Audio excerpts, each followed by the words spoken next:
endangered species. It also solved the problem of people who misbrand the product, which is sometimes there are people within even in India. I mean, I'm sure there are people within other countries as well who will misbrand the product by saying that they are selling Google, but they will be selling something else, or they will be selling Picoriza by selling something else. So when we grow these herbs, when we identify the species, it is really easy for everybody to win-win case that we have the right species to sell. The product, when we make the finished product, have that very right species, which will deliver the result. Not only it gives the patient confidence, also the end user confidence. It makes everybody happy at the same time, and it's a money maker for everyone. So we really need to look what are the things which we can do within the country and how we can grow all together. And the very easy solution to that is education, and not to put the restriction, but also if you don't have right type of people, come to the manufacturer. I mean, I'm available. We have other people who are similar situation. We are very much willing to help the government. We are very much willing to work with the NGOs to do this type of job where everybody wins. So I really appreciate that you have given me this time to talk to you and bring our issues which we face in importing earth from India, especially when we have this type of system set up, foolproof system. Not only India wins, we win over here, and also our confidence is much higher in US. US FDA looks at us very, in a way where they can say, yes, we can count on these people. They know their stuff, their products are good, and we don't really have to be going after them. So, not that there shouldn't be an organization who shouldn't be looking at the product, but it really, we do all the groundwork. When we make our products here in US, we do all the identifications. We make sure standards are met. It has met the heavy metal tests. It has met the bacterials, the microbials. All those things we have done to make our product look really good in the market. We do all that, but same time, if we have a similar support from our very parent country, where the Ayurveda, started, I mean, it will make us even, I will feel much better and more happy that, we are working with organizations who really support our dream and who really are not only banning it, but allowing us to use those herbs in this way. I do not see anybody lose it. So, with that, I will love to take your questions or anything which you might have for me.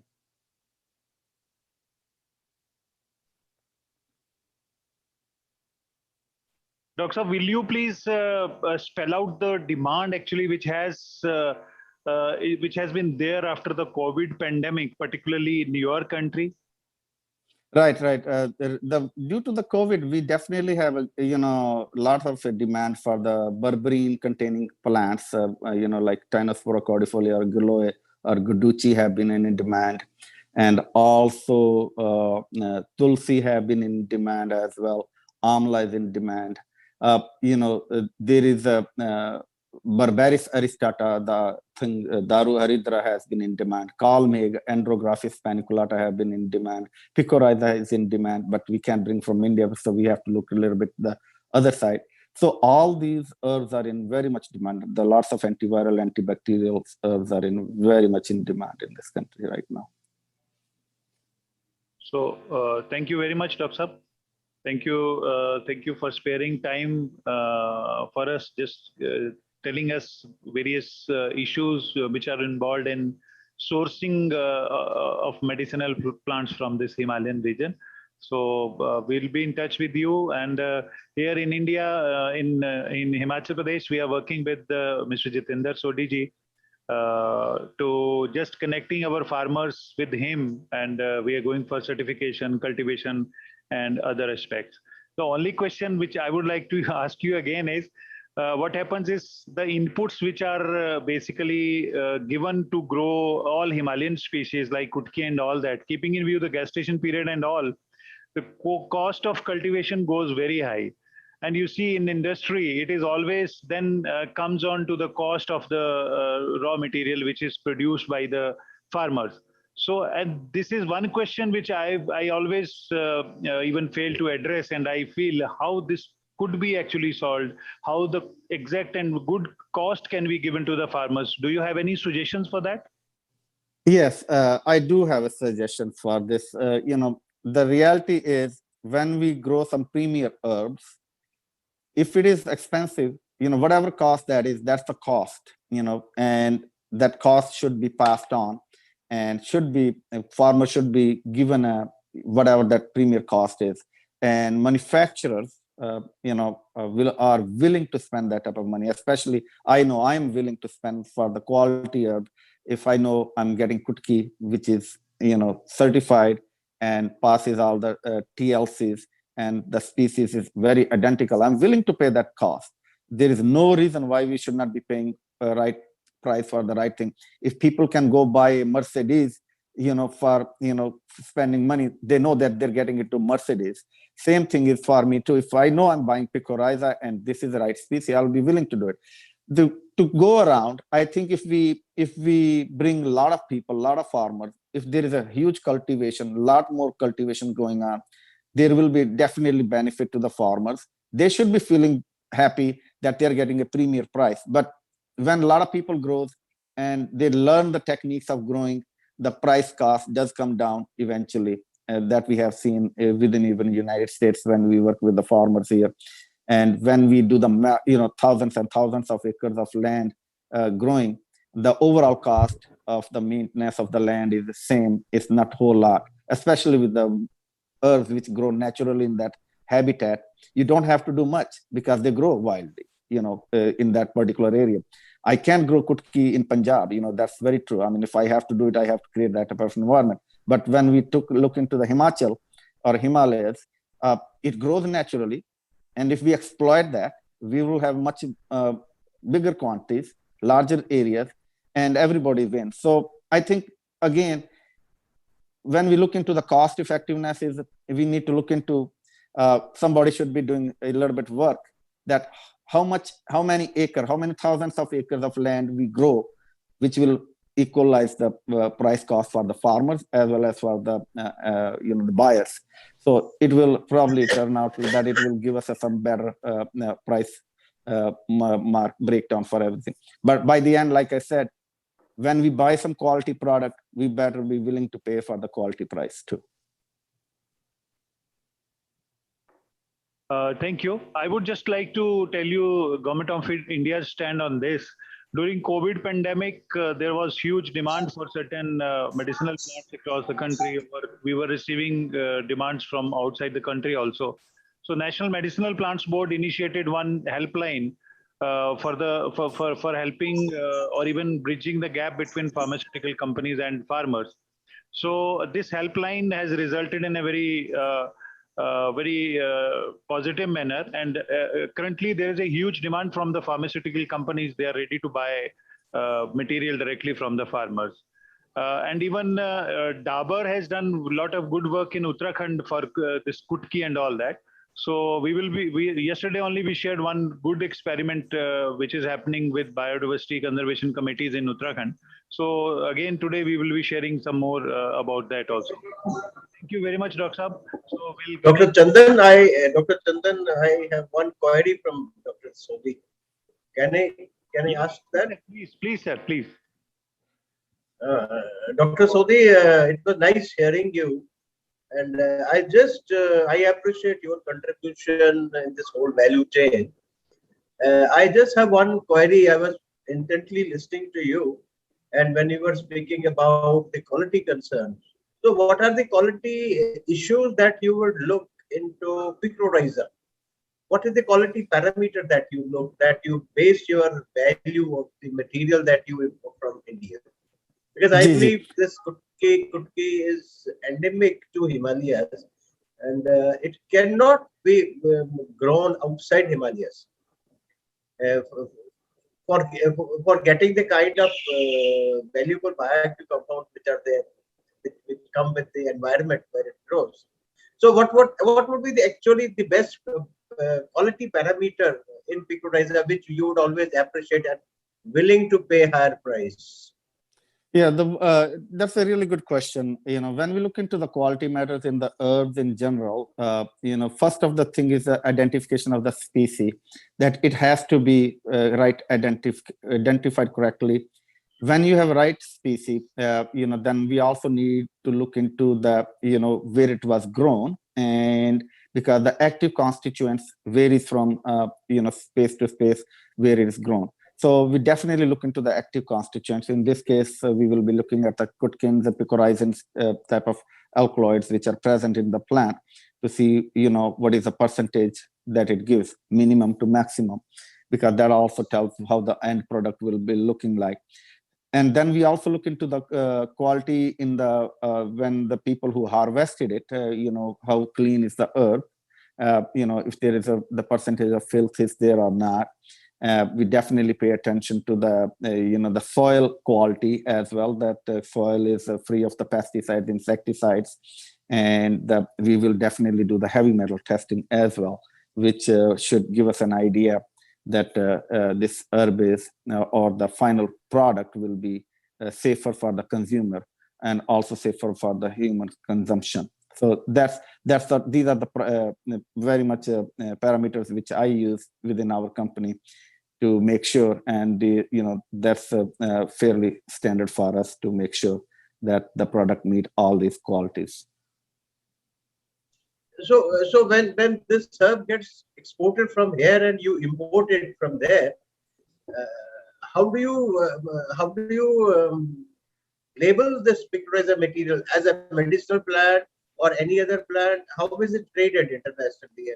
No, it is you're right. First, I to tell you that picorizar is not being exported out of India right now because of the bans, but it does come from China and other countries. So the labels are labeled as picorizar, and if you are claiming any standardizations or alkaloid standardizations, for example, if you say your cutkins are 20%, you have to give a proof that it is 20% cutkins, and how much cutkins are contained in the product have to be declared on the label. And FDA does look at that, and you have to have third-party testing as well as your in-house testing. Those need to be valid, and they need to be, we have to have all those. Any claim which you make on the label have to be verified. You can't make false claims. Misbranding is very common. I mean, that's very common in India, but in US, we really pay attention to these type of things. Thank you, Dr. Saab. Thank you, sir. Thank you very much. Sir, let me add, actually, Dr. Shastri, JLN Shastri, former CEO of NMPB and head of Dabur Research Foundation is waiting. Actually, we'll listen to him also right now.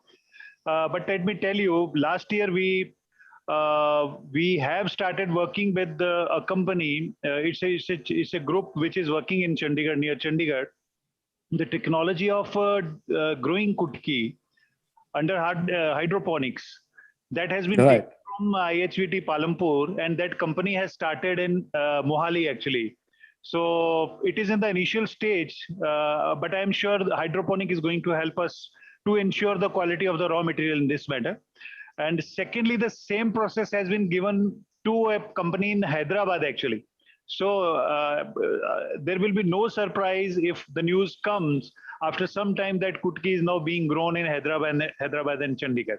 So this is just a hope. So now I would like to request Dr. JLN Shastri, former CEO of National Medicinal Plants Board and currently head of Dabur Research Foundation. Sir, please speak on the issues of sourcing raw material, challenges and concerns which should be addressed in the coming future. Thank you, Dr. JLN Shastri ji. Yeah, thank you, Dr. Arun. It's my pleasure to be part of it, and I see Professor Raina here and members who have worked extensively in this field. I will quickly share. Yesterday I was speaking to Praveen Prabhakar. He specially requested me to throw light upon the species which are there in the mountain region. So just can I quickly share my screen? You have to enable me. Yeah, enable.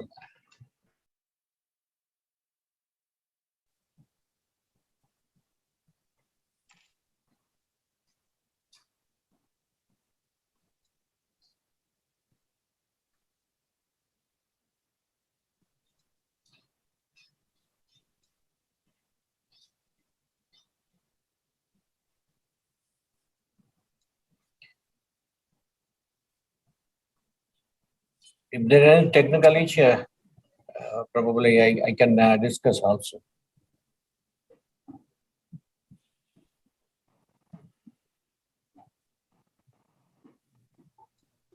Actually, the host has to enable sharing.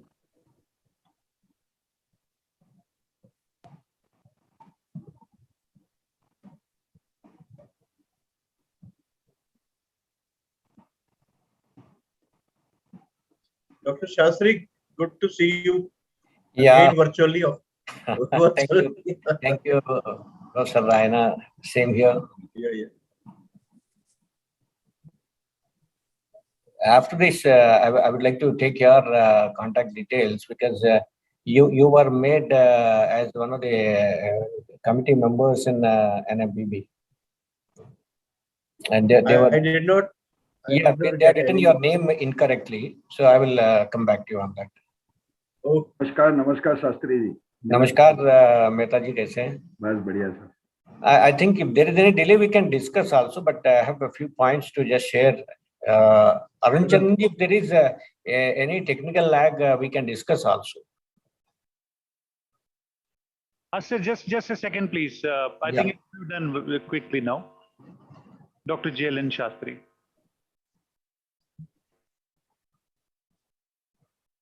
No, admit नहीं करना है, उनको allow करना है, permit करने के लिए. हाँ.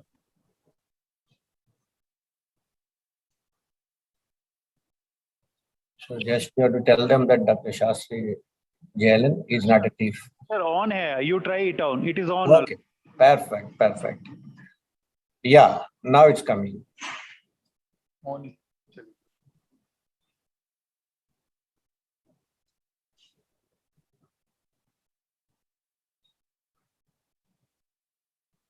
Hope my screen is visible now. yeah, it has come. Right.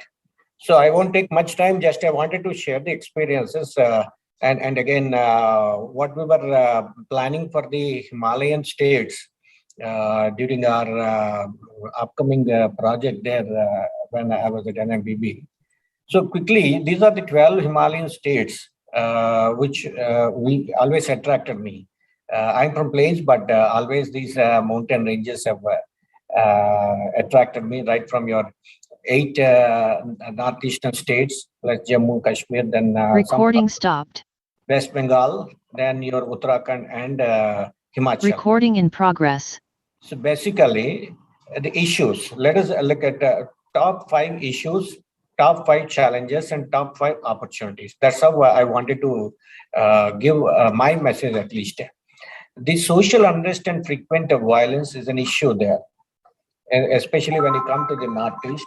That is something which we need to address.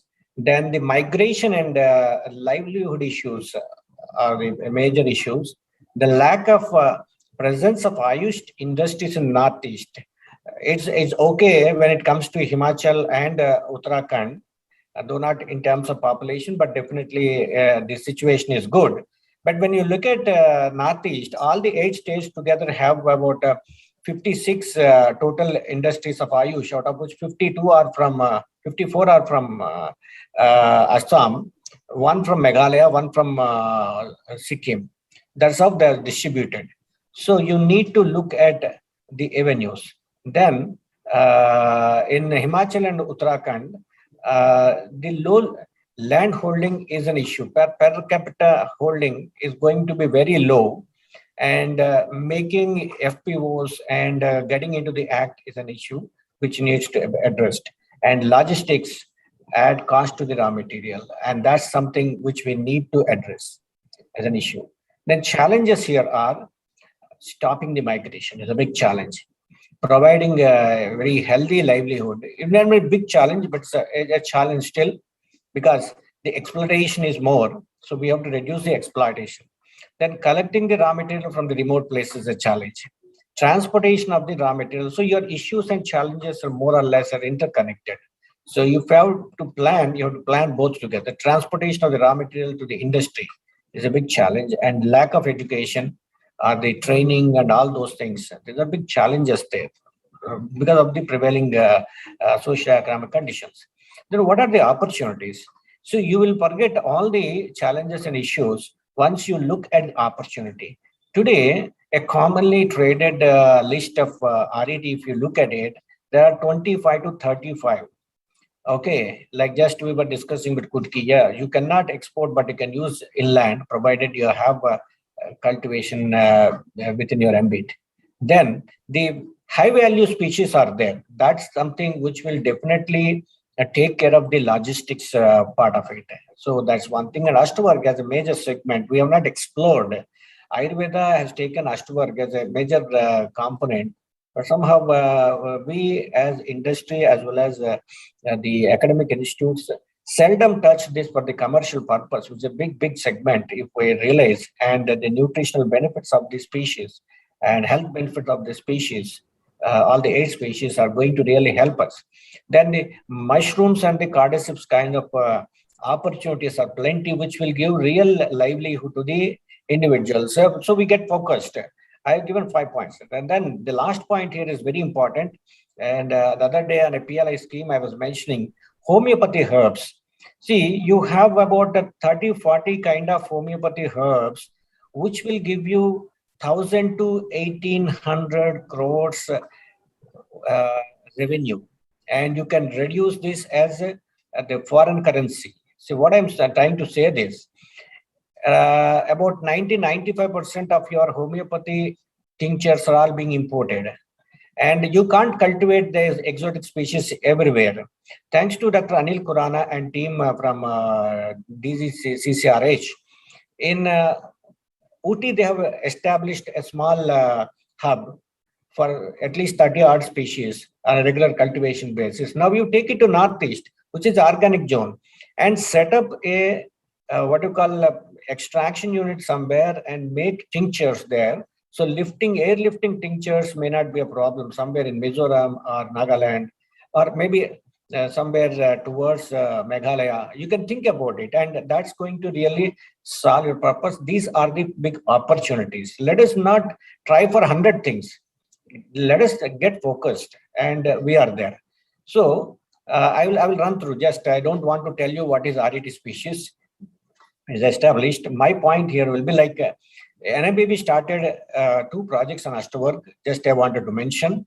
And under Vrukshaish, we have taken a corridor, Himalayan corridor, covering 12 states, 23 species, which is precisely going to cover about 1 lakh hectares, which is a huge area if you look at it. And it's a big opportunity available. Under Namami Ganga, again, this is what Dr. Arun Chandan was presenting at that time. While protecting the Ganga river banks in the uplands, probably your medicinal plants will come handy. And if you can look at it, that's a big opportunity. This is another thing. Then I'll share my experiences. There was a phone call all of a sudden in September 2017, when I quickly realized that after having about 156 acres of cultivation of medicinal plants in Uttarakhand, all those localities where Dabur started cultivating medicinal plants, the migration has significantly come down and the livelihood has gone up. And today, I can proudly say that more than 3 lakh tree plantation with your Timor has happened in Uttarakhand in many places. And our tissue culture, our nursery from Pantnagar provides these saplings. And this is my lifetime experience with Isi Mode, Nepal, where resilience in Hindu Kush Himalayas, covering 8 countries, right from your China, Pakistan, Afghanistan, all those stuff. Wangchuk was also part of this conference, which has given insight to me to look at the tree species in these regions. And then the forest department in 2019 April again had taken up the same concept and was part of it.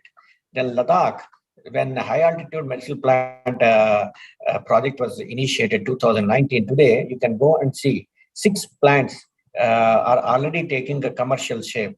FRA has taken initiation in this, and then in Nepal, people are still working on this. Okay. And the Northeast region, and this is our experience, which we shared with the Ministry of Environment and Forest about 2019. I just run through. Just this is what I wanted to say. These are the species. If you see, about 6 species are almost like cash crops today. And that's what we have to focus. And Timur is going to be a hedge plantation, which gives them a perpetual livelihood after 5 years. So that's the kind of arrangement we can make. So within 5 years, we can give them livelihood. Just I'm running through. In Nepal, if you look at, this has become a real Morpa and other regions at 15,000 feet. And now this Moroccan species has become a livelihood earner for many of the local communities. And then there is another one, Swacia chirata, which is now coming into India. But we are not too far. Like in Jageshwar in Uttarakhand, again, Gaze, we were discussing about Kutki also.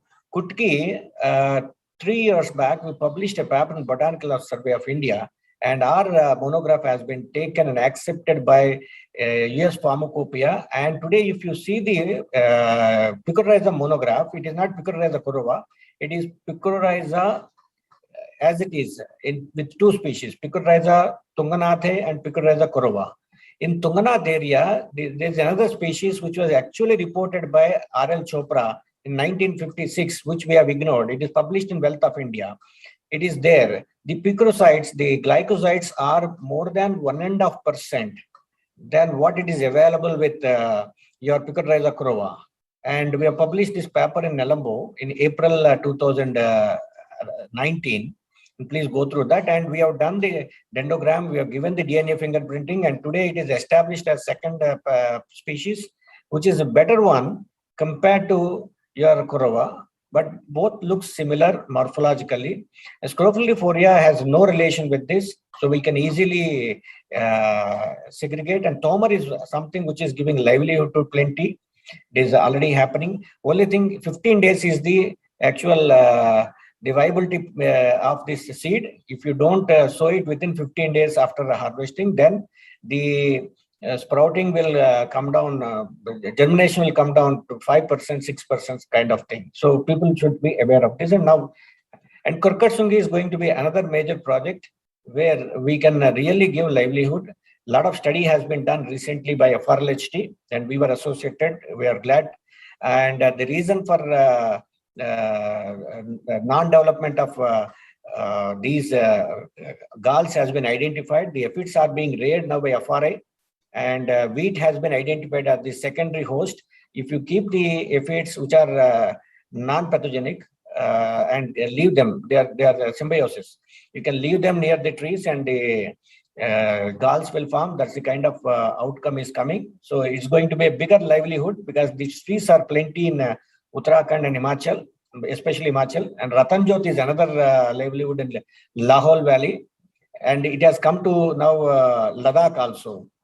And then Sugandhabala is another thing. But one important thing I want to mention, we have tried hydroponics also.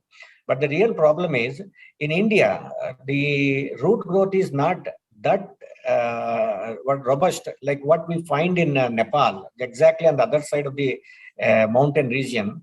So the region plays a major role, and the Tagar or Sugandhabala is one good example for us.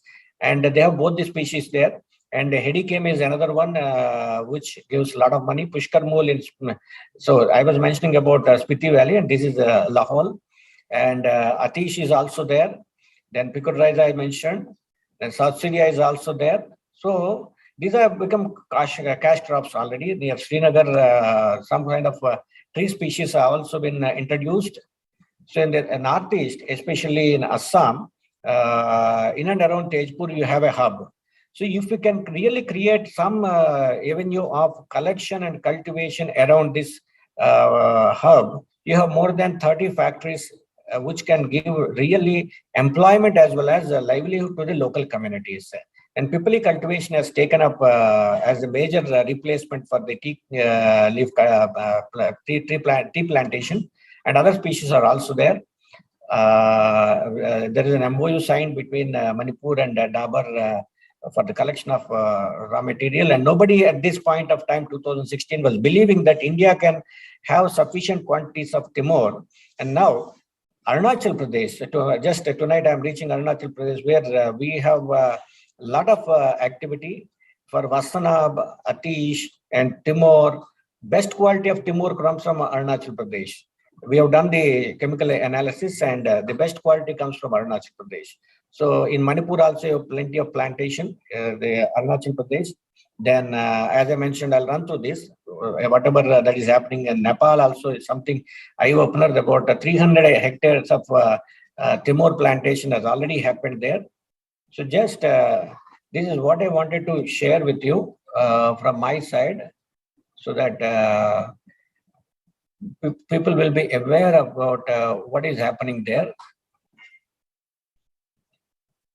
Thank you, sir. Thank you very much. It was a wonderful presentation.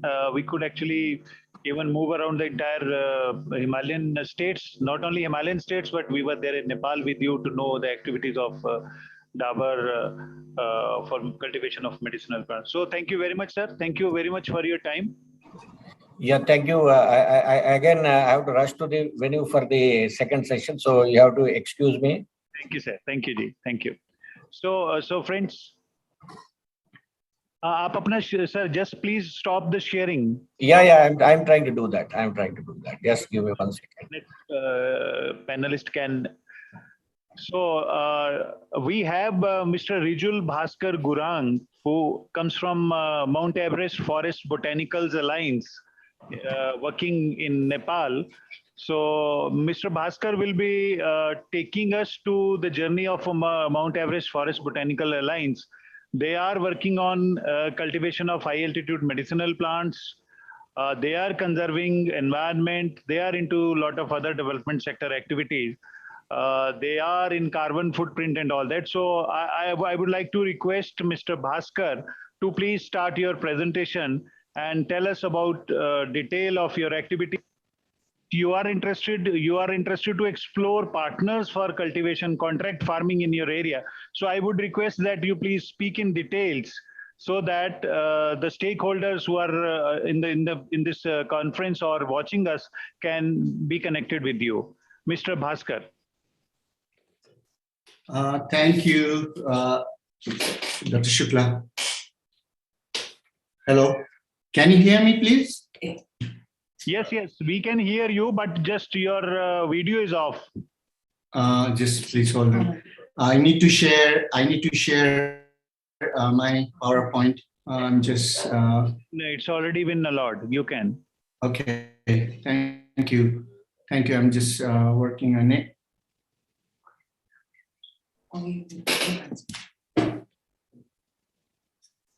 अभी camera दिखा सकते हो आप किसान के बावजूद किसान है हमारे पास आज बेसिक फाइल्स दिखा दो Microsoft SharePoint. I'm just trying to get the document.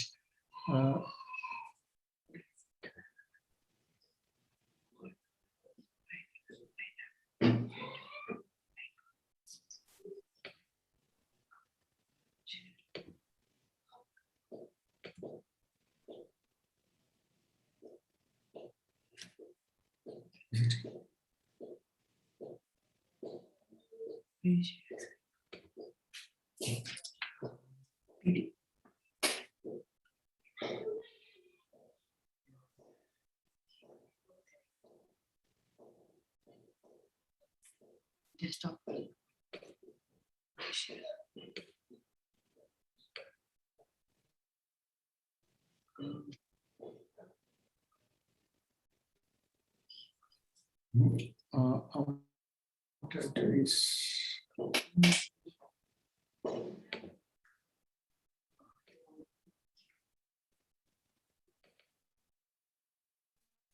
Rijul ji, you can rejoin.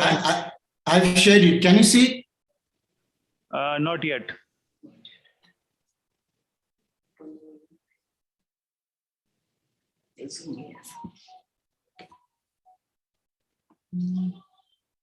I'm using that.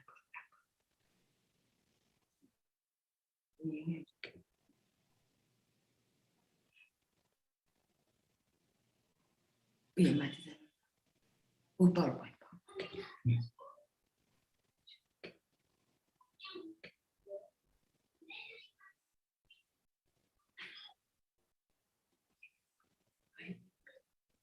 Can you see it now, sir? No.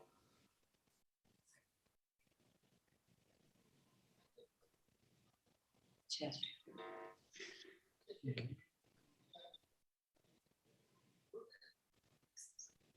PDF. PowerPoint.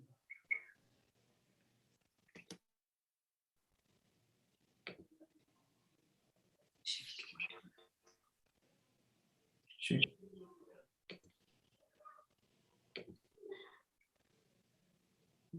I'm having some issues here, I guess. You please disconnect, then reconnect. I think this will solve the problem. Okay, I'll do that. Then Thank shall you. I ask the next speaker for 10 minutes to speak?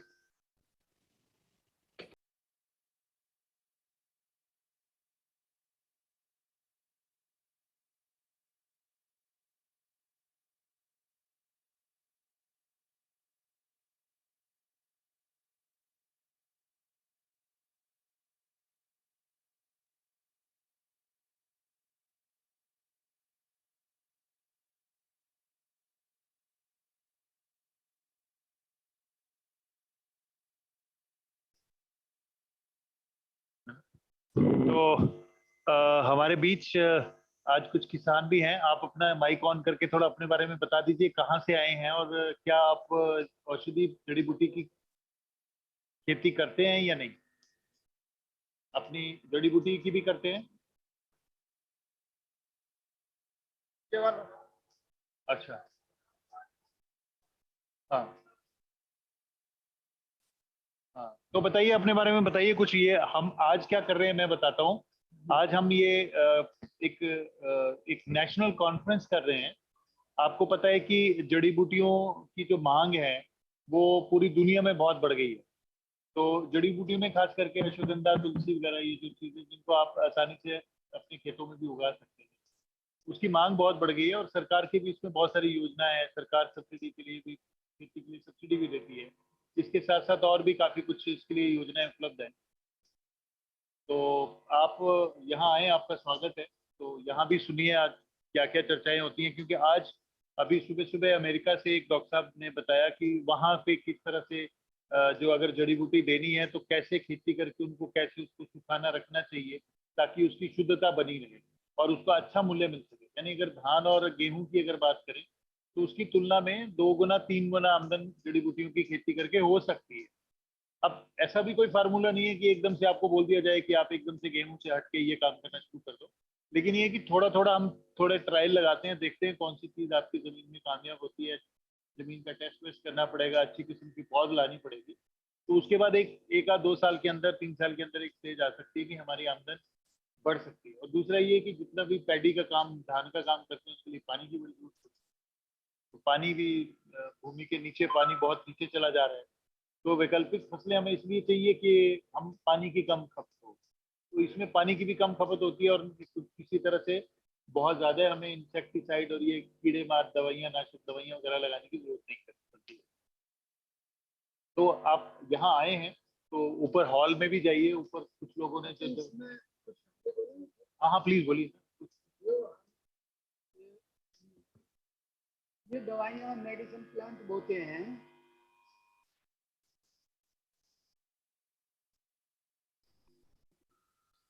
तो हमने सफेद मूंगफली बोई थी, उसमें हमें कहीं भी मूल्य नहीं मिला, वो न्यू पड़ी रहेगी सारी।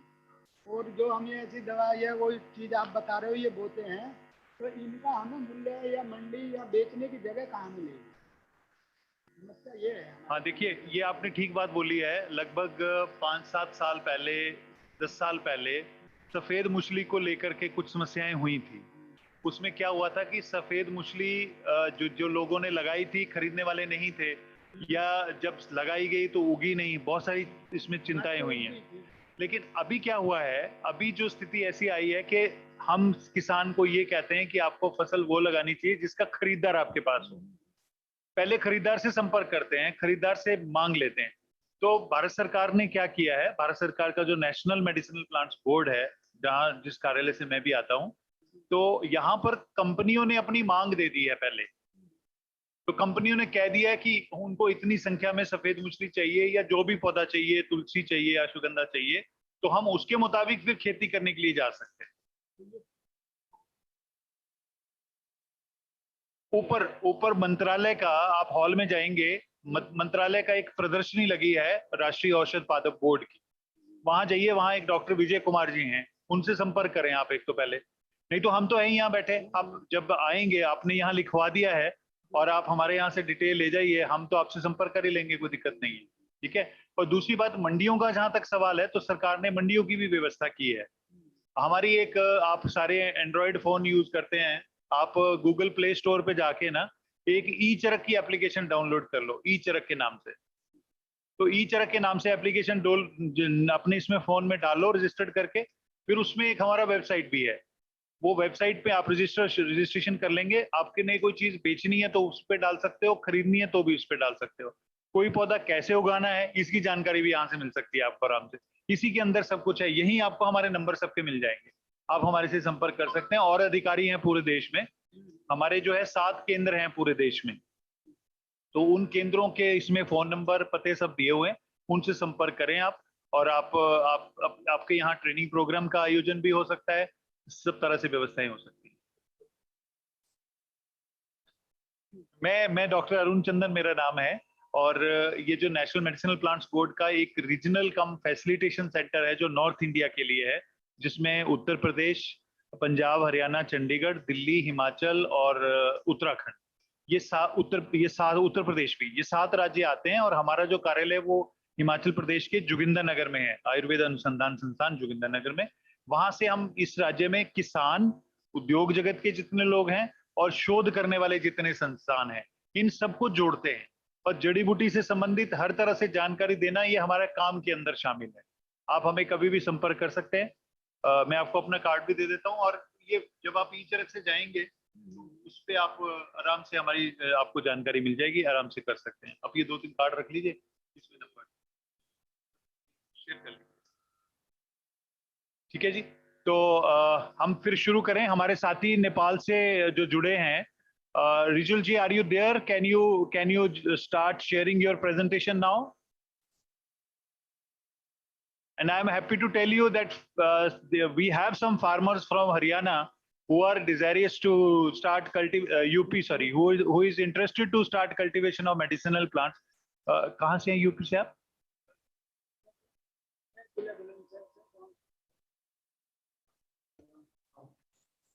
अच्छा, तो ये यहाँ के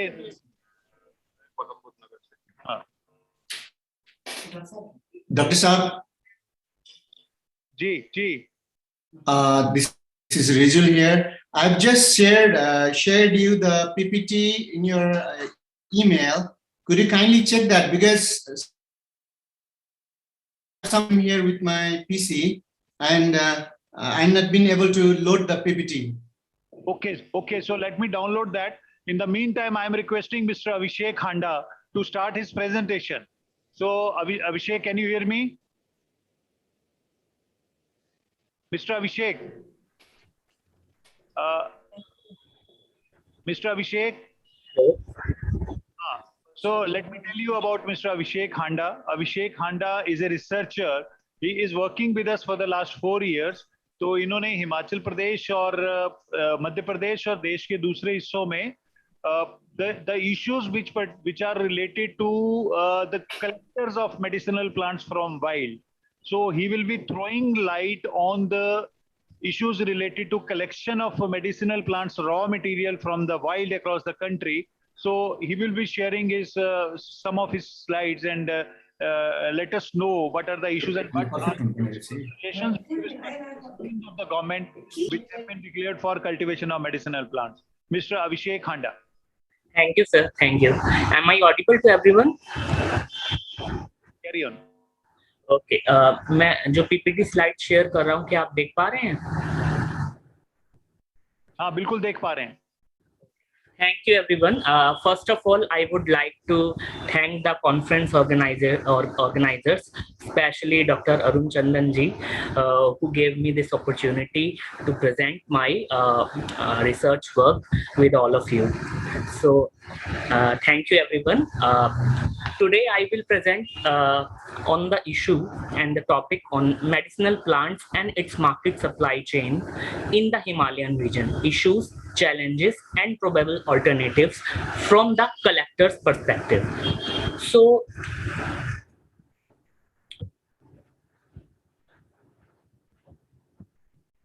as we all know that since the last 2 decades of the 20th century in India as well as the global level, we observed the tremendous growth in the market of herbal and traditional medicines derived from the wild biodiversity of medicinal plants.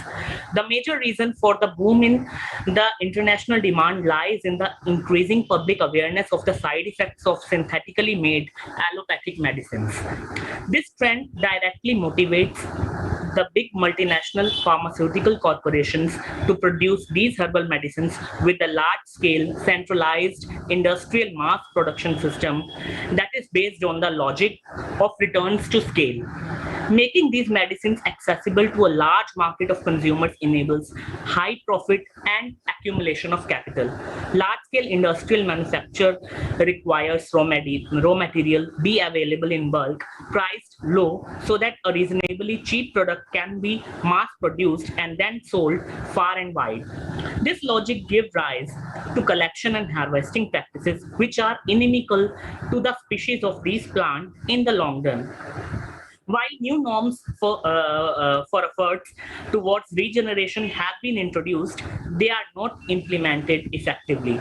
Therefore, the prospect of environmental sustainability and the character and nature of the market seem diametrically opposed to each other. A crucial part of these stories are the communities of collectors that have the traditional knowledge and expertise and whose livelihood it is to harvest them. Their location makes them vulnerable to the power of the corporations while also being criticized for the overharvesting. Yet it is the corporations that depend upon these collectors' knowledge that make the decisions about the volumes to be harvested.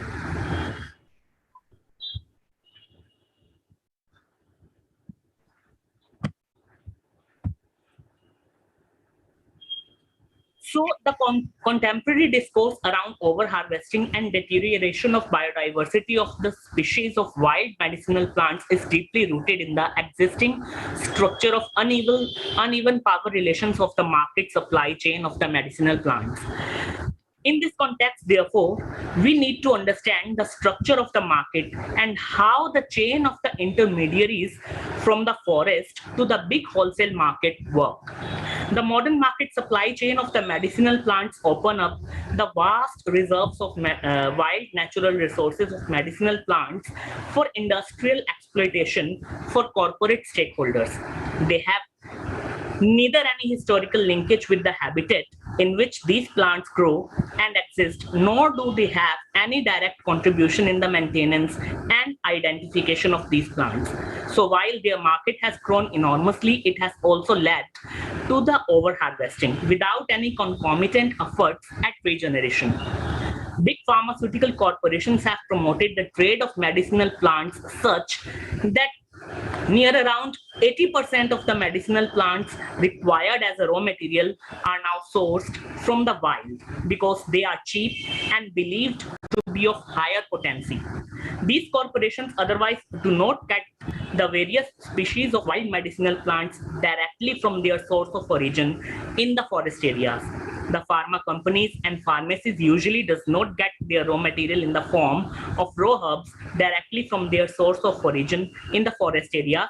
The accessibility of these herbs involves a huge market supply chain which incorporates various stakeholders having divergent interest at every point and phase of the value chain.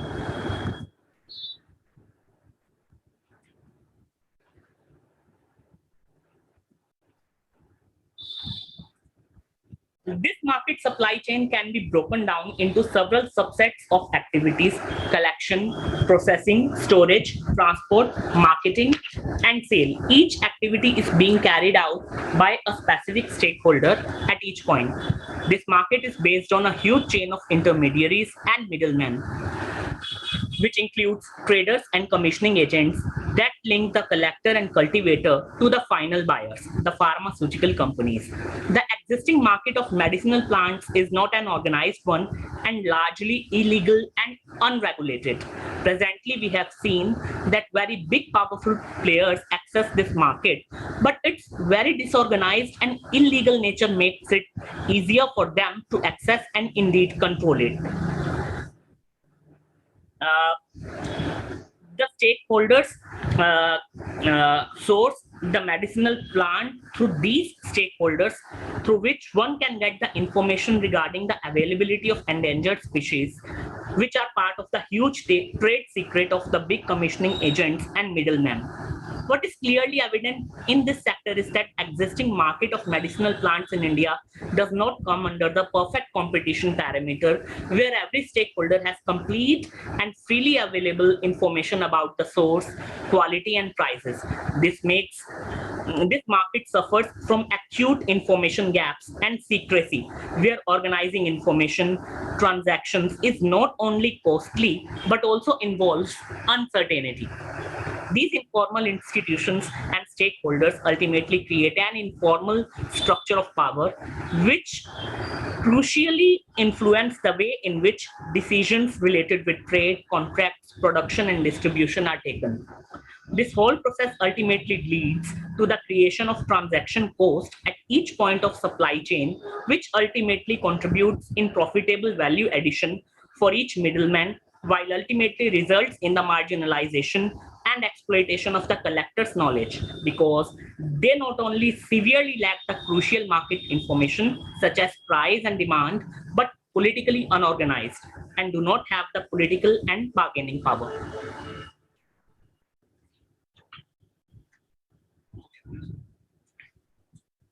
A crucial part of this story is that of communities of collectors that have the traditional knowledge and expertise to harvest them. Their location makes them vulnerable to the power of the corporations that demand more and more material according to the demand of their products. The collectors depend on this for their livelihood, so are vulnerable. Though their skill and knowledge is crucial, their lacking political and bargaining power means that they have to harvest more and more while getting very little price for it. So they remain poor while also being criticized for over-harvesting. The control of the corporations and the control of the corporations on the entire chain of intermediaries effectively result in the exploitation of the collectors, and then they get marginalized economically as well as politically. There are clear and complex power relations between different stakeholders in the market of these medicinal plants. There is a clear lack of recognition by the market and their institutions of the fact that these plants and the knowledge of its medicinal properties are the product of centuries of innovation, care, and management by those local tribal and indigenous communities who live near these biodiversity-rich forest areas. The nexus between the stakeholders of the market now has created a situation in which the widespread denigration of forest and common property land is taking place very rapidly every day. The collection and trade of medicinal plants can provide a significant the indigenous forest dwellers, but the present growing market supply chain has thrown up a complex network of buyer and middlemen that know the regional, national, and international market. With increasing popular demand for medicinal plants, the trade is expected to grow enormously. But while demand rises, inequitable trade practices increases, which means that only a small margin of profits from medicinal plants trickle down to the collectors and harvesters. Thus, the collectors are in a very vulnerable position as they cannot sell directly to large traders in big cities and depend on local traders and middlemen. There is an unevenness of power relation in which various stakeholders of every stage of the market supply chain function, which ultimately reflects upon the manner in which the modern market devalues the knowledge of the collector. Now, अब हम discuss करना चाहेंगे जो पिछले 2 दशकों से खास तौर से पिछले 15 सालों से नेशनल मेडिसिनल प्लांट बोर्ड और इसी के साथ साथ जो स्टेट मेडिसिनल प्लांट बोर्ड रहे हैं, उनके जो पॉलिसी इनिशिएटिव्स थे, इस पूरी जो सप्लाई चेन के गैप्स हैं, इनको ठीक करने के लिए उन मुद्दों के बारे में अब हम चर्चा करना चाहेंगे, जो कि मेरे इस प्रेजेंटेशन का मुख्य विषय है. We have seen that in the last 2 decades, the National Medicinal Plant Board had produced 2 very crucial reports entitled Demand and Supply of Medicinal Plants in India in the year 2007 and in 2017. The major state policy measures in the last 15 years had recommended some in situ as well as ex situ conservation strategies and methods to maintain the sustainability and constant supply of various species of medicinal plants. Under the in situ conservation recommendation, it has been suggested that with the support and participation of the Forest Department and the State Medicinal Plant Board, medicinal plant conservation areas can be established in the forest areas so that gene pool of the various endangered species of herbal plants can be conserved in their own habitat zones.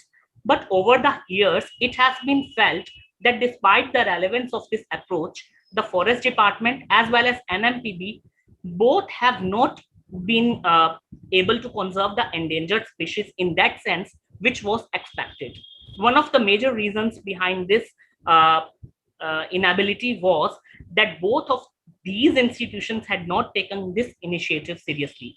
They neither considered to actively involving the local forest dwelling communities and collectors in this conservation strategy, nor they bother to create any feasible way to promote economic and trading opportunity and initiative for tribal communities living in the adjoining areas within this scheme. Active involvement of indigenous forest dwelling collectors into this program would have not only opened the prospect of conservation of the various threatened species, but would also enhance the livelihood opportunities for local inhabitants. There is a huge lack of coordination between National Medicinal Plant Board and the State Forest Department, as well as joint forest management committees to initiate schemes and programs that would help the local right holders or villagers to ensure better negotiated prices for their collected raw material. Now, what we have seen that over the last 15 years, the conservation priorities of the National Medicinal Plant Board and State Medicinal Plant Board had shifted from in situ to ex situ conservation methods, especially towards large-scale promotion of cultivation strategies of threatened medicinal and aromatic plants. The policies of the National Medicinal Plant Board is heavily focused on managing demand and supply of herbal plants through cultivation or farming. The whole policy focus of the board is largely concerned with the programs of ex situ conservation, specifically the cultivation of those species which are threatened and endangered, which is quite good. The central purpose of most of the policies of the board is actually aimed to provide good quality raw material to the industry at a cheaper rate. And in that course, the board forgot that the reality of the ground is very different. In most of the areas where these valuable herbs are found, collected from the wild, is still open. The collection is done by unorganized, poor collectors who have no power in terms of bargaining capacity, and so these valuable herbs continue to be sold at very cheap rates. Despite the intensive policy initiatives of the NMPB, the existing scale of cultivation or farming of the medicinal plants is very limited. There are major economic as well as technical reasons behind the slow progression of cultivation initiative among the farmers. These includes risks associated with long gestation period, high transaction costs, as well as the unavailability of reliable market and trade channels for the selling of the crops. The major issue with the subsidy scheme of the Medicinal Plant Board that is faced by so many local farmers in various states is related with complicated official technicalities concerned with the dispensation of subsidy. The farmers, many of them not educated enough, are required to prepare cases for seeking subsidy. On approval of the cases, they get first installment of subsidy. However, the process of getting second installment released is much complex. Therefore, the policies of cultivation are not enough to ensure the common good of the large number of landless rural and tribal collectors for whom the collection of the medicinal plants is still a very significant part of their livelihood. So now at this juncture, I would suggest that policy initiatives of national medicinal plant boards as well as various state medicinal plants board are quite good, but still needs to be deeply introspected, because we have witnessed that the major schemes and initiatives are most of the time be formulated to primarily represent the interest of the powerful stakeholders of pharmaceutical industry, not the poor forest dwelling communities of gatherers as well as small farmers. So now these are my final suggestions and recommendations, that community-based civil society mobilization and social movements that have the real knowledge as well as labor power for innovating sustainable systems of collection for both collectors and nature are the biggest need in this scenario. The way to counter and break this vicious cycle is ultimately rooted in organizing forest dwelling collectors and gatherers as well as cultivators into some systems like those of cooperatives that can reasonably strengthen their bargaining power and political position. This can not only ensure meaningful livelihood opportunities for the village collectors, but also incentivize them to revitalize the existing customary practices meant for the sustainable collection of medicinal plants. और इसी के साथ साथ मेरा ये मानना है कि जो localized decentralized production possibilities हैं, इनको generate किए जाने पर जोर दिया जाना चाहिए, खास तौर पर जो हमारे विलेज स्तर पर जो लोकल हीलर्स की जो नॉलेज है regarding the good collection practices, अगर हम उस ट्रेडिशनल नॉलेज को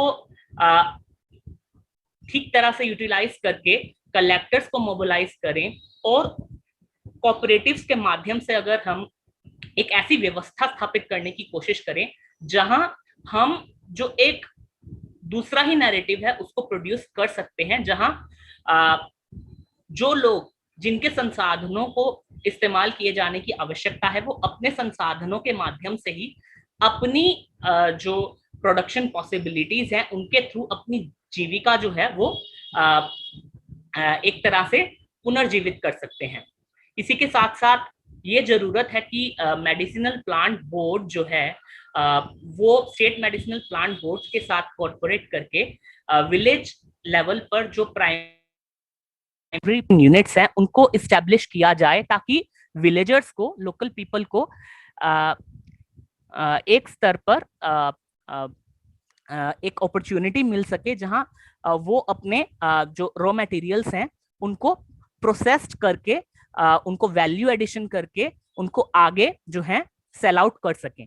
इसी के साथ साथ हमने देखा है कि कुछ स्टेट्स में, खासकर मध्य प्रदेश और छत्तीसगढ़ में, state minor forest produce cooperative federations जो हैं वो उनको स्थापित किया गया, लेकिन वहां पर भी इसकी कुछ सीमाएं रहीं। लेकिन अगर हम इन कोऑपरेटिव फेडरेशंस को एक कारगर हद तक एम्पावर करें, जिसमें हम जॉइंट फॉरेस्ट मैनेजमेंट कमिटीज और जो प्राइमरी कोऑपरेटिव कमिटीज जो विलेज लेवल पर हैं, अगर हम उनको एम्पावर करके इस योग्य बनाएं कि जो कलेक्टर्स खास तौर पर हैं वो अपना कलेक्टेड रॉ मटेरियल जो है वो एक एमएसपी बेस्ड रेट पर जो है टाइम टू टाइम जो है इस कोऑपरेटिव फेडरेशन को सेल कर सकें। अगर ऐसी जो ऑल्टरनेटिव्स है अगर उनको हम डेवलप करेंगे तो निश्चित तौर पर ये जो पूरा सस्टेनेबिलिटी का भी जो डायमेंशन है और लोकल जो विलेजर्स हैं उनकी लाइवलीहुड सिक्योरिटी का भी जो पूरा एक नैरेटिव है उसको हम बेहतर तरीके से सिक्योर कर सकेंगे. Thank you very much to everyone. Was a wonderful research you presented. I think आपने जो किसानों की बात है वो अच्छे से रखी है. मैं आपसे और आपके जो प्रोफेसर डॉक्टर मधुलिका हैं उनसे आग्रह करूंगा कि वेरी शॉर्टली अगर आप एक छोटा सा कंसल्टेशन रख लें जिसमें हम कोशिश करते हैं कि we will try to call all state medicinal plants board, तो नॉर्दर्न रीजनल स्तर का हम एक मीटिंग रख लें और आपका इस रिसर्च के फाइंडिंग पे थोड़ा डिस्कशन करते हैं आगे, और then let us see how these gaps can be filled. But let me tell you, thoda ye, because it will be pertinent to tell you here that National Medicinal Plants Board has come up with some good initiatives also. So this subsidy will be probably available now through the sector scheme directly from the National Medicinal Plants Board. And it is true, the process of delivering subsidy is really critical at the states level. So in northern region, we have been trying to even improve it, and we have succeeded in certain states. So thank you very much once again for all these issues. Thank you very much. So I think our friend from Nepal, that this Mount Everest Forest Botanical Alliance, Mr. Rijul Bhaskar Gurang is ready. So Mr. Santosh, please play his presentation from here. So yes, Mr. Rijul, please, you can start your deliberation now. Thank you very much, sir, and hearty greetings to all of you for the today's program. Briefly, I would like to say that we are basically an alliance of community forest user groups. This is one of the largest civil society groups in Asia. We number about 6.8 million people, and then we are groups of about 23,000 groups. And in these 23,000 groups, we are basically involved and then more into another platform practicing non-timber forest products, which means basically we are dealing with the medicinal and aromatic plants. More than aromatic plants, our focus is on medicinal plants. Could you use the other plate, please?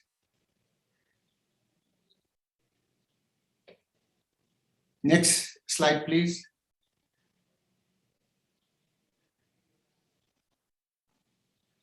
Next slide, please. Yes.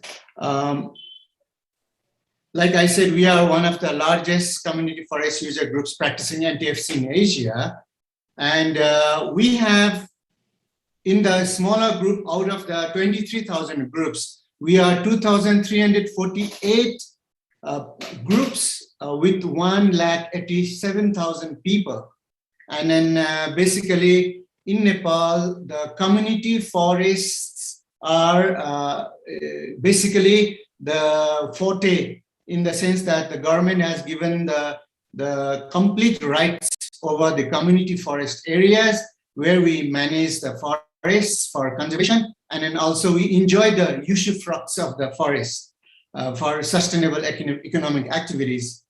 And altogether, although we are just 2,348 groups, but we are basically from the larger groups of 23,000, we call it CFUG groups, with, like I said, 6.8 million forest users.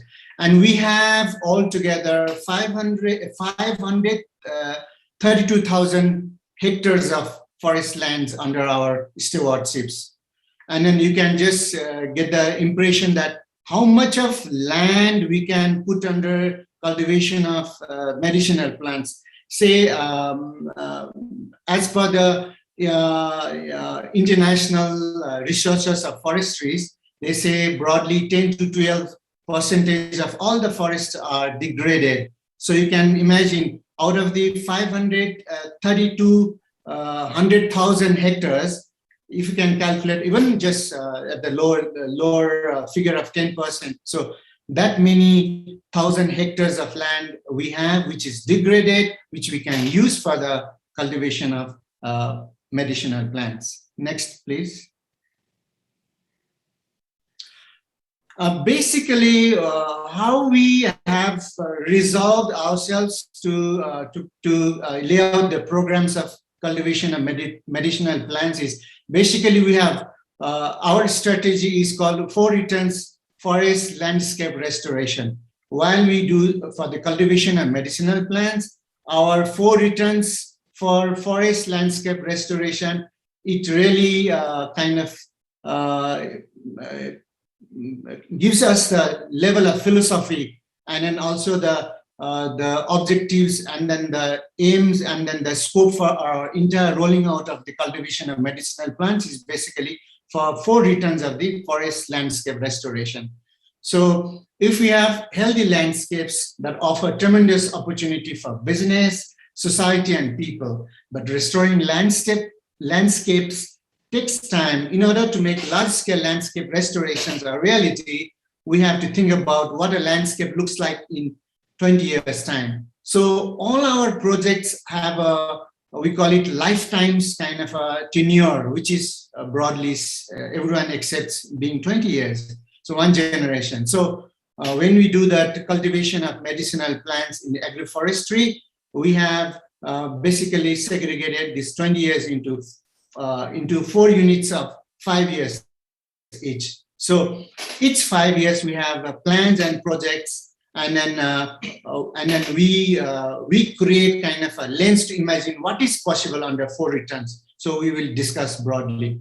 So by focusing on basically the 4 key returns over the course of a single generation of 20 years, it is possible to transform degraded ecosystems into flourish and abundant landscapes.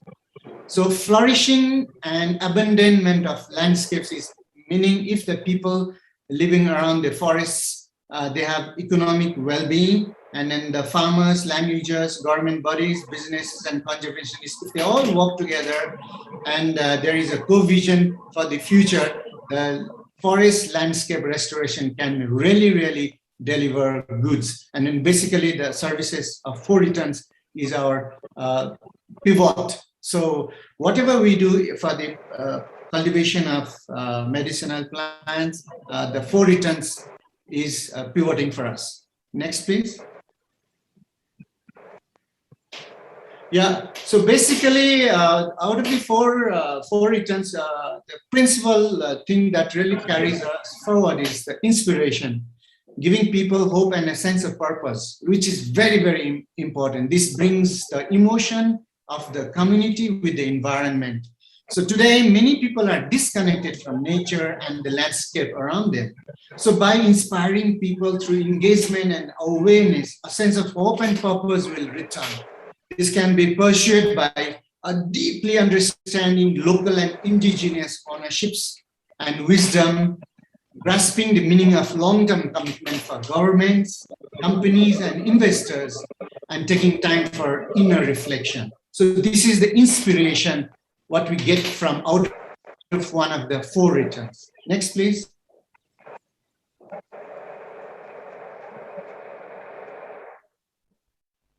The next out of the 4 returns is the social capital.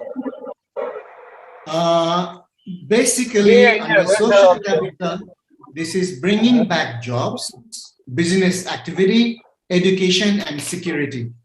We rely on healthy ecosystems to provide us with our basic social needs. A loss of productivity of the land leads to a loss of economic activity, jobs, income, security, social cohesion, education, social services, and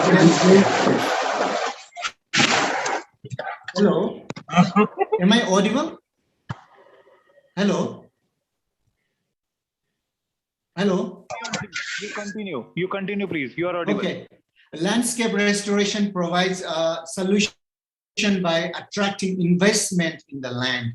This brings along renewed economic activity and opportunities for social development. Next, please.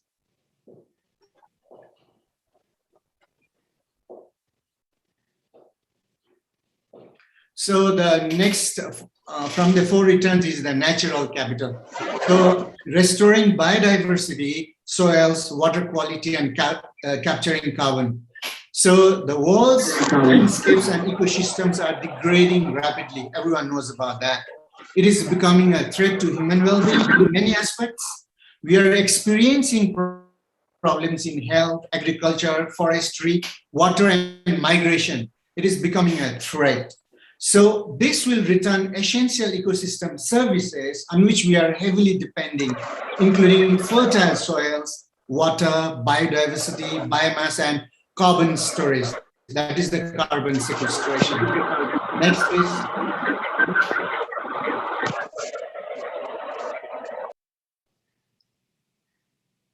Next, please. Yeah, the next is the financial capital. This is realizing, please go back to the previous, realizing long-term sustainable profit. This is very, very important. So our economy is based on maximization of financial returns per hectare. This is what we call a degradation industry. This approach initially yields a lot of profit, but soon results in degradation. This is basically logging up the trees and plundering forests in the normal classical sense, but we are away from that. So this is now a severe threat to human well-being, the global economy, and society. Our challenge is to develop business cases from landscape restoration, which are viable and sustainable in the long term. These business activities produce financial benefits to all stakeholders and basically the farming community. Next, please. So broadly, we spoke about the 4 returns. Those are the philosophical groundings of whatever we do. You know, it's in cultivation of medicinal plants, it's not all about just planting medicinal plants and getting the economic benefits of it. Until and unless we do not philosophize, and then until and unless we do not have the solid soundings of what really guides us, we will not move forward. So 4 returns basically links up the 4 pillars of sustainable development. So what are the 4 pillars of sustainable development? The 4 pillars of sustainable development are about human, social, economic, and environmental kind of sustainability. So until and unless, if all these 4 things are not taken into consideration, then it will not get the 4 returns as which we discussed before. The rationale for promoting the cultivation of medicinal plants in the fragile geography of the Himalayas is to get the ecosystem services delivered for ensuring food security, reversing environmental degradation, water security, and safeguarding biodiversity. Next, please. So how we achieve SDG goals through agroforestry. Now we are coming to how we have to do and why we have to do the cultivation of medicinal plants in our fragile geography. This is basically, we integrate agroforestry in our mosaic forest landscape restoration, which is cultivation of medicinal plants. So by integrating agroforestry and promoting mosaic landscape restoration as a grassroots community-owned initiative, delivering a host of sustainable and integrated interventions of cultivating while crafting high-value medicinal plants, fruits, plant-based fats, forest honey, mineral pitch, which is everyone knows as shilajit, etc. The degraded lands under stewarded community forests and smallholds private lands are used in clusters to scale production. Blockchain technology will be deployed for transparency and traceability, and industry standard certification protocols will be followed. The backbone of the initiative is the leadership of the grassroots community forest user groups, with leaders from women and tribals being the majority of the cultivators. So the cultivation of medicinal plant forms the basis of the forest landscape restoration initiatives. So normally when everyone talks about the forest landscape restoration, they basically understand as planting of the trees. But here we are deploying agroforestry as as a basic strategy to integrate the cultivation of medicinal plants, high-value fruits, and plant-based fats. Like, for example, in our Himalayan regions, we have lots of plants and trees, the seeds of which will give very valuable, high valuable plant fats. For example, churi butter, and also sal seeds butter. And there are so many, butters which comes from the what do you call that? Some of the fruits like almond, and then wild apricots and stuffs like that. The stone fruits. So we can all exploit those things in our agroforestry for landscape restoration projects. And then for forest-based value chains, the value-added proposition can originate from scaling up activities and securing better prices and conditions for the growers, value addition through improved higher value processing, market diversification, increased access to markets with unmet demands, resource efficiency, or better use of residues, or a combination of all these. So basically, we want to integrate kind of a value chain additions, give more value to whatever we do the processing at the village level itself, and then build up more capacity for the people so that they get more value. So while I'm saying this, we have to make this program as the community's program. So when we do just the cultivation of medicinal plants, or we are gathering from the forest, while crafting, it should not be seen only as an economic activity in isolation. It should be very much a part of the agroforestry, which in turn becomes a part of the forest landscape restoration, which is very vital. Next, please.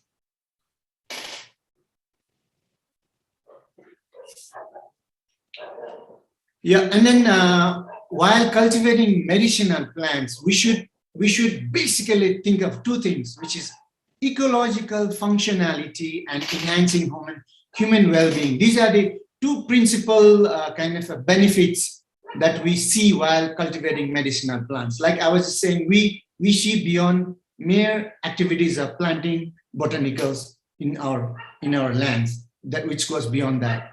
Meaning which is ecological functionality and enhancing human well-being. Those are the bigger, larger pictures. So forest landscape restoration is the process of regaining that ecological functionality and enhancing human well-being across degraded and deforested areas, large-scale areas comprising and overlapping ecological, social and economic activities and values. So successful forest landscape restoration is forward-looking and it's dynamic, focusing on strengthening the resilience of landscapes and creating future options to enhance and further optimize ecosystem goods and services as societal needs change or new challenges arise. So every time, like whatever we experienced recently, like the scars of the COVID-19 pandemic. So all of a sudden there is a huge demand and interest all over the world for Ayurvedic kind of botanicals. And so all of a sudden there is demand and interest from the Western world on our traditional kind of Ayurveda. So whenever there is a societal needs and then the changes and then the new challenges arise of more demands. So we should incorporate those challenges as opportunities for us. So which will enhance human well-being for the consumers, also that is human well-being for the cultivators. That's more economic opportunities. So restoring forests and landscapes is more than just planting trees. Like I said before, a restored landscape could include naturally regenerated areas, agroforestry, on-farm trees, mangroves. India has a huge coastal area, so you can have wonderful mangroves there. Protected areas, planting of trees and other woody plants like bamboos and more.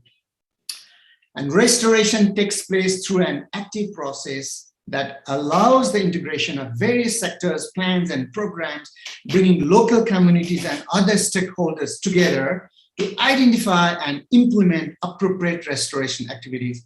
Here, I would like to mention, in India, you have a wonderful national project of National Bamboo Mission. In Nepal, sadly, we don't have government-sponsored mission, but we do have, in a smaller scale, people-initiated National Bamboo Mission, but that we have initiated ourselves as community forest users groups. Luckily, in India, the government has helped so much the community for National Bamboo Mission. So in our mosaic of forest landscape restoration, apart from the agroforestry, we also have a certain, in the mosaic, certain part of the degraded area, a degraded part of the community forest, we want to kind of cultivate and then plant commercial scale of bamboo plantations. So that's why we call it mosaic. Certain chunk of the land, we have medicinal plants, certain chunk of the land, we have high value kind of fruit-bearing trees, we have kind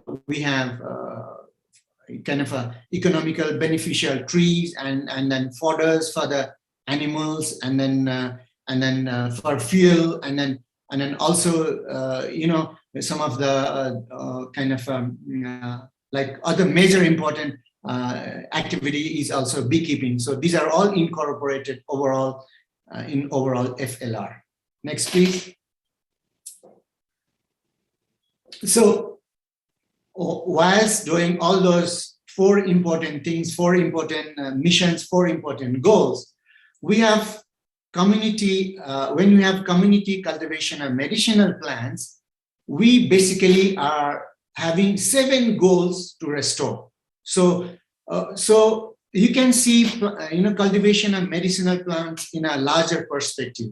So we basically have outlined 7 restoration goals that deals with food and products, energy, climate, water, biodiversity, culture of the community, and then food and products. So improve food security, increase energy resources, increase climate resilience, so that people are more equipped with kind of a, what do you call that, when they have more resilience, so they can withstand any kind of changes and any kind of threats to their livelihoods. So let me elaborate a little bit. When we increase climate resilience, meaning in the villages, in the mountains especially, the traditional agriculture has failed, utterly failed, from the length and breadth of the Himalayas, be it in India, be it in Nepal, be it in Bhutan, and then, you know, in the entire Hindu Kush area. So the scars of climate change, one of the major kind of what do you call that, battering to the community is the failure of traditional agriculture. So where does the common farmer in the mountains they go to? The only way out for them is to leave the village and then migrate to the nearby urban centers. So which we do not want them to do. So what we have to do is we have to get them adapted to the changing climate, global, you know, climate change, and then global warming, and then the vagaries of the extremes of the nature. So we have to make them resilient and reskill them. For example, a person who is kind of cultivating the millet, for that matter, potatoes, or for that matter, the corns, what we do is we have to get them learn newer skills and get them cultivate medicinal plants, aromatic plants, which are more you know, resilient to the changing climate or the extremes of rain, extremes of drought. So they are more resilient, and then they can become more empowered to the adaptability of the climate change. So also one of the 7 restoration goals is the improved water quality and then supply to the community and in our farms. So conserve and restore biodiversity, which is so much important. So ensure gender equity and equality of the women and then excluded people. In India, you have the settled caste and settled tribe. Same way in Nepal, we have the indigenous people, and then we call it Dalits, the outcasts. So, and then also eventually it has to, one of the 7 restoration goals of community cultivation of medicinal plants is to alleviate poverty. Next, please.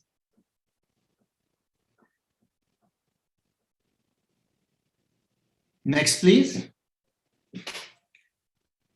Yeah, and then once we go forward for agroforestry, cultivation of medicinal plants and aromatic plants, and then all those things for under forest landscape restoration. So we have about 8 themes that we work. So until and unless we are not clear in those kind of themes, so we will get lost. So whatever work we do in the community, whatever work we do in the community forest user groups, we should never forget the themes that we are working against. And these are, this cuts through all our interventions. So number 1 goal theme is culture. So our focus is local cultural practices, stakeholder values, and land use rights. So the rationale behind this is the knowledge, value, and tenure systems of many communities are linked to how they interact and with the physical landscapes. It's important to consider how revitalizing a landscape will affect the local culture. Number 2 is community. The goal theme is community. So our focus is on income, on getting them more incomes, and then the equity, economic equity, and getting them the public health has to be taken care of. So the rationale is restoration expands the livelihood options available to the communities, increasing economic opportunity and improving well-being. Next, please.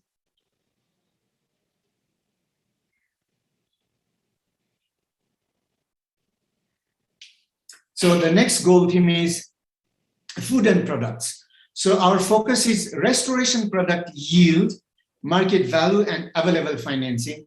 And then the rationale behind that is healthy landscapes are more productive. Local people benefit from higher yields of forestry products, non-timber forest products, and crops. So here I would like to add in the agroforestry, like not only like I was saying, medicinal plants, aromatic plants, we should always think about the high value crops, and we should also think about the plant-based fats, and then which can be processed, and then which we can get more kind of a value additions for the community.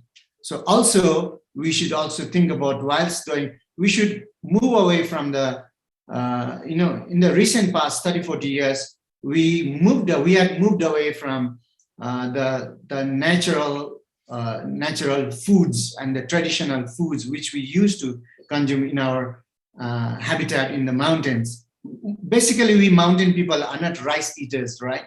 So for the last 30, 40 years, we became net rice eaters, and we became net importers of food into our land, meaning our food sovereignty. We lost our food sovereignty, and then we have become buyers of foodstuffs. We no longer produce last 30, 40 years experiences. Now we have to get back to our original, the balancing of the circularity of the environment and then ecosystem service deliveries. We have to think about that, and we have to go back. So we produce our own foods and then products, and that's how we don't want to be dependent on the imported foods from elsewhere. And then next goal theme is about the climate. So our focus is resilience, adaptation, mitigation. These 3 things are the most important parts of our themes, goal themes. We have to have a resilience. We have to have the adaptation. Without adaptation, we are just finished. And we have to go for the mitigation of the climate change, and then the extremes of the weather. So until and unless we become resilient, we can no longer survive in our natural habitat of the mountains. So in itself, mountain habitation is ecologically very, very, very, very, very fragile. And we made that even more fragile by man-made economic activities. Now it's high time we go back to the circularity, and then the then ecosystem-based adaptation, and then ecosystem service deliveries. We should always go for that. So the rationale behind this is forest and trees sequester carbon in biomass and soils, helping to mitigate climate change.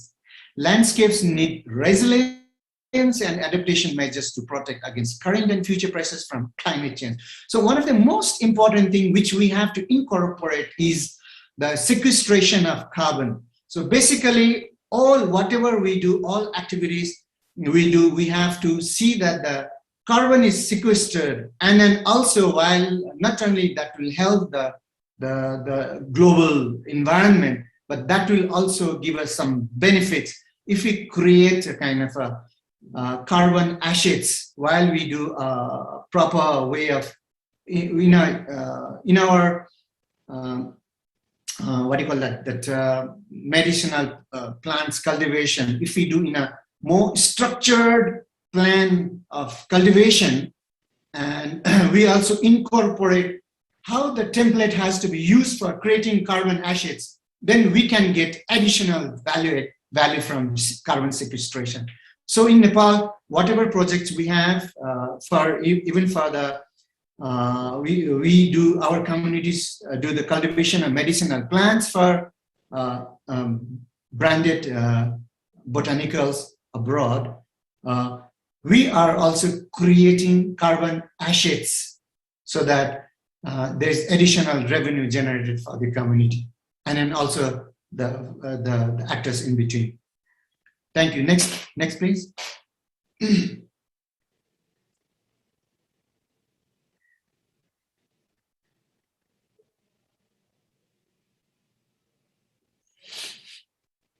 The next two important themes are soil and water. So in soil, improved soil related land use management, we have to bring in soil stability and soil quality. This is very, very, very, very vital. This has direct ramification to the kind of botanicals that we practice, the cultivation of medicinal plants, even in aromatic.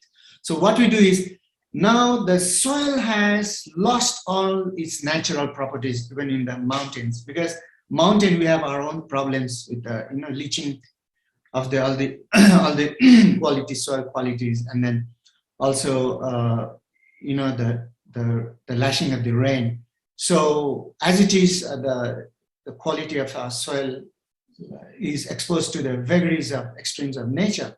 So over past several decades, so when we started using the poison of chemical fertilizing, so we basically brought in, we brought in the toxics into the environment of our mountain ecosystem. So now over the years, we have seen how the crop yield is going, how the diseases are affecting the crops, and then in no way the traditional agriculture is sustainable in the present context. So because number one, the soil is dead. So until and unless we work on the soil, until and unless we bring back the, regenerate the soil's vitality, and soil itself has it's a world underneath down there, as it is in the terranean and then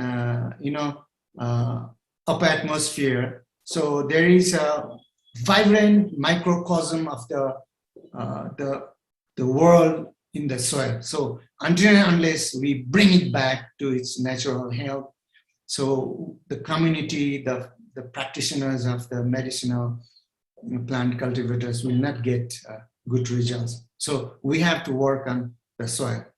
Likewise, we have to increase the organic matter, promote nutrient cycle. And then nowadays we talk a lot about nutrient and nutrition dense kind of botanicals.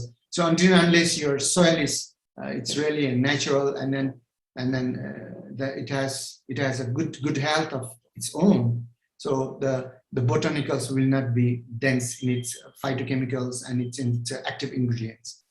So next, water being the source of life. So in the mountains, it's even more so because as we go up in the elevation, so the availability of the natural water systems of the yesteryears is already diminished, and there is lesser water. And then also in Nepal, past couple of years, we face lots of seismic tremors and then earthquakes. So whatever natural water ducts and then the channels were there, so because of the shattering of the physical earth with the earthquake, so all of a sudden there is no water in the mountains. So water everywhere, it's not there. So as simple as that. So until and unless we have to think about the major theme of as a goal, as water, our future is doomed.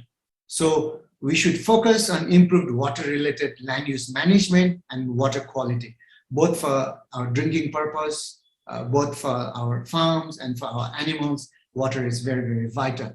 It has to be revoked. So the rationale behind this is vegetation reduces surface runoff and erosion. So if the surface has lots of vegetations, so controlling the amount of sediments and pollution that flows through the watershed, restoration can improve water quality and quantity. It will have more of a retention, and then it can easily percolate down the surface.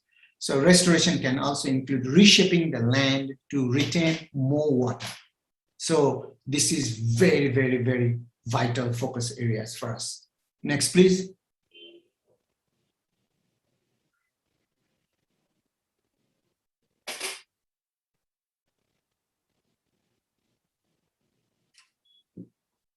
Next, please.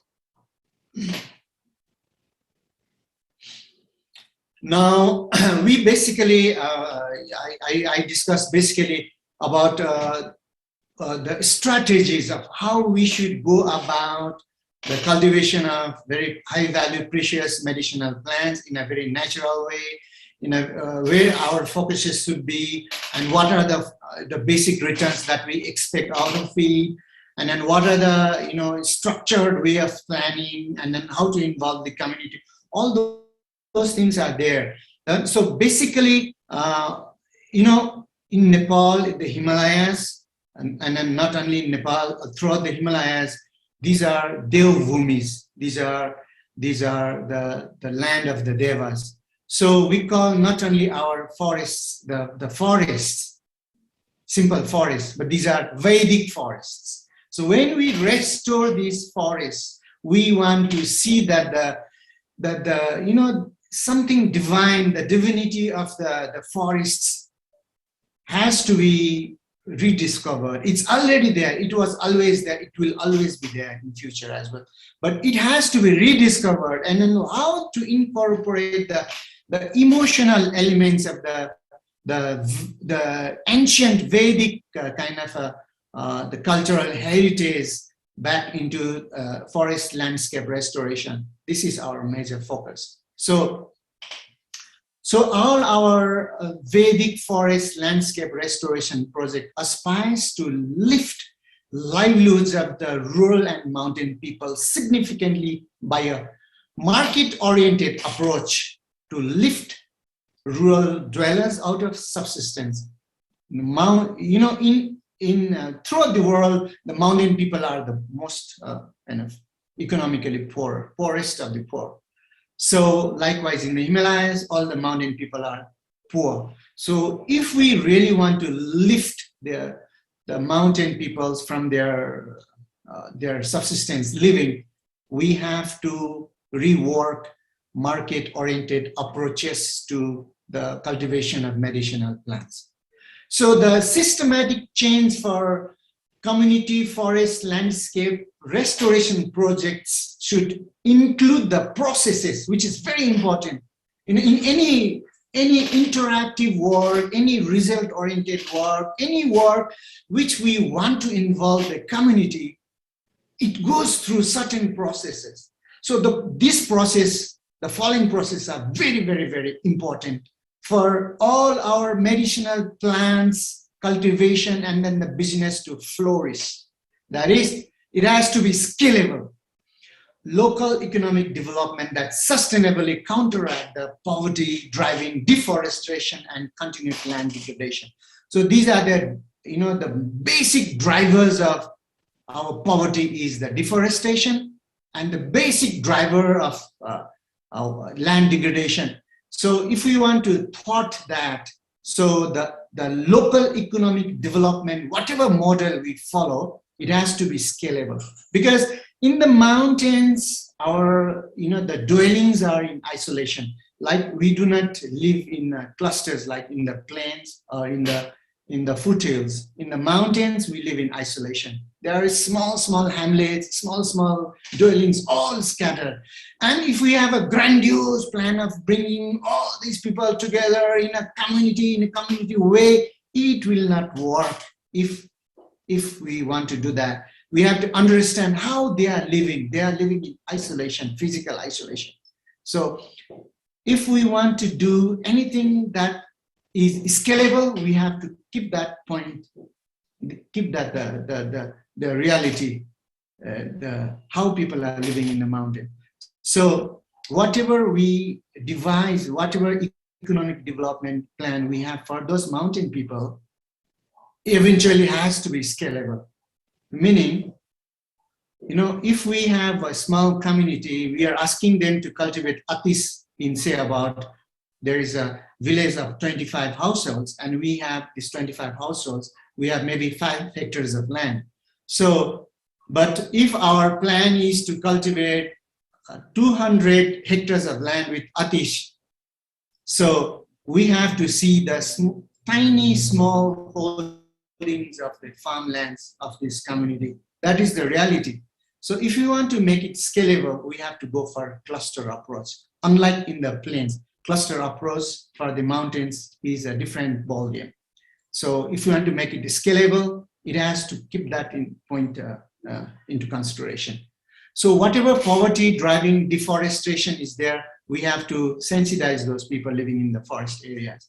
So and then make them the owners of the projects themselves. So until and unless, if you are not involving people, the community, for any local economic development, that will be just a file-based development project. So smallholders and local entrepreneurs can be entrusted long-term tenure. In Nepal, luckily, we have all the community forests. These are very, very well organized. For last 30 years, it has given real beautiful results. One of the most successful things which Nepal can be very, very proud and then to, as a flagship successful projects of environmental projects which you can flaunt throughout the world is our community, the successes of our community forests.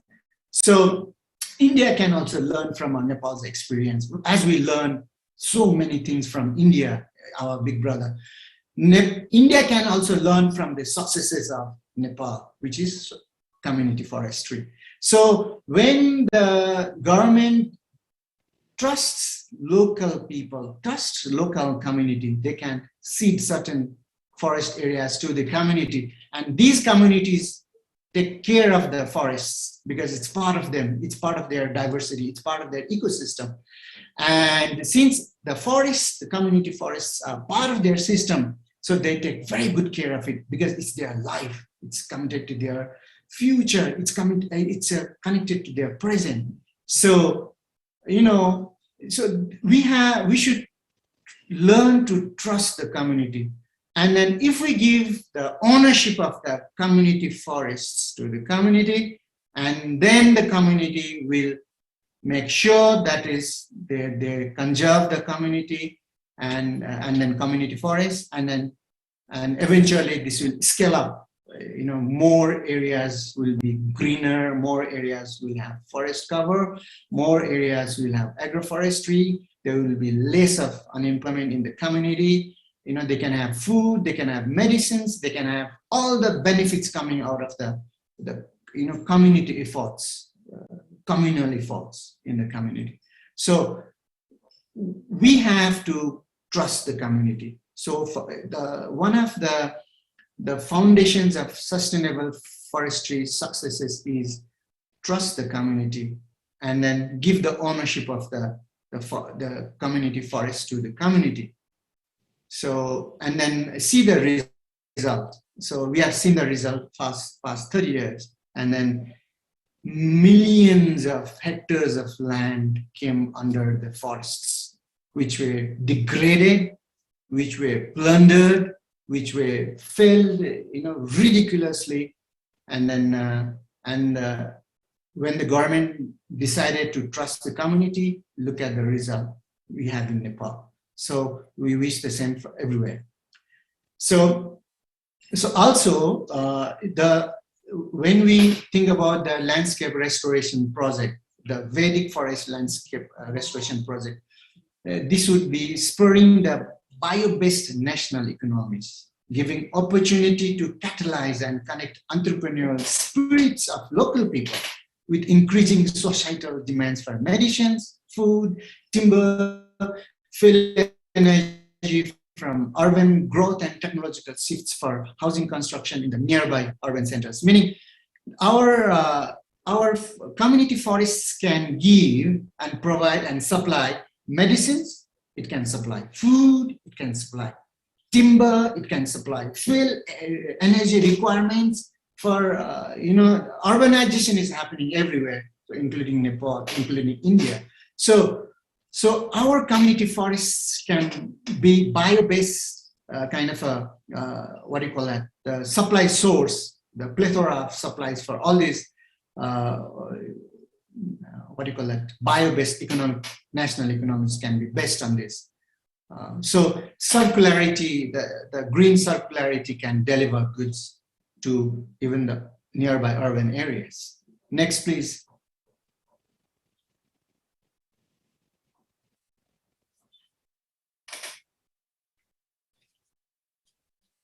So one of the very important kind of you know, pivotal moments for non-timber forest products, if we want to go for a large-scale kind of economic development projects for the community, you know, until and unless we leverage the market linkages, it's not going to be successful. This is our experience. So, like I postulated earlier, like in the mountains, our settlements are very, very sparse and then scattered. So, and then if that, you know, 10 families living in one hamlet, they are producing, say, for example, Jatamashi or Atis, or even for that matter, Cheraito. So, a person coming from one of the mandis from India, they are not going to come and buy about 1 sack of 40 kgs of Atis, you know. So until and unless a larger, you know, market linkages is established, and then the product, there is enough of that particular item for the industry is not going to come to the doorsteps of the cultivating community. And then even if the market linkages comes to the, you know, the doorsteps of the community will not have anything enough to sell to this person who is demanding in certain scale. So to marry the requirements of the market, and then to marry the requirements of the market linkages, if it's a kind of a clustering of a small, tiny holdings, clustering of small CBNEs, community-based non-timber forest products, small and medium enterprises, that is CBNE. So if we cluster of CBNEs and then to produce certain specific item, which is coming from certain kind of geographic area, so it has to have enough of quantity for the market links to come to the fruition. So meaning, so market linkages are very, very vital, which everyone knows. And then, but to get the enough for the market and to get the enough for the community, from the community. So there has to be a balance. So somebody else has to have a platform to work for that. Luckily in India, you have a beautiful platform of e-Charak. We really, really admire the Ayush Ministry, the kind of work which is doing, and then also the NMPB, the Yeoman's service that NMPB is doing, and then for giving all the backward forward integration services to the practitioners of medicinal plants in India. It is phenomenal. It is very, very inspiring. It's very, very visionary, and we really, really like to learn and to imbibe and imitate from all your successes. And then, so one of the NTFC leveraging market linkages is the highlight of each of the intervention project is this agroforestry cultivation linked with the markets through strategic collaboration of co-impact sourcing of traceable and certified raw materials with the bulk Ayurvedic and nutraceutical industry in the overseas market. Meaning, Nepal, whatever we produce, 95% of our goods eventually finds its market in India, in Indian Ayurvedic scene. So, so we would like to leverage the markets with our interventions, meaning the community, organizing community, then small community, the community forest user group, CBNEs, and eventually, go for contract farming in a very win-win situation. That's what we always look forward to. Next, please.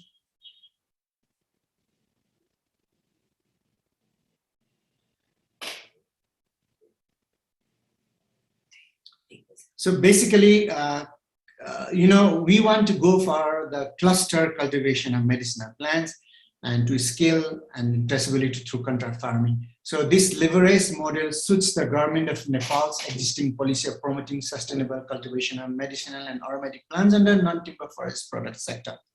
The primary components across different themes are cultivation of medicinal plants, cultivation of high-value fruits, rejuvenation of soils, but these are all interlinked.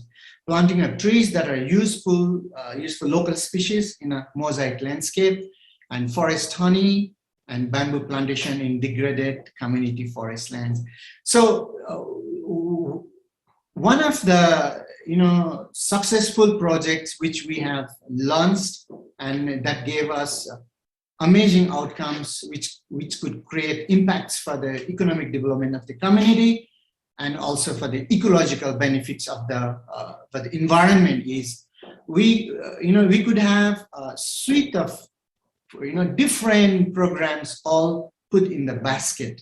So not only we do the cultivation of medicinal plants, because these different medicinal plant crops have certain kind of harvesting timing. Some are 6 months, some are 1 year, some are about 2 years, 3 years, 4 years, 5 years, like that.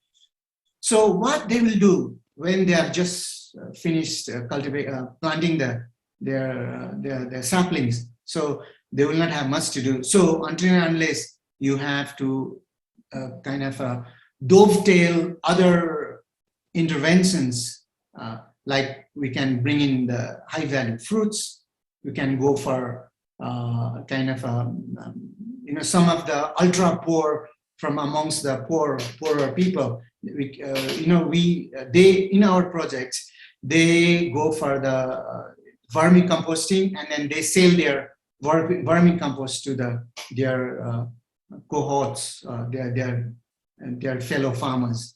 So because they do not have any inputs for them to go for cultivation of medicinal plants, but at least they can sell their vermicompost. So these are symbiotic kind of activities. different stratas of the society in the village.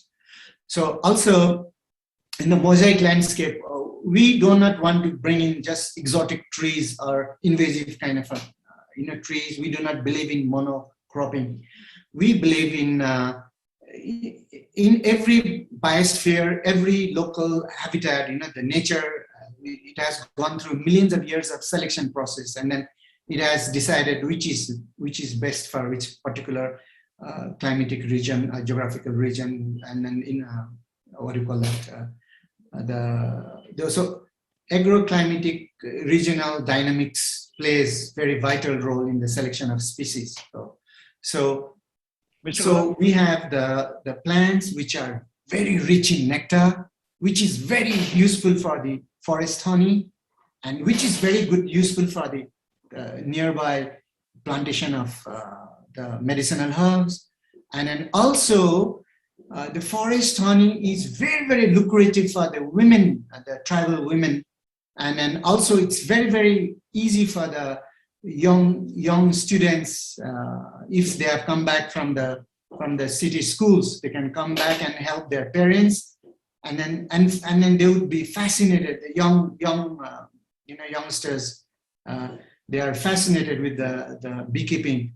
So also that helps in the pollination of different species in the forests and in the agricultural lands, and then it has a tremendous kind of a value. So also not only we get honey, we get honey venom, we get the wax, and then we get monofloral honeys, which fetches very good price in overseas markets, especially in Japan and in certain parts of the Western world. So we integrate all those things into our medicinal plants cultivation. And most important of this is the clustering of bamboo plantation. So bamboo plantation is very good in the sense that, of course, it has to be suitable for the local climatic area and then the elevation. And we have each and every community forest user groups, they have degraded lands. So all degraded lands, we basically go for a plantation of bamboos. And in the bamboo plantation, you get fantastic carbon sequestration. They're one of the highest sinking of carbon onto the soil is bamboo. And then also after 5 years, when it starts getting the returns, that is phenomenal. And it goes on for about 18 to 20 years uninterrupted. So these are all additional value addition for the income generation for the community. And then also we incorporate carbon assets for our bamboo plantation because we follow the international protocol. We also follow the template for different carbon asset companies. When we just do not go for bamboo plantation randomly, it has to have that protocol for that, and which has to be kind of verifiable. So that is very important. So the next is certification of use of technology. One of the important thing which is very, do you want me to continue, sir? Yeah, you please continue, but move fast. Okay. So certification of technology. So deployment of blockchain technology is very important as a value addition. So because blockchain really gives transparency, and then also what happens in medicinal plants, there are lots of actors in between. In Nepal, there are at least, in our studies has shown that there are about 15 to 20 actors in between till it finally reaches the Ayurvedic industry in India. So we don't want all those actors. So we want when we involve blockchain technology, that gives a clarity, and that's also registry, which you cannot doctor in later on. So we have supply chain inputs and quality planning material. So this is very vital for us. Everyone has discussed in the previous sessions also. So we want to go for the cultivation of medicinal plants as per the requirement of the industry.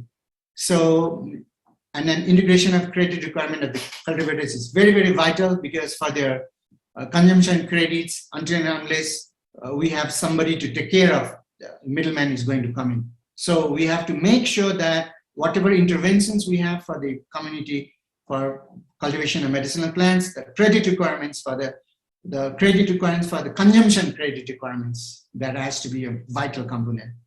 So, and then the training is very, very vital. Intensive and continuous training of the cultivators is very, very vital. And another important aspect of the entire project is gender empowerment and social inclusion. So until unless this is not there, so we are not going to go anywhere.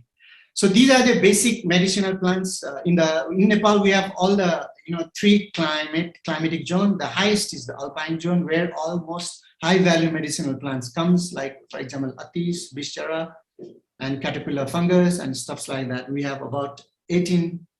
There are more than that, but these are the big major principal 18 medicinal plants coming from the alpine areas of Nepal. Next, please. And these are coming from the mid-hill areas, which is from about 600 to 3,300. So these are also, some are high value and then some are less high value. But here the interesting part of the medicinal plants in the mid-hill is we have more of community forest user groups going for cultivation of medicinal plants in these areas. So more than 50% of our community of medicinal plants cultivators comes from these areas. Next, please. And mostly the Tarai area is like the foothills. It's almost like in India, Indian Tarai. So whatever is grown in Indian Tarai, it's repeated in the Nepalese Tarai areas. And mostly these areas grow medicinal and aromatic plants. There is more of aromatic plants growing in these areas. Next, please. So another important thing which I wanted to highlight is, we are talking about all the time about the medicinal plants, but equally important is the plant-based oils. So for example, there is very economically, very, very valuable plant which is called fulvara or churi tree. So these are basically they're available in wild areas. So churi and then other trees which is there. So what happens is, now traditionally people, they do go for the cold pressing of the churi trees, which contains saponin, and then which is not very good for their consumption, human consumptions. But traditionally people do consume. So, but many of our one of our largest buyers of churi seed, they are going for the supercritical carbon fractionation, which removes all the impurities, and they are going to supply to the big brands of cosmetics, cosmeceuticals and pharmaceuticals. And then also another important thing about the plant-based fat is they are using plant-based fats, churi butter and sal seeds, into cocoa butter equivalent and cocoa butter substitutes. So even in India, government of India has allowed use of at least 5% of cocoa butter substitute coming from churi butter and sal seed oil to be mixed with 95% of cocoa. Cocoa is very, very expensive, and then also to give certain meltability quality, so churi butter is required. So I really, really thank you very much. And then we are looking for strategic partners so that we can have a structured kind of a cultivation of medicinal plants under contract farming. And please, you may like to note down our email addresses and visit our website. There are more information. And thank you very much to the NMPV for giving us this opportunity. And I really, really am personally grateful to Professor Professor Chandan and NMPV especially. And thank you very much. And we look forward to working. Namaste to you all from Nepal.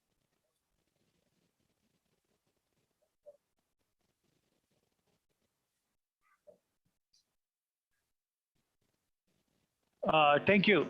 Thank you very much, Mr. Bhaskar. Before I thank you formally, I have a quick question. Can you please throw some light on the business collection process of cordyceps sinensis in Nepal? What are the legal complications and what are the royalty fees there and how it is managed? Can you just throw some light on that? Yeah, these basically, the cordyceps come from basically 90% of the cordyceps that is kind of collected from the wild in Nepal comes from basically 3 districts in Karnali province. So, you know, there was unscientific kind of a collection of these cordyceps led to kind of what do you call that, loss of the habitat for this particular item. And for last 4 years, the collection, the wild collection of the cordyceps is diminishing. Only to the extent only 40% of 4 years before that quantity is available now. So the district authorities, they give permission to the nearest, we call it VDC, Village Development Council people.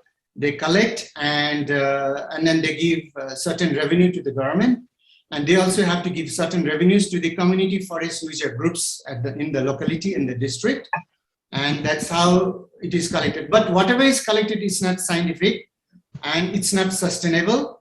And in another, let's say 4 or 5 years time, we will not have any of the cordyceps coming from the Himalayas from Nepal.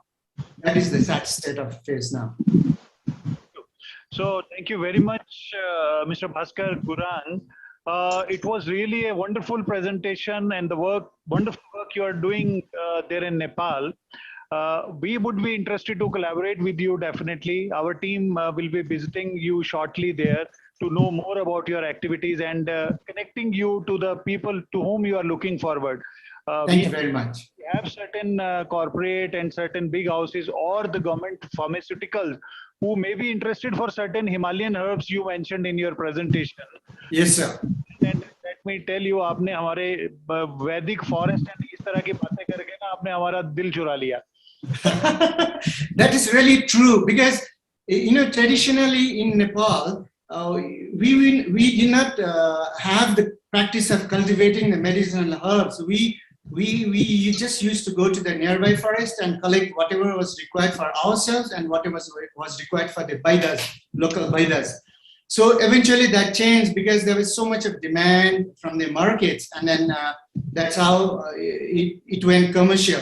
But even to this day, if the villages they have to cultivate, you have to go through elaborate processes of taking the permission of the local, we call it devatas, the local divine protectors, we call it. There is no specific devatas, but we worship the mountains, the rivers, we call the spirits. Unless the spirits, they do not give the permission, the medicine is not going to work. That's how we believe. The traditional belief is like that. So the permission has to be there. And then even in the commercial cultivation, even to this day, the traditional village folks, they do elaborate puja of the field before the medicinal plant is kind of planted onto the soil. Because they say, the urja, the real urja from the medicinal herb will not be there. It's not only the physical properties of the plant, but the urja comes from the nature, has to be there. So that they seek for the permission before that is planted. Thank you. That is our tradition, ancient tradition, which we all belong to the Omkar family, the entire South Asia, whether you accept or not. And then we are very proud of that tradition. Thank you. So once again, thank you very much for such a wonderful presentation. You gave us two definitions for giving people hope and sense of purpose, traceability, certified raw material. These are the keywords we would be interested to collaborate with you. You are using blockchain technology, wonderful. QPM, yes. You have already done good work. So, and this gender and all that, we will come back to you. about your work and the scope of collaboration, I would request Mr. Vivek Vikas, one of the organizers of this event, to comment on your presentation and your work. Mr. Vivek. Mr. Bhaskar, congratulations for your presentation. I'm very much impressed with the kind of community feeling that you have developed, community forest feeling, that the motherland belongs to all the citizens and all the resource in the ecosystem have to be shared, nurtured and propagated. So complete traceability and using the entire resource of the country, you are developing something for the future of mankind to sustain life is really, really admirable. And as you said, India would take your experience as a pilot project and learn from that and grow, take it even forward. As we were yesterday talking about something like that, that we have got a lot of botanists, a lot of universities, a lot of students, those who know a lot about plants. These people, the tribals, landless laborers, and the local villagers in that area all can collaborate together and bring out a sustainable model where all the stakeholders are getting profit out of it and they have the ownership and continue with it. So Yes, something sir. we were talking about, you have entirely given us a pilot project sort of a situation, which is going to be very useful. Yes, sir. Thank you and congratulations once again. Thank you very much for your kind words, sir. And especially, I would like to end with one particular observation which we witnessed recently. So while we were doing the research work, we found out from Nepal, 30,000 metric tons of the herbs finally finds its way into the Indian mandis, the Ayurvedic mandis. To our utter astonishment, as per the government of Nepal's kind of records, only about 11,000 metric tons of dry herbs were exported to India, whereas there are 30,000 metric tons of medicinal kind of herbs. So these are all going from the forest, and within next 10, 15 years, we will not have anything to offer to the Ayurvedic industry in India if we are not going for sustainable cultivation of medicinal plants. So this is the crux of the story. So unless we go for a sustainable way, we have plundered far too much from the nature. The Himalayas have given us so much, but it can no longer give that much. 30,000 metric tons of herbs, and like I told you about the cordyceps. So next 5-6 years there will not be any cordyceps. So it's that sad. So we have to make sure that whatever we do, we have to go for sustainability. The nature has to be survived. Nature has to be taken care of. Thank you very much from Nepal. Thank you very much. Just hold on, just be there. I would just like to invite Mr. Gurpreet Singh, a farmer scientist from Rampur in Uttarakhand. So he was instrumental to bring Mr. Gurang to this forum last week. So I sincerely would like to thank him, and I would request Gurpreet Singh to say a few words. Let me tell something about him. Mr. Gurpreet is working on aromatic crops, definitely some medicinal plants also. So he has developed his own variety of lemongrass, and he is doing 100% export of those aromatic oils. So Gurpreet, please throw some light on your work in few minutes, please. Sir, thank you for inviting me here. Am I audible? Sir थोड़ा हिंदी से बोलते हो तो चंगा रहेगा, हिंदी सुनने वाले ने. अच्छा ठीक है सर. सर मैं हिंदी में बोल रहा था. पहले तो सबको सर नमस्ते. बहुत बहुत आपका शुक्रिया कि आपने मुझे यहाँ आमंत्रित किया. और सर देखिए, आपने जो एक प्रश्न पूछा है, this is been a 30 years, जो मेरी एफर्ट है 30 years का, इसमें मेहनत है. अब कोई भी trade, we talking about medicinal trade जिसकी आप बात कर रहे हैं, इसमें सर इतनी बारीकी का काम है. Let's say starting from weather, starting from ये बातें तो everybody knows. I mean, it's been already spoken about. Planting material ठीक नहीं है, weather ठीक नहीं है, आपका skill set सही नहीं है, आपके पास machine नहीं है, तो वो quality आ ही नहीं सकती. और quality का पहचान होना आप किसान को पता ही नहीं होता जब तक कि वो अपने buyer से एक proper interaction में या touch में नहीं रहेगा. So that means there has to be a dynamism for the buyer or seller. दोनों के बीच में एक कम्युनिकेशन बहुत जरूरी है. To know number one what he wants and आपको पता होना चाहिए आप उसको कैसे पैदा किया जाए. तो हम लोगों ने सर जो लेमन ग्रास पे काम किया है और सिम्बू प्रोविंस पे काम किया है, बेसिकली हमने अपने ही ट्रायल प्लॉट्स 50 से 55 हमने अपने ट्रायल प्लॉट्स बनाए पहले. ये बात है 90s की बात है. तो वहां से हमने अपने बायर्स जहां जहां हमें पता लगा उनसे भी टच किया, कम्युनिकेशन किया, सबको सैंपल्स जाते थे. और कुछ हमने यहाँ तक भी प्रयोग किया कि भी 1.5 महीने में काटे, कि 2 महीने में काटे, कि 2.5 महीने में काटे, और कौन सी वैरायटी का कौन सा यील्ड कितनी है, बायोमास कितना है. तो we had to study everything. And यहाँ पे सबसे बड़ी मेरे को प्रॉब्लम यहाँ है कि देखिए मेरे पास ना तो GCMS था, ना मेरे पास कोई labs थी. तो I had to send samples to my buyers. Every sample was being analyzed. Obviously it involves cost and time. अब आप देखिए it's taken me 30 years to be able to establish this business.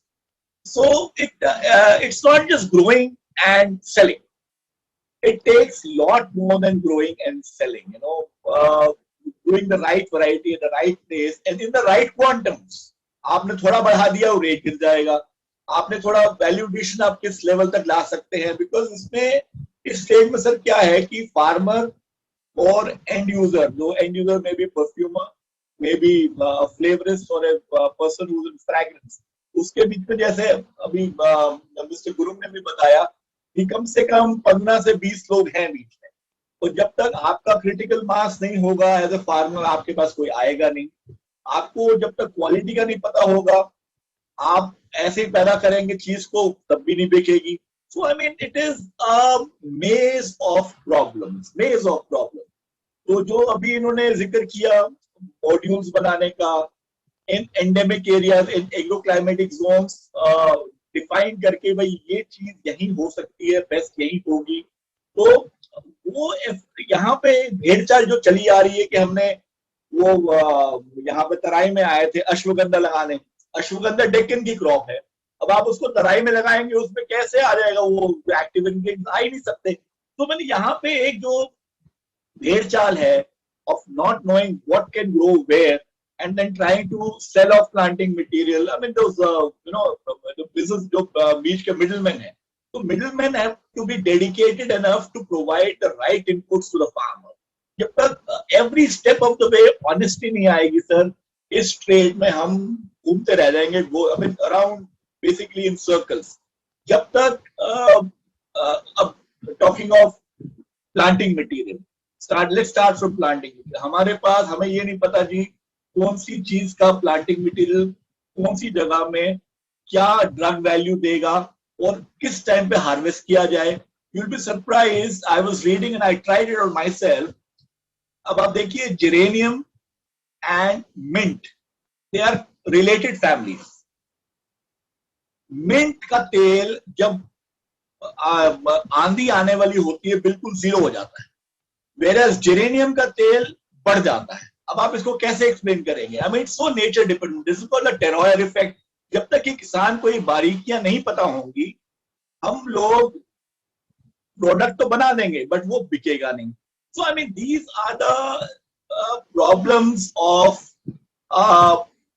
being collective, being together, education. There are a lot of things that have to go into this particular field for getting this project to launch. I mean, launch by itself means we have the strengths. We have हमारे पास, sorry, I'm back in English. Sorry, हमारे पास agroclimatic Jones हैं, हमारे पास research facilities हैं, हमारे पास we can tap the market. But the question is, we need to provide to the market what the market needs. Not expect the market to buy what we produce. and also produce in those quantums what the market can, absorb. If we produce more, फिर हम लोग खत्म है, कम बनाएंगे, and then we need to know कि हमारा competition कौन है, कौन सी crop में क्या competition है. So I mean all these things play a very important role. And अब बाकी बात रहेगी sustainability and terroir effect. And as somebody said, I just heard that soil by itself is a living being or a living organism. जब तक हम nature को respect नहीं करेंगे सर, इस trade में हम लोग आगे नहीं बढ़ सकते. I think, sir, is that enough? Sir, is that enough, or do you want me to continue? Thank you, sir. Thank you very much. मुझे तो acknowledge करना था, आपने गुरांग साहब को हमारे साथ जोड़ा. अरे सर, प्यार का शुक्रिया sir. Thank you to everybody here. Thank you. So let us move forward now. So जैसे चर्चा हो रही है, अब थोड़ा इसको हिंदी में कर लेते हैं. जैसे इन्होंने कहा गुरप्रीत जी ने कि ये प्लांटिंग मटेरियल जो पौधे कहाँ से आएंगे, सबसे बड़ा मसला पौधे का है. पौधा कहाँ से आएगा और ऑथेंटिक पौधा कहाँ से आएगा.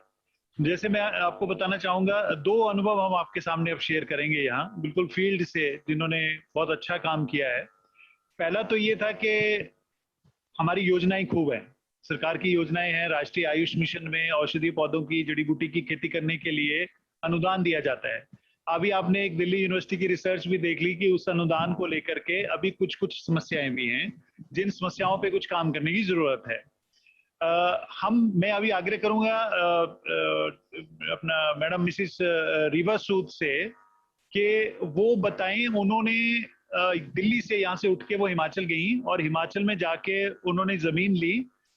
जमीन पे वो ऑर्गेनिक फार्मिंग करना चाहते थे, सब्जियां उगाना चाहते थे, लेकिन वो मेडिसिनल प्लांट्स की तरफ बढ़ गए और उन्होंने मेडिसिनल प्लांट्स भी वो चुने जो RET लिस्ट में आते हैं. खास करके वो पौधा जो इस समय लुप्त हो गया है, यानी उसको जैसे कल से चर्चा हम कर रहे हैं कि जब तक उसकी खेती नहीं होती उसको विदेश नहीं भेजा जा सकता, एक्सपोर्ट नहीं किया जा सकता. और इस समय में आप बाजार में लेने जाओ तो 1200, डॉक्टर साहब अभी बता रहे थे कर्नाटक के और तेलंगाना के अनुभव बता रहे थे, 1200-1300 रुपए किलो वहां उसका जड़ जो है वो बिक रही है और उपलब्ध नहीं है आसानी से, खेती वाला. तो वो प्रक्रिया शुरू की मैडम रीवा सूद ने. हमारे जो रीजनल फैसिलिटेशन सेंटर थे नेशनल मेडिसिनल प्लांट बोर्ड के, हमारा एक टारगेट था कि हम सोच रहे थे कि हम अपने कुछ QPM सेंटर्स बनाएंगे, तो जो quality planting material production centres बनाएंगे. काफी समय लगा हमें ये ढूंढने में कि कौन इसको कर सकता है, कौन इसका ऑथेंटिक मटेरियल ला सकता है, क्योंकि जब सरकार की तरफ से जब हम क्वालिटी प्लांटिंग मटेरियल कह देंगे तो क्वालिटी होना चाहिए, यानी उसके सीड के साथ समझौता नहीं हो सकता. अब संतरा लगाएंगे तो नींबू नहीं लग सकता, नहीं लगना चाहिए. संतरा है तो संतरा ही लगना चाहिए. तो सर्पगंधा का बीज कहाँ से आएगा, इसका प्लांट जर्म प्लाज्म कहाँ से आएगा, ये सब चीजों की चुनौतियां थी जिसके लिए संसाधन बहुत सीमित थे. लेकिन मैडम रीवा सूद ने अपने इंडिकेयर ट्रस्ट के माध्यम से हिमाचल में काम शुरू किया और मुझे इस बात का एक तरह से गर्व महसूस होता है कि हमने उनके आसपास में पंजाब और उत्तर प्रदेश में, सहारनपुर के कुछ इलाकों में और पंजाब के करतारपुर में और हिमाचल के ऊना जिला में हमने लगभग 50 एकड़ का एरिया जो है वो सर्पगंधा के खेती में लेके आए हैं. अभी उसकी हार्वेस्ट शुरू हो गई है, लेकिन कल ही हमारी चर्चा हो रही थी, इसके पत्ते की भी हमें मार्केट मिली है. आने वाले समय में शायद वो भी किसानों के लिए एक अच्छी हो सकती है. ओवर टू मैडम रीवा सूद, आप अपने अनुभव बताएं. इसके बाद हम व्यवहारिक रूप से आयुष मिशन की असल में इम्प्लीमेंटेशन फील्ड में कैसे हुई है, क्या चुनौतियां आ रही हैं.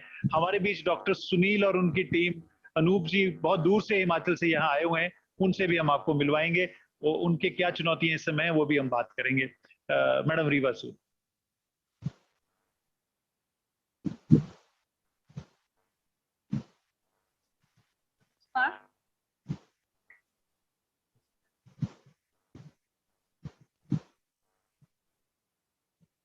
नमस्कार. चंदन ने अभी स्टार्ट किया, मेरी एक सक्सेस स्टोरी तो मैं नहीं बोलूंगी, मैं क्योंकि स्टार्टिंग में ही स्टूडेंट ही हूँ अभी. तो स्टूडेंट को यदि मैं बोलूँ कि मेरा साल का ही ये कार्यकाल है जो मैंने हिमाचल में स्टार्ट किया था, तो मैं बहुत प्राइमरी लेवल पे हूँ. अब तो मैं बहुत सारे की बातें सुनती थी, वो तो R&D से लेके बहुत अच्छे आउटपुट की बातें कर रही हूँ. I'll start my story as a Himachal farmer. और मुझे बहुत गर्व होता है अपने आप को कहते हुए कि मैंने 5 साल से अपने आप को टाइटल डाला कि मैं हिमाचली फार्मर हूँ। और मैं इसको बहुत, क्योंकि मैं जब भी बात करती थी मैंने लोगों के साथ में ये एहसास किया कि लोग बात करते हैं बहुत मुश्किल है, बंजर जमीन में काम करना बहुत मुश्किल है, पानी नहीं है, रिसोर्सेस नहीं है। सरकार को तो 100% क्रिटिसाइज किया जाता है कि सरकार की तरफ से कोई कोऑपरेशन नहीं मिलता। यदि हम जाते हैं तो एक्सेसिबिलिटी नहीं है। वीमेन फार्मर के लिए तो कहीं पे भी कोई डोर नजर नहीं आता है, कोई विंडो नजर नहीं आती जहाँ पे वो अपना चेहरा भी दिखा सके या बोल पाए। तो समाव मुझे ये सब बातों के साथ में माइंडसेट के साथ में एक बंजर जमीन जिसका कि 70 एकड़ लैंड लगभग, जो कि हमारी अपनी पर्सनल जमीन पे काम करने का मौका मिला मेरे परिवार की तरफ से। अब मुद्दा वही था जो अरविंद जी ने बोला कि हम किस पे खेती करें, सब्जियां लगाएं, गेहूं लगाएं या मक्का लगाएं, जैसा कि सब कन्वेंशनल करते हैं। और यदि हमको उसकी बहुत जल्दी वैरायटी लेनी है या बहुत जल्दी उसका प्रोडक्शन लेना है या उसमें बहुत जल्दी आउटकम लेना है तो कितना यूरिया डाला जाए। समाव मैं इन सब चीजों के साथ नहीं गई थी। मेरे बिल्कुल 2 क्लियर मुद्दा थे। वन इज जहर मुक्त खेती, chemical free farming, another one medicinal farming. तो हमने अपने इस मिशन स्टेटमेंट को अपनी जो मेरी एक एनजीओ है इनके ट्रस्ट, 32 इयर्स का मेरा अनुभव है। मैं काफ़ी जगह पे देश विदेश में घूमकर आई हूँ और मैंने सस्टेनेबल प्रोग्राम्स को देखा है, इन्वायरमेंट प्रोग्राम को देखा है, उनको मॉनिटर किया है और मैंने खुद काम किया है। तो उनके थोड़े थोड़े जो मेरे अनुभव थे मैंने अपने इस मिट्टी में डाले। तो सबसे पहले हमें स्टार्ट हुआ, हम बड़ी बात करते हैं इनपुट एंड आउटपुट की। तो इनपुट में तो मैं थी और मेरी ज़मीन थी और थोड़ी सी मेरे पास सीड मनी थी। और साथ में हमने प्रोसेस स्टार्ट किया कि हम कहाँ से शुरू करें इस काम को। तो ज़मीन जो मिली मुझे वो बिल्कुल बंजर थी, कुछ भी नहीं था उसमें। यदि मैं बोलूँ पानी की एक बूंद नहीं थी। 45 डिग्री टेम्परेचर, अरुण जी को मालूम है जो मेरे को मिली। और मैं वहाँ खड़ी होकर सोचती थी जमीन में मैं क्या लगाऊं। सामने मुझे कुछ कैक्टस दिखाई दिए और कुछ जमीन के बारे में मुझे जानकारी मिली, इसकी पीएच कितनी होनी चाहिए, कम पानी में हम क्या लगाएं। अभी प्रीवियस स्पीकर ने बोला कि लोग भेड़ चाल करते हैं। उन्होंने अश्वगंधा के बारे में बातचीत की कि अश्वगंधा जो है वो करालू जमीन पे लगती है या सैंडी लून पे लगती है या कम पानी में लग सकती है और शॉर्ट लाइफ क्रॉप है जो कि 7 to 9 मंथ्स पे मेच्योर हो सकती है। अनदर क्रॉप हमने देखी सर्फगंधा, जो कि बिल्कुल ही लुप्त होती हुई हमें वहां पे नजर आई और मैंने उसके बारे में बहुत स्टडी किया। तो आई फेल्ट कि कुछ ऐसा किया जाए जो यूनिक हो, चैलेंजिंग हो, जिसमें हमारा वैल्यू एडिशन हो और सुंदर से फूल आए उसमें देखने में कि हमारा वातावरण भी अच्छी लगे और अल्टीमेटली हमें लगे कि हमने कुछ किया है। कि मैं अपनी लाइफ की बिगिनिंग में नहीं हूँ कि मैं बहुत सारी चीजों से छेड़छाड़ करूँ। और मैंने अपने अनुभव को सजो के मैंने सर्फगंधा को सिलेक्ट किया। सर्फगंधा के बीज मिलना ही मेरे लिए अपने आप में बहुत बड़ा मुद्दा था कि हम सर्फगंधा के बीज कहाँ से ले जो कि बिल्कुल ऐसी सॉइल से पैदा हुए हों जहाँ पे उन्होंने केमिकल ना यूज किया हो। तो हमने उसको सर्च किया और हमने शुरू में उन बीज को प्रिक्योर भी किया और खरीदा भी। और हमने बेहर जसवा, बेहर बिट्टल, बिल्कुल ऐसी जमीन जिसकी तरफ हमारे गांव वाले बोलते थे कि गाय भी नहीं आती घास खाने के लिए। ये 5 साल पहले लोग बोलते थे कि हम तो क्या आएंगे, हमारे जानवर भी यहाँ पे नहीं घुसते थे। और सड़क से उसका यदि हम रास्ता निकालें जिगजैग तो 1.5 किलोमीटर मुझे अंदर जाना पड़ेगा पैदल, क्योंकि किसी भी तरह का कोई मोड़ नहीं था कि हम अपनी कोई गाड़ी अंदर ले जा पाए। हमने वहां पे इस सर्फगंधा की स्टार्टिंग की। छोटे से पैच से मैंने पहले उसको शुरू किया और मुझे अच्छी तरह से याद है कि मैं 45 डिग्री टेम्परेचर में जब खड़ी होती थी मुझे खुद को चक्कर आया करते थे। मैं सोचती थी कि मैं कैसे यहाँ टिक पाऊंगी। पर एक मिशन मोड था, एक जिद थी, एक कमिटमेंट था कि यहाँ पे हिमाचल में हमको कुछ ऐसा करना है जो इसके लिए मैं आज यहाँ पे शेयर कर रही हूँ। थैंक्स टू डॉक्टर अरुण चंदन। और हमने सर्फगंधा को लगाया इस टेम्परेचर में, माइक्रो इरिगेशन के साथ हमने स्टार्ट किया क्योंकि पानी बहुत कम था। तो हमने इसकी पॉली हाउस की नर्सरी स्टार्ट की और हमारी इंतजार शुरू हुई कि कब इसमें बीज निकलेगा। लोग बोलते हैं कि ये 25 दिन से 30 या 45 दिन में पौधे में जिसमें इसका जो है जर्मिनेशन होता है, हमारा जर्मिनेशन 60 दिन में हुआ। तो आप सोचिए कि 2 महीने मेरा किस तरह से बीते होंगे, दिन रात ये सोचते थे कि शायद कुछ पौधे निकल आए। और वो जर्नी चलते चलते आज हमारी जो है 5 साल की हो गई है। मेरे पास कुछ फोटोग्राफ्स हैं, कुछ वीडियोस हैं, यदि दिखाई दें तो मैं आपको अपना दिखाऊंगी कि हमने किस तरह से कहाँ कहाँ पे कैसे लगाया और आज उसकी क्या शेप बनी है। और जब मैंने वहाँ पे काम शुरू किया था तो लोग मुझे बोलते थे कि कोई फालतू दिल्ली की महिला एक बड़ी गाड़ी में पहाड़ों का विचरण करके कुछ फोटोग्राफी करने आई है और कुछ ऐसे पेड़ पौधे लगा रही है जिसकी कि हमें कोई पहचान नहीं है, या हमारी कोई जान पहचान नहीं है, या हमारे को कुछ भी नहीं मिलेगा। मेरे पास कुछ किसान जब आए, आगे ले लीजिए, ये मेरी कंपनी करते हैं और मैं बाद में बताऊंगी, यहाँ से रोक दीजिए प्लीज। मेरे पास कुछ फार्मर आए तो उन्होंने बोला आप किस एम को लेके काम कर रही हैं और क्यों कर रही हैं। मैंने बोला one thing is very clear कि मैं केमिकल फ्री फार्मिंग कर रही हूँ, दूसरा बहुत क्लियर है कि मैं मेडिसिनल फार्मिंग कर रही हूँ, और तीसरा जो मेरी स्टार्टिंग है वो सर्पगंधा से है, जो कि यहाँ पे बिल्कुल भी नहीं है या ऑलमोस्ट लुप्त हो गया है। और चौथा मेरा ये है कि मैं चाहती हूँ कि let the buyer come to the farmer rather than farmer is going to the buyer for begging purpose कि साहब मेरा कुछ तो ले लीजिए, शाम को मेरे घर में भी चूल्हा जलेगा।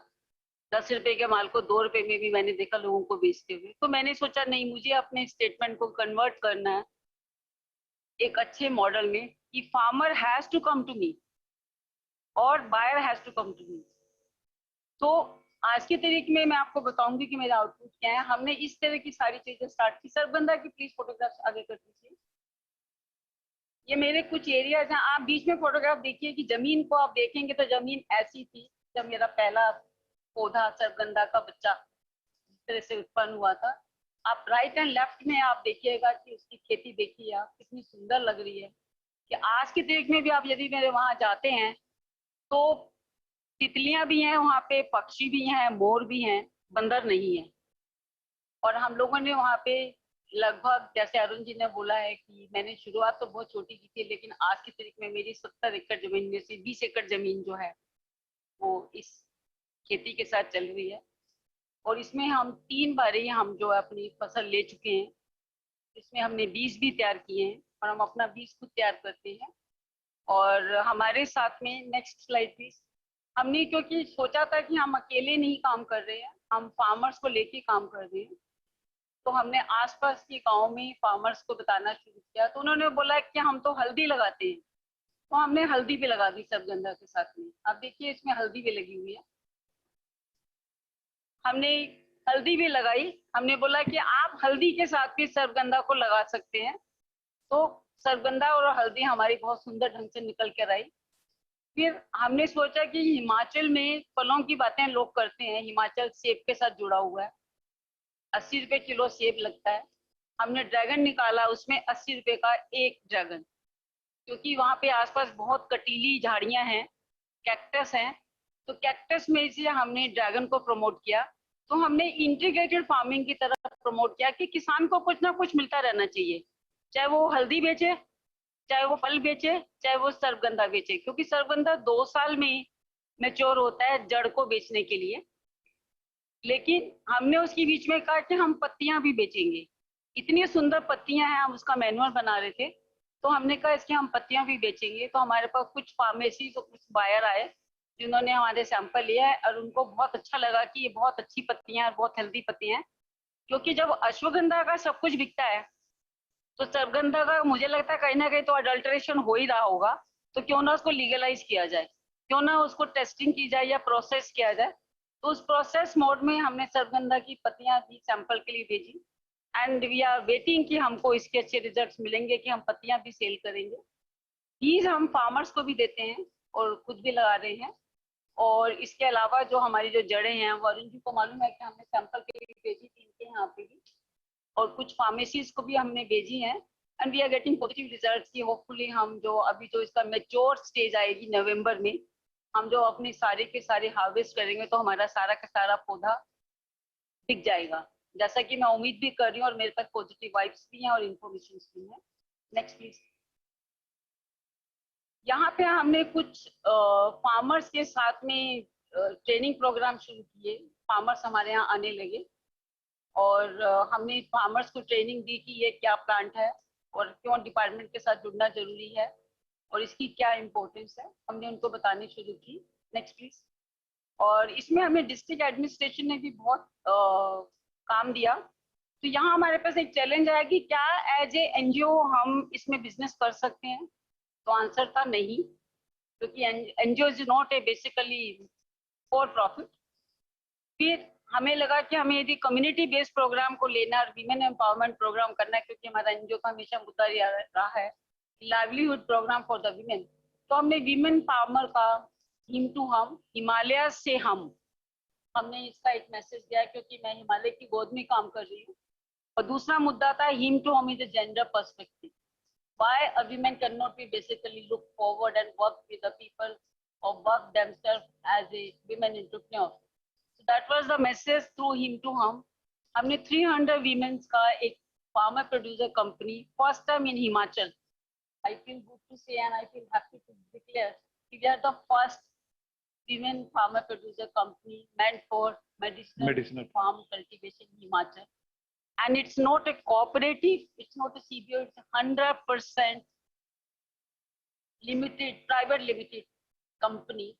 And aim इसका ये है कि भविष्य में मेरी बहनें अरुण जी चाहें तो उनको नेपाल भेजें या दुबई भेजें, वो अपना प्रोडक्ट लेके बड़े आराम से जाने को तैयार बैठी हैं, क्योंकि हमारे पास प्रोडक्ट है। Why only Nepal? Why not India can go to other countries to sell their product? My women are ready to sell the product as a producer, as a company partner also. I'm creating over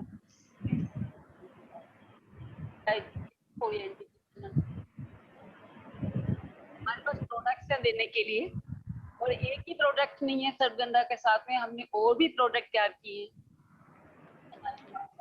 क्योंकि ये trial and hit था उस जमीन के साथ में जिसमें 50 साल से कभी काम नहीं हुआ था। तो जो भी जहाँ पे सक्सेस हुआ, जमीन ने जहाँ जहाँ हमें मौका दिया, हमने छोड़ा नहीं। बायर्स को हमने अपने वहाँ बुलाया और आज की तारीख में, नेक्स्ट प्लीज, आज की तारीख में हमारी जो नर्सरी बोलती है, नेक्स्ट, डिस्ट्रिक्ट एडमिनिस्ट्रेशन ने हमारे इस प्रोग्राम को अडॉप्ट कर लिया है।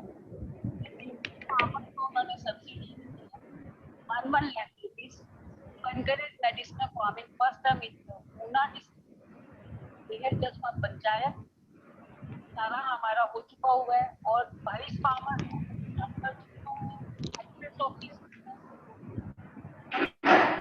साथ में प्रोडक्ट शुरू किए हैं, और आसपास की पंचायत, सरपंच, सचिव एंड ब्यूरोक्रेट्स एंड इंडस्ट्रीज हमारे यहाँ रोज ही आते हैं।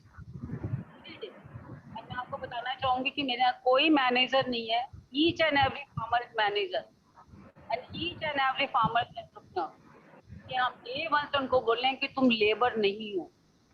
नॉर्मली जब मेरे यहाँ पे लोग आते हैं कि लेबर वर्क चाहिए, तो बोले क्यों, आपकी खेती नहीं है क्या?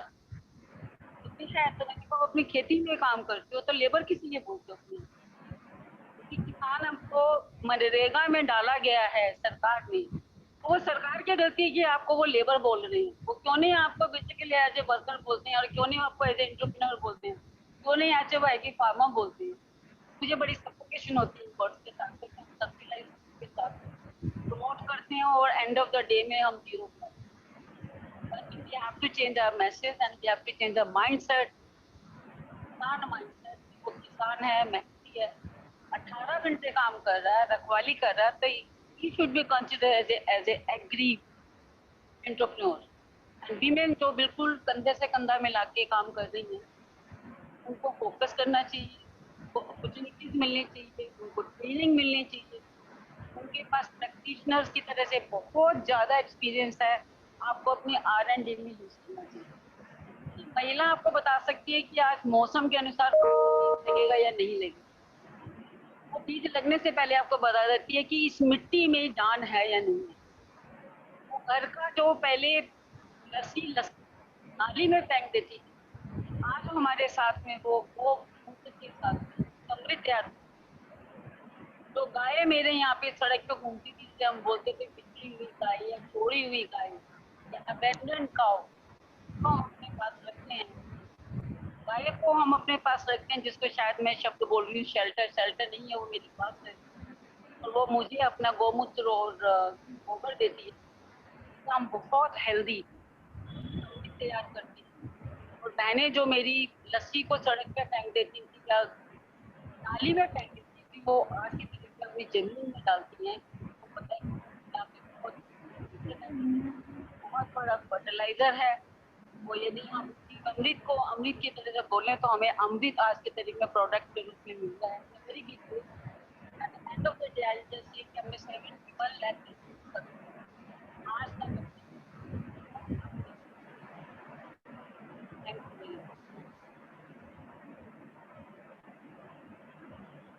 थैंक यू मैडम रीवा जी। आपने देखा इनका जो एक्सपीरियंस है, तो जिस गति से हम cultivation is being propagated now, मुझे अच्छा लग रहा था। कल ये बता रही थी कि daily farmers who come to procure planting material from the nurseries.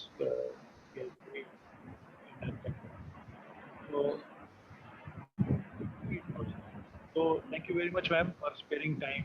तो अगला जो एक्सपेरिमेंट है हमारा वो भी सिमिलर। आपने नोटिस किया होगा, इन्होंने एक बहुत इम्पोर्टेंट बात कही है। एक रिजुअल ने भी यूज की बात, वो थी डब टेलिंग की एंड कन्वर्जेंस। तो होता क्या है कि आज गांव की ये स्थिति है, आपके पंचायत में भी ऐसा होता होगा कि स्वास्थ्य विभाग आता है और अलग अपनी डफली बजा के चला जाता है, वन विभाग आता है वो अपना चला जाता है, कृषि विभाग वाले आते हैं वो अपना चले जाते हैं। तो किसी को किसी का पता रहता नहीं है। असल में लेफ्ट हैंड राइट हैंड आपस में संयोग होता नहीं है। माननीय प्रधानमंत्री जी ने कोशिश करी कि सारे मंत्रालयों को इकट्ठा किया जाए और सब इकट्ठे जो है वो असल में किसान का विकास करें, उसकी आमदन को डबल करें। इसी प्रोसेस में आयुष मंत्रालय ने 1 साल पहले एक एग्रीमेंट किया ग्रामीण विकास विभाग के साथ में, और 400 करोड़ रुपए का प्रावधान हुआ उस समय के मनरेगा के तहत औषधीय पौधों की खेती को लेके आया जाए। इसमें चुनौती क्या है कि पौधों वो जिला स्तर पे ये चीज समझाना बहुत मुश्किल था कि कौन से पौधों को लिया जाए। जो समझौता हुआ था मंत्रालय में, उसमें जोन के हिसाब से 60 पौधों को लिस्ट किया गया है। अब किसान जो है वो मनरेगा के तहत अपने विकास खंड अधिकारी के पास जाकर के उसका मास्टर रोल जारी करा सकते हैं और अपनी निजी भूमि पे ट्री स्पीशीज पेड़ भी लगा सकते हैं जिनकी औषधीय वैल्यू है। यानी अगर आप अपनी खेती में आंवला लगाना चाहते हैं तो भी आप जाइए उनके पास और आप उनको काम को कर सकते हैं। तो ऐसे 60 पौधे हैं जो कि देश के एग्रो क्लाइमेटिक कंडीशन के हिसाब से लगाए उसकी अंतर किए हैं। लेकिन हमारे हिमाचल प्रदेश में एक अलग एक प्रयोग हुआ। हमारे बीच डॉक्टर सुनील जी हैं। डॉक्टर सुनील हिमाचल प्रदेश के आयुष विभाग में हैं और नेशनल आयुष मिशन के काम को ये देखते हैं, नोडल ऑफिसर है वहां पर। सुनील जी आप कहाँ आ जाइए, यहाँ सामने आ जाइए, कैमरा आपको देख सकें। और अनूप जी आप भी सामने आ जाएं, टीम आपकी बैठ जाए तो अगर वहां चले जाएं आप तीनों वहां आ जाइए। तो सुनील जी और अनूप विशिष्ट जी और इनके साथ एक विश्व पूजिता एक स्वयं सहायता समूह है, इसका गठन हुआ वहां, और इन्होंने उन औषधीय पौधों की खेती की शुरुआत कराई जिसमें तुलसी, और ये बाकी अपनी कहानी खुद बताएंगे, और उसे मनरेगा समग्र में शामिल किया गया। तो ये जो डब टेलिंग की मैं बात आपसे कर रहा हूँ कि विभागों का आपसी तालमेल बिठाने के लिए हमारी योजना के साथ, यानी आयुष मिशन की योजना के साथ में या हमारे नेशनल मेडिसिनल प्लांट्स बोर्ड की सब्सिडी के साथ में दूसरे विभागों से कैसे जोड़ के काम किया जा सकता है, वो एक डॉक्टर सुनील हमें ये बताएंगे अपने अनुभव। सुनील जी मेरे छोटे भाई हैं, लेकिन इनका समर्पण और इनका जो काम है वो बहुत ही प्रशंसनीय है। जितनी प्रशंसा की जाए कम है। वो इसलिए कि सरकारी तंत्र में रह करके इतने समर्पण से काम करना, और जो समाज की एक हमें एक फील आई है जैसे कि असली स्टेक होल्डर जो है वो हमारा समाज है, समाज की ऑनरशिप होना चाहिए, तो ये इन्होंने करके दिखाया हुआ है। और इंटरेस्टिंग ये हुआ कि जो कांगड़ा जिला के अंदर, कांगड़ा हिमाचल प्रदेश का सबसे बड़ा जिला है, 13 लाख से ज्यादा की हमारी जनसंख्या है वहाँ, और जितना नेपाल के इन्होंने भास्कर जी ने जो एरिया बताया, जितना एरिया में ये काम करते हैं 5,35,000 हेक्टेयर का, सर उसका सिर्फ 10वां हिस्सा है। हमारा 53,000 हेक्टेयर का इलाका ही हमारे यहाँ है। पर वो उस तरह से अगर बात करें तो यहाँ पर इन्होंने जिलाधीश के साथ मिलकर के, जिला ग्रामीण विकास अभिकरण के साथ मिलकर, ग्रामीण विकास विभाग के साथ मिलकर के इन्होंने टेलिंग की, योजनाओं की और मनरेगा समग्र में किया। और इन्होंने जो एक बात सुबह से हो रही थी कि हम मार्केट हमारे पास आनी चाहिए, फायर हमारे पास आना चाहिए, वो इन्होंने करके दिखाया। तो चलिए सुनील जी, आप थोड़ा विस्तृत रूप से बताइए किस तरह से चल रहे हैं। तो ये हमारे नेशनल आयुष मिशन हिमाचल प्रदेश की एक तरह से स्टोरी है। मुझे ये कहते हुए थोड़ा दुख भी हो रहा है कि आज जितने किसान इनके साथ काम करते हैं उनको ये शायद सब्सिडी नहीं दे पा रहे हैं आज तक। सब्सिडी का एक चैलेंज है इनके सामने, क्योंकि वो शायद प्रशासनिक स्तर ये माते हाथे वो क्या है माने का माते हाथे डॉक्टर सुनील जी ऊपर हट करना पड़ेगा, लेकिन वो इतना पॉपुलर तो सब लोगों को वो गाना भी याद आएगा। हाँ हाँ डाल दिया। वो ये नहीं आए ना फिर, वो अर्जुन पाटिल आए नहीं ना फिर, पता नहीं। लेकिन सर एक बार भी पूछेंगे तो एकदम से पहले करते हैं ना, वो कहीं और से मंगा सकते थे उसको, उसका नंबर उसी दिन ले लेना चाहिए, नंबर ले लेना, उसको बुला लेते हैं direct instead of going to that. Madam Satya Nayak, can you please?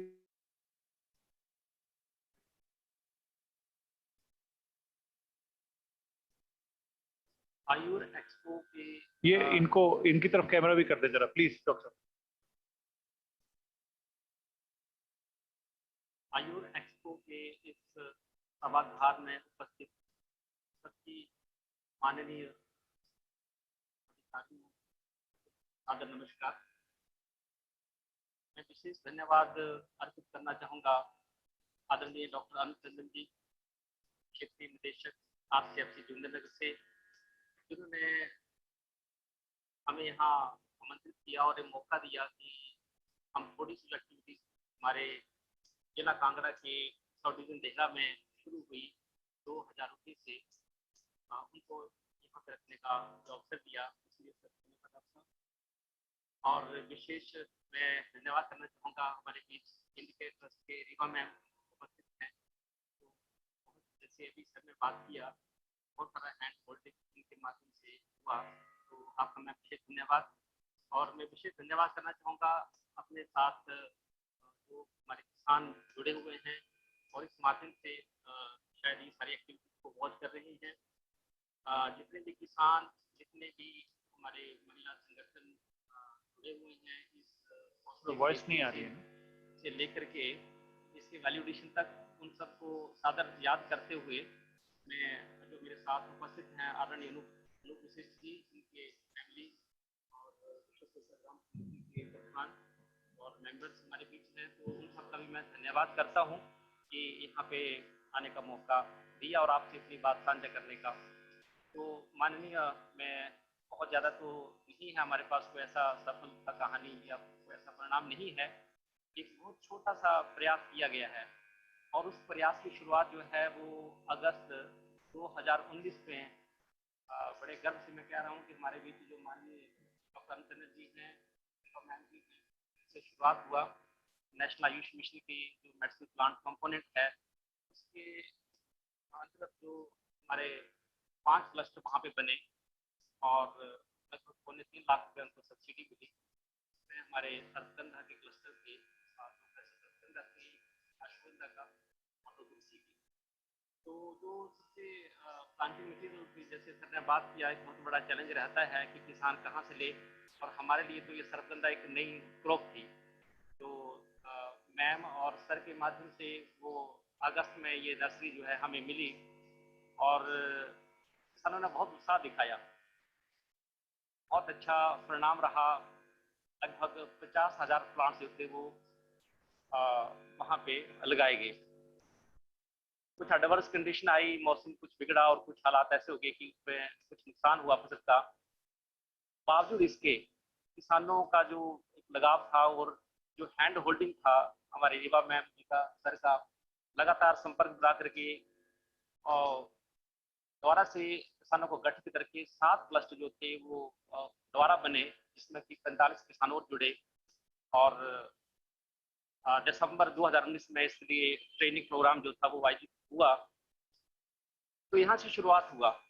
तो मैं जो एक्टिविटीज ऑन फील्ड हुआ, और जैसे सर ने कहा कि मनरेगा में किस तरह से एक सहयोग हमें मिला इस सारी गतिविधियों को पहुंचाने का, और जब वो फसलें तैयार हुई खासकर तुलसी की, तो उसमें जो मार्केटिंग को लेकर जो चैलेंज आया उससे कुछ हद तक हम निकल पाए। वो सारी जो बातें हैं मैं चाहूँगा कि एक प्रेजेंटेशन के रूप में है, फील्ड की जो एक्टिविटीज हैं।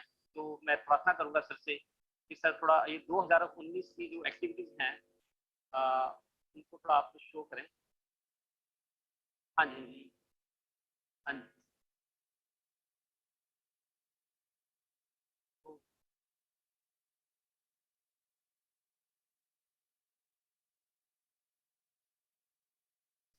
हाँ सर, आप शुरू करते रहिए क्योंकि 50 समय मैं नहीं दूंगा।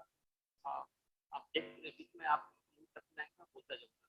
ये जो एक्टिविटीज हैं ये 30 अप्रैल 2019 से शुरू हुई। अब जब एक मीटिंग हुआ और हमारे रीजन से हमारे जो टीम थी वहाँ पे आई और एक अवेयरनेस किया मेडिसिन प्लांट कल्टीवेशन के बारे में। एक स्थान थे मुख्य हमारे पास उस समय में आगे चली। और ये जो मैम अभी आपके बाद बात किया क्वालिटी प्लांटिंग मटेरियल का, तो ये जो थे हम वहाँ पे क्वालिटी प्लांटिंग मटेरियल लेने के लिए, वहाँ देखने के लिए वहाँ पे हम टीम के साथ वहाँ पे गए। बहुत ही अच्छा मैप ने एक मॉडल जो है वहाँ बनाया है। ये सरपंच के प्लांट हैं।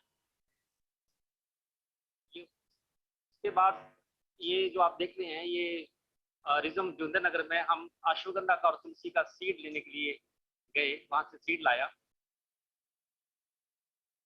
और उसके बाद जो सीड था वो फार्मर्स को बांटा गया। ठीक है सर, मूव करते जाइए। और ये फिर जो थी प्लांट्स जो थे वहां से हम लाए गाड़ी भर करके, और इन सरबंदा के प्लांट्स को जो था वो फिर डिस्ट्रीब्यूट किया गया फार्मर को। आप देखिए किस तरह से उत्साह जो था हमारे किसानों में है।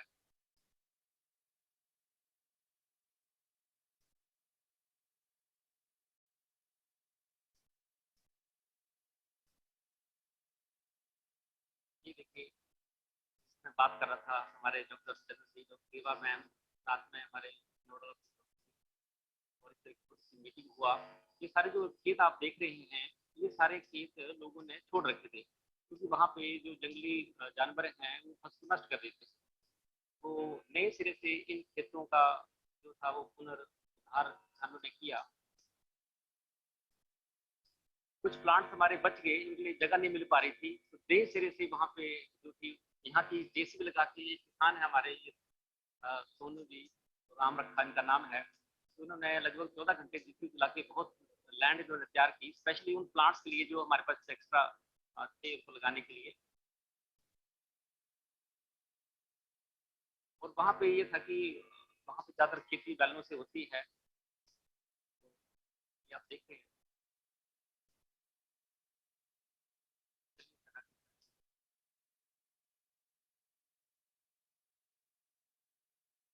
हाँ रुकिए, फिर यहाँ एक सेल्फ हेल्प ग्रुप बना 24 अक्टूबर 2019 को, जो हमारे फार्मर्स खेती कर रहे थे।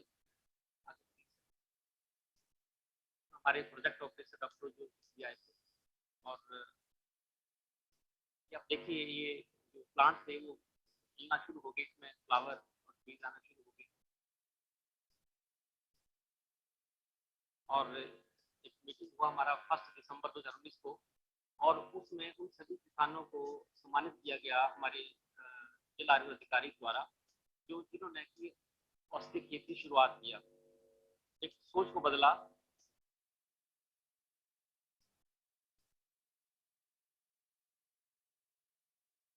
और ज्यादातर जो लोग थे वहां पर नशे से ग्रस्त रहते थे, लेकिन उन्होंने उसमें बहुत ज्यादा इंटरेस्ट शो किया इस खेती में। ये ट्रेनिंग हुआ दिसंबर में आरसीएफसी के माध्यम से, जिसमें लगभग 90 लोगों ने भाग लिया, जिसमें से 60 के आसपास किसान थे। और एक जो 2020 का जो नींव था वहां पे विकसित हुआ आगे काम करने का। साथ में हमारे प्रोफेसर नाग थे जिन्होंने कि विजिट किया फील्ड्स का और वहाँ की जो सारी क्लाइमेटिक कंडीशन थी उनको समझा और उसके अनुरूप जो था हमें आगे मार्गदर्शन किया हमारा। आप देख सकते हैं हमारी टीम जो है यहाँ पे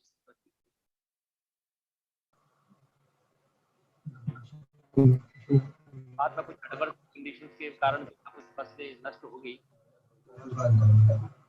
तो मिला। और मैं थैंक्स करता हूँ इस प्लेटफॉर्म से देवासुद मैम का जिन्होंने कि प्लांट सूखने के बाद व्हाट्स एवर द कंडीशन में भी she has replaced more than 7,000 plants, 16,000 plants. तो thank you ma'am for that cooperation. और उसके बाद सर के माध्यम से जो चैलेंजेस थे जो फेस किए उनको उसका सोल्यूशन के लिए माननीय डॉक्टर चंदन है हमारा जो था आरसीएफसी के माध्यम से जो सीईओ हैं उनके साथ हमारा सीधा संवाद और फार्मर को जोड़ा। तो ये जो एक्टिविटीज थी ये हमारी 2019 में जो हुआ। अब सर नेक्स्ट जो स्लाइड्स हैं वो 2020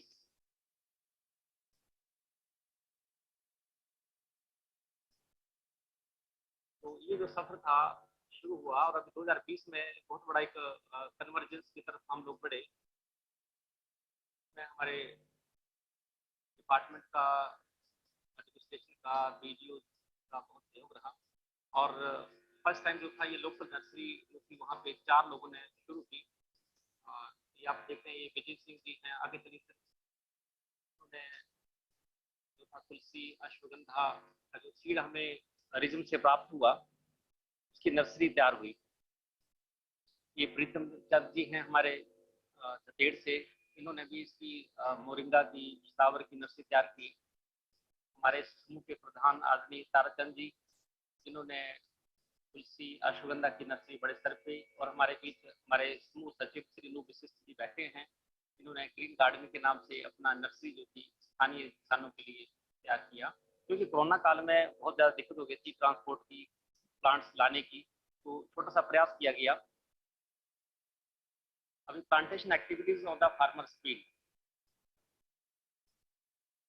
तो आप देखिए कि जोतने के लिए ट्रैक्टर नहीं था तो बड़ी किसानों ने मेहनत करके यहाँ वहाँ से सारी चीज़ें अरेंज किया और बड़े स्तर पे पहाड़ी इलाके में औषधि खेती जो थी इन्होंने करने के लिए फील्ड को कल्टीवेट किया। ये सारे वो फील्ड हैं जो लोगों ने छोड़ रखे थे।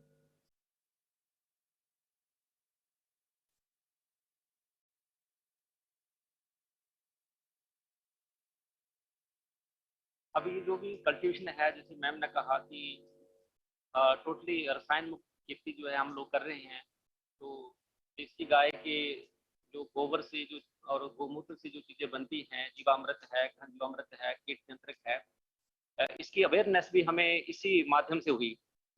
तो बहुत सारा सहयोग हमें मिला इसके लिए और विशेष सहयोग हमें डॉक्टर अशोक जी का मिला माधव गो संवर्धन केंद्र से।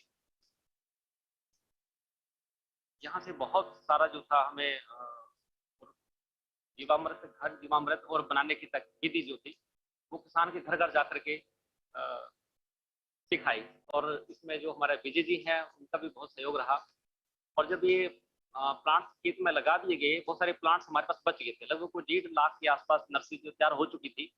उसमें चैलेंज आया कि आप इसको कैसे मूव किया जाए। जैसे सर ने कहा सब्सिडी की बात हमने सर 7 क्लस्टर भेजे 45 लोगों के लेकिन रीजन में भी farmer does not get any financial assistance. So it's very difficult how to make them to have plantation. तो इसमें फिर हमारे जो एडमिनिस्ट्रेटिव सेशन है माननीय डीसी साहब और माननीय एडीसी मैं विशेष रूप से नाम लेना चाहूँगा राघव शर्मा सर का जो आजकल वर्तमान में ऊना जिला के डिप्टी कमिश्नर हैं। बहुत सारा सहयोग इन्होंने दिया और इमीडिएटली जो था ब्लॉक प्रागपुर में और ब्लॉक देहरा में जो था ये कल्टीवेशन जो था वो मनरेगा के अंतर्गत इसको लिया गया। इसमें भी पौध थी अश्वगंधा की मोरिंगा की तुलसी की सारे का सारा जो था ये मनरेगा के जरिए हमें लेबर मिला और मूव हुआ और फील्ड।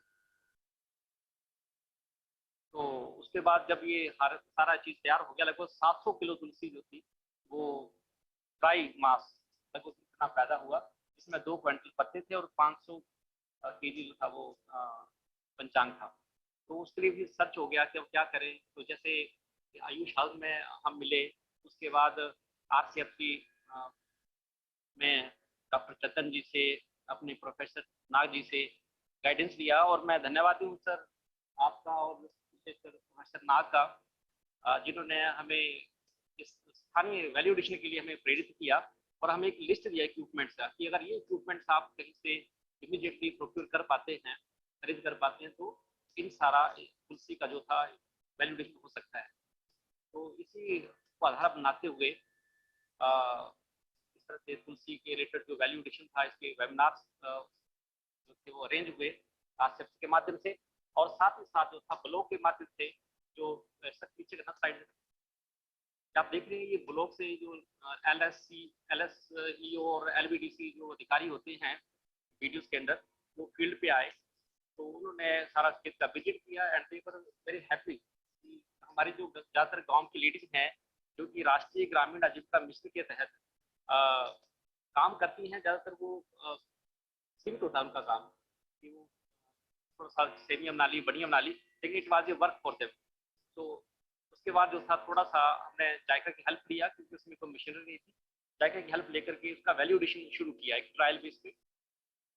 और आप देखेंगे ये सितंबर 24 सितंबर की बात है, 24-25 सितंबर को 2020 को जो था पहला हमारा जो लोकल वैल्यू एडेड प्रोडक्ट थे, उनका हमारा इंडिया में हमारे माननीय SDM डॉक्टर जी के सहयोग से वहाँ पे एक कैंप लगा और इन किसानों को एक स्थान दिया गया कि वो उस कैंप में अपनी चीजों को रख सके। और नवंबर 2020 में माननीय जिलाधीश कांगड़ा राकेश प्रजापति जी ने हमारे 4 उत्पादों को जो था वहां पे ज्वाला जी में लॉन्च किया और ये आश्वासन दिया कि वहां बड़ी जल्दी जो था एक ऐसा स्टॉल बनेगा जहां पर ये किसान अपने उत्पाद को ज्वाला जी मंदिर के पास जो है बेच सके। और CSIR में ये पीछे आप देखेंगे, ये यहाँ पे अनबी सर पीछे करना स्लाइड है ताकि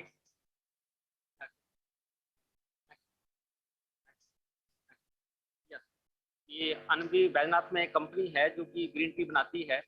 तो जब हमने रेट का कैलकुलेशन किया, बहुत सारा चैलेंज, सबसे ज्यादा दिक्कत आती है किसान तैयार कर लेता है, जिस तरह से बताएंगे वैसे तैयार कर लेगा, लेकिन जो मार्केटिंग को लेके, मार्केटिंग वाली बहुत सारी कंपनी है, they need raw material but the cost which they give to farmer that does not suit to their inputs. तो यहाँ पे हमें दिक्कत आई और जब हमने फार्मर का इनपुट्स पता किया तो उन्होंने कहा कि सर अगर मैं 250-300 रुपए किलो तुलसी अगर हमें बिकती है तो हम खुश होकर कर पाएंगे, नहीं तो हमारे लिए मुश्किल है। उसमें मैं सर आपके ध्यान में लाना चाहूंगा कि जो हमारा ये नया एक्सपीरियंस है, नया काम है, फार्मर के लिए भी नया है, तो जो कल्टीवेशन की टेक्निक्स हैं वो इतनी गलत नहीं हुई है या हम उनको वहां तक नहीं पहुंचा पाएंगे। इस पर तुलसी की बात करें, तुलसी में एक पौध से जो है 2 या मैक्सिमम 3 फसल ले सकते हैं, लेकिन सर हम एक ही ले पाए, इसका ध्यान नहीं था। तो उसमें जो इनपुट कॉस्ट फार्मर का आया था वो 250-300 रुपये आया था पर केजी, हम तो बहुत ज़्यादा था कंपनी के लिए। अब जैसे जैसे हम लोग सीख रहे हैं, हो सकता है कि ये कॉस्ट अगर हम 2 या 3 रुपये ले पाते हैं तो ये कॉस्ट और कम आ जाएगा, 150-200 रुपया आ सकता है, इससे भी कम आ जाएगा। तो सर मेरा यही निवेदन है, आप सब यहाँ बैठे हुए हैं, पिछले स्टेज पे जब ये जिन लोगों ने ये किया, वहाँ पे अगर हम उनको पोस्ट उनको नहीं दे पाएंगे, अगर वो मान लो कंपनी नहीं दे पाती है, तो कोई सरकार में ऐसा प्रावधान होना चाहिए कि एटलीस्ट जो क्लस्टर जो गवर्नमेंट बने हैं उनका कुछ प्रोड्यूस तैयार किया है, उसका कुछ वेस्ट ना हो, इसलिए नहीं कि वो अपना नहीं पोस्ट बहुत ज्यादा बैठा है, इसको लेकर हम उनका अगर नहीं पाएंगे तो प्रॉब्लम। तो इस चैलेंज से निपटते हुए जब हमने कहा कि इतना रेट किसान को चाहिए, तो सारे हंस रहे थे कि ये तो यार क्या सामान हो गया, बहुत आसानी से जो है वो 150 रुपये किलो तुलसी मिल जाती है, 100 से तुलसी मिल जाती है, आपकी कौन सी तुलसी है जो इतनी महंगी है। तो हमने सारी बातें बताई। तो इसमें हमें CSIR HPT वालों ने जब ये सैंपल मांगे तो उन्होंने अनवी वालों को टाइप किया हमारे साथ, और उन्होंने भी कहा कि बहुत महंगा है, लेकिन हमने कहा एक बार लेके कहते तो एक बार सैंपल लेके दिखाओ हमारे को। जब सैंपल उनको दिया तो सर मैं उसमें मिलेगा, आप जाके देखेंगे तो फीडबैक गोल्ड मिलेगा, और फीडबैक 500 पॉजिटिव, क्या बात है, क्या प्रोडक्ट है। तो encouraging step, encouraging feedback for people to move ahead. तो ये 300 रुपए किलो तुलसी जो थी वो उन्होंने लोग में तुलसी शुरू में ली, बाद में 12 किलो तुलसी उन्होंने और उठाई। तो वहाँ से मैम हमें बड़ा इंक्रीजमेंट मिली, ये अच्छी चीज़ है। फिर हमने उसका एनालिसिस कराया ड्रग टेस्टिंग लैब में, फिर उसकी reports I, that was also very increasing. Drug testing lab में जो उसके फाइटोकेमिकल्स हैं वो भी बहुत अच्छे पाए गए। फॉर एग्जाम्पल जैसे अगर उसमें 8% तो उसमें 14.8% पाए गए। उसके बाद जब मैं सर CSIR लखनऊ में गया तो उसी के बारे में कुछ उसमें कोई कीट आ गया था व्हाइट कलर के चेकून थे, जब उनको लेके मैं वहाँ डिस्कस किया तो उन्होंने कहा कि 2 दिन वेट कीजिए। जब उन्होंने अपना जवाब दिया, बताया, तो वो बहुत अच्छा था। उन्होंने कहा कि आप इस लैंड से खेती कर रहे हैं, ये लैंड है, ये नेचुरल बैलेंस्ड है, ये जो कैकून आप देखेंगे तो कीड़ा तो काम आता है उसको बाय नेचर ये जो है कीट को नष्ट कर देता है, क्योंकि कीड़ा उड़ गया है जो कीट का कैकून। तो ये सुनकर भी हमें अच्छा लगा कि हमारे फार्मर ये लेके चले हैं, जहाँ पे ये खेती कर रहे हैं वो लैंड जो है वो अच्छी है। तो इस तरह से सर हमारी ये 2020 में जो शुरू हुआ एक्टिविटी, अब राष्ट्र का सर निकालना, अब 2020 की एक्टिविटी है जो वैल्यू एडिशन को लेके है। हाँ, तीन चल रहा होगा सर, प्रागपुर ब्लॉक लिखा। हाँ, इससे बहुत बड़ा, हाँ बिल्कुल। हाँ, तो ये जो एक्टिविटी है प्रागपुर की है,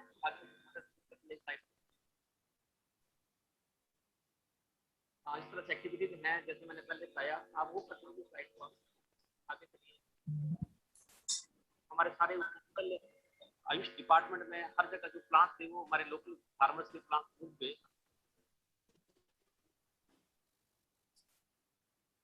और ये पीछे स्लाइड, यहाँ हमारे जो ప్లగ్ విజున్నావా ఈ పెట్టాల ప్లగ్ లేదు ఒకటి ఎండే ప్లగ్ ఫ్యాన్ తీసి పెట్టాలా सर वो वहाँ पे आए फील्ड विजिट किया और मैंने रिक्वेस्ट किया कि इस तरह के ग्रुप आपके अंदर होते हैं, करते हैं, तो इसका वैल्यूडेशन जो है धन्यवाद हूँ का कि बड़ा इमीडिएटली स्टेप लेते हुए 2 ग्रुप बनाए, वृंदा विश्व पावनी, और बाद में वहाँ करते करते जो थे 10 ग्रुप और जुड़े।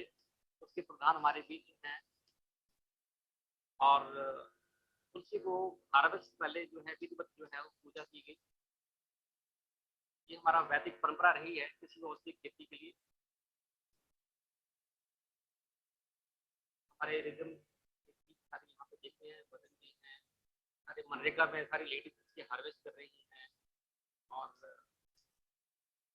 खाने का सर हमारे पास तो प्रावधान नहीं था। मैं सर अगेन आपके ध्यान में लाना चाहूँगा कि कल्टिवेशन को हम ठीक है, लेकिन अभी जो इमीडिएटली स्टेप है, जैसे आज इस की बात करें सर, अभी जो हार्वेस्ट होना है हमारे पास राइट साइड नहीं है, ताकि कहाँ सुखाना है सर, इमीडिएटली ये चीज़ें जो है चाहते हैं कि जहाँ जहाँ कल्टिवेशन हो इस तरह का वहाँ पे हो कि हम सुखा सकें उसको। पैकेजिंग हुआ,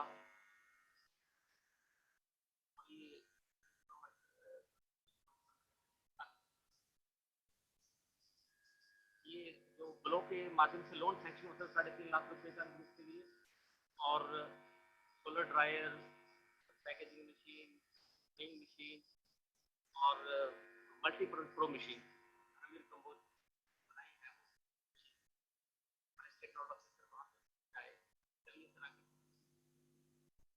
आपका क्षेत्र है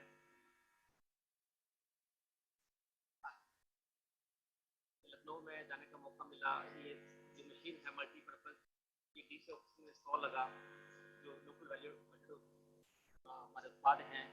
फ्लोरगंज में का डिस्प्ले हुआ, माननीय मंत्री महोदय वहाँ आए थे। जहाँ जहाँ भी कैंप लगे, लगभग 18 कैंप्स लगे कोरोना काल में, और सब कैंपों में बहुत सारा जो था हमारा लगभग 7 क्विंटल जो तुलसी थी ड्राई मास, और 90% जो थी वो सर कोरोना काल में आयुष्मान आधार के रूप में, स्थापन के रूप में निकल गया। और मैं अभी आपसे भी सबसे निवेदन करना चाहूँगा कि ये जो वैल्यू एडेड प्रोडक्ट्स हैं, इनका एक स्टॉल लगा है ऊपर हॉल नंबर 4 में, तो उसके लिए आपका धन्यवाद सर, जगह दी। तो आप सबसे एक निवेदन रहेगा कि एक छोटा सा इनिशिएटिव जो कि गांव के लोगों ने लिया है, आप जरूर उसको मीटिंग के बाद ये 100 कंपोज का जो मशीन था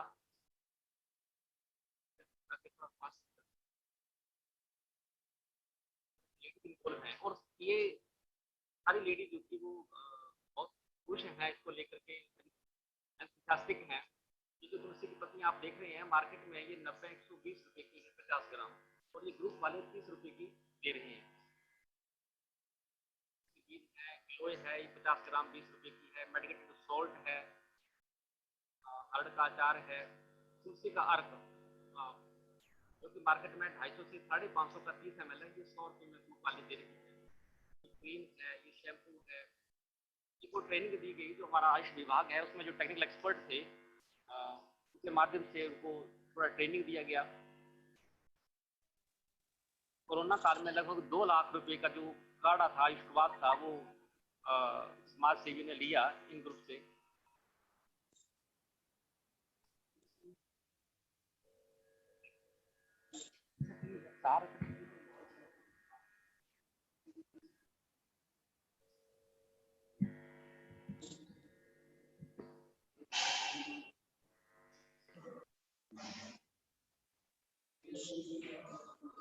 आगे चलिए स्लाइड में ये और मैं आपसे कहना चाहूँगा कि मैं एक लोग 5 लोग ने ये कॉन्वर्सेशन का काम किया।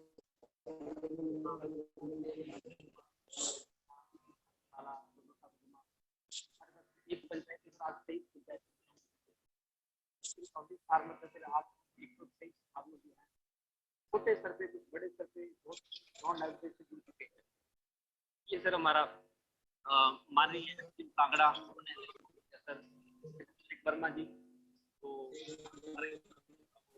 ले रहे हैं।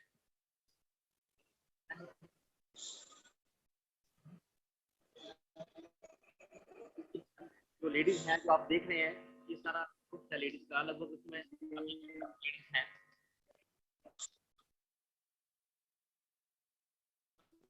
ये 6 स्टेट में जो था ये सारा सामान इस तरह से किया, और उन सबका धन्यवाद जिन्होंने इसको सपोर्ट किया इस मुहिम को। माननीय पार्षद जी आते भी हैं, लगभग आयुष के बाद इसके माध्यम से दिया।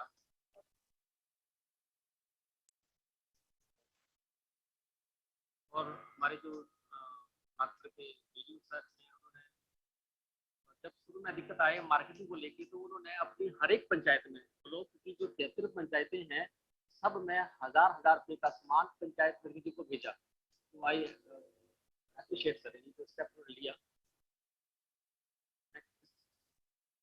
होती है मैं थोड़ा माफी चाहूंगा, थोड़ा समय ज्यादा ले रहा हूँ, लेकिन थोड़ा जल्दी करें। नहीं अच्छी बात है, बट थोड़ा सा जल्दी करें जरा, क्योंकि 3 बजे ना वो समापन समारोह है, तो अभी कुछ और लोग भी बोलने वाले हैं। बस वॉच करेंगे।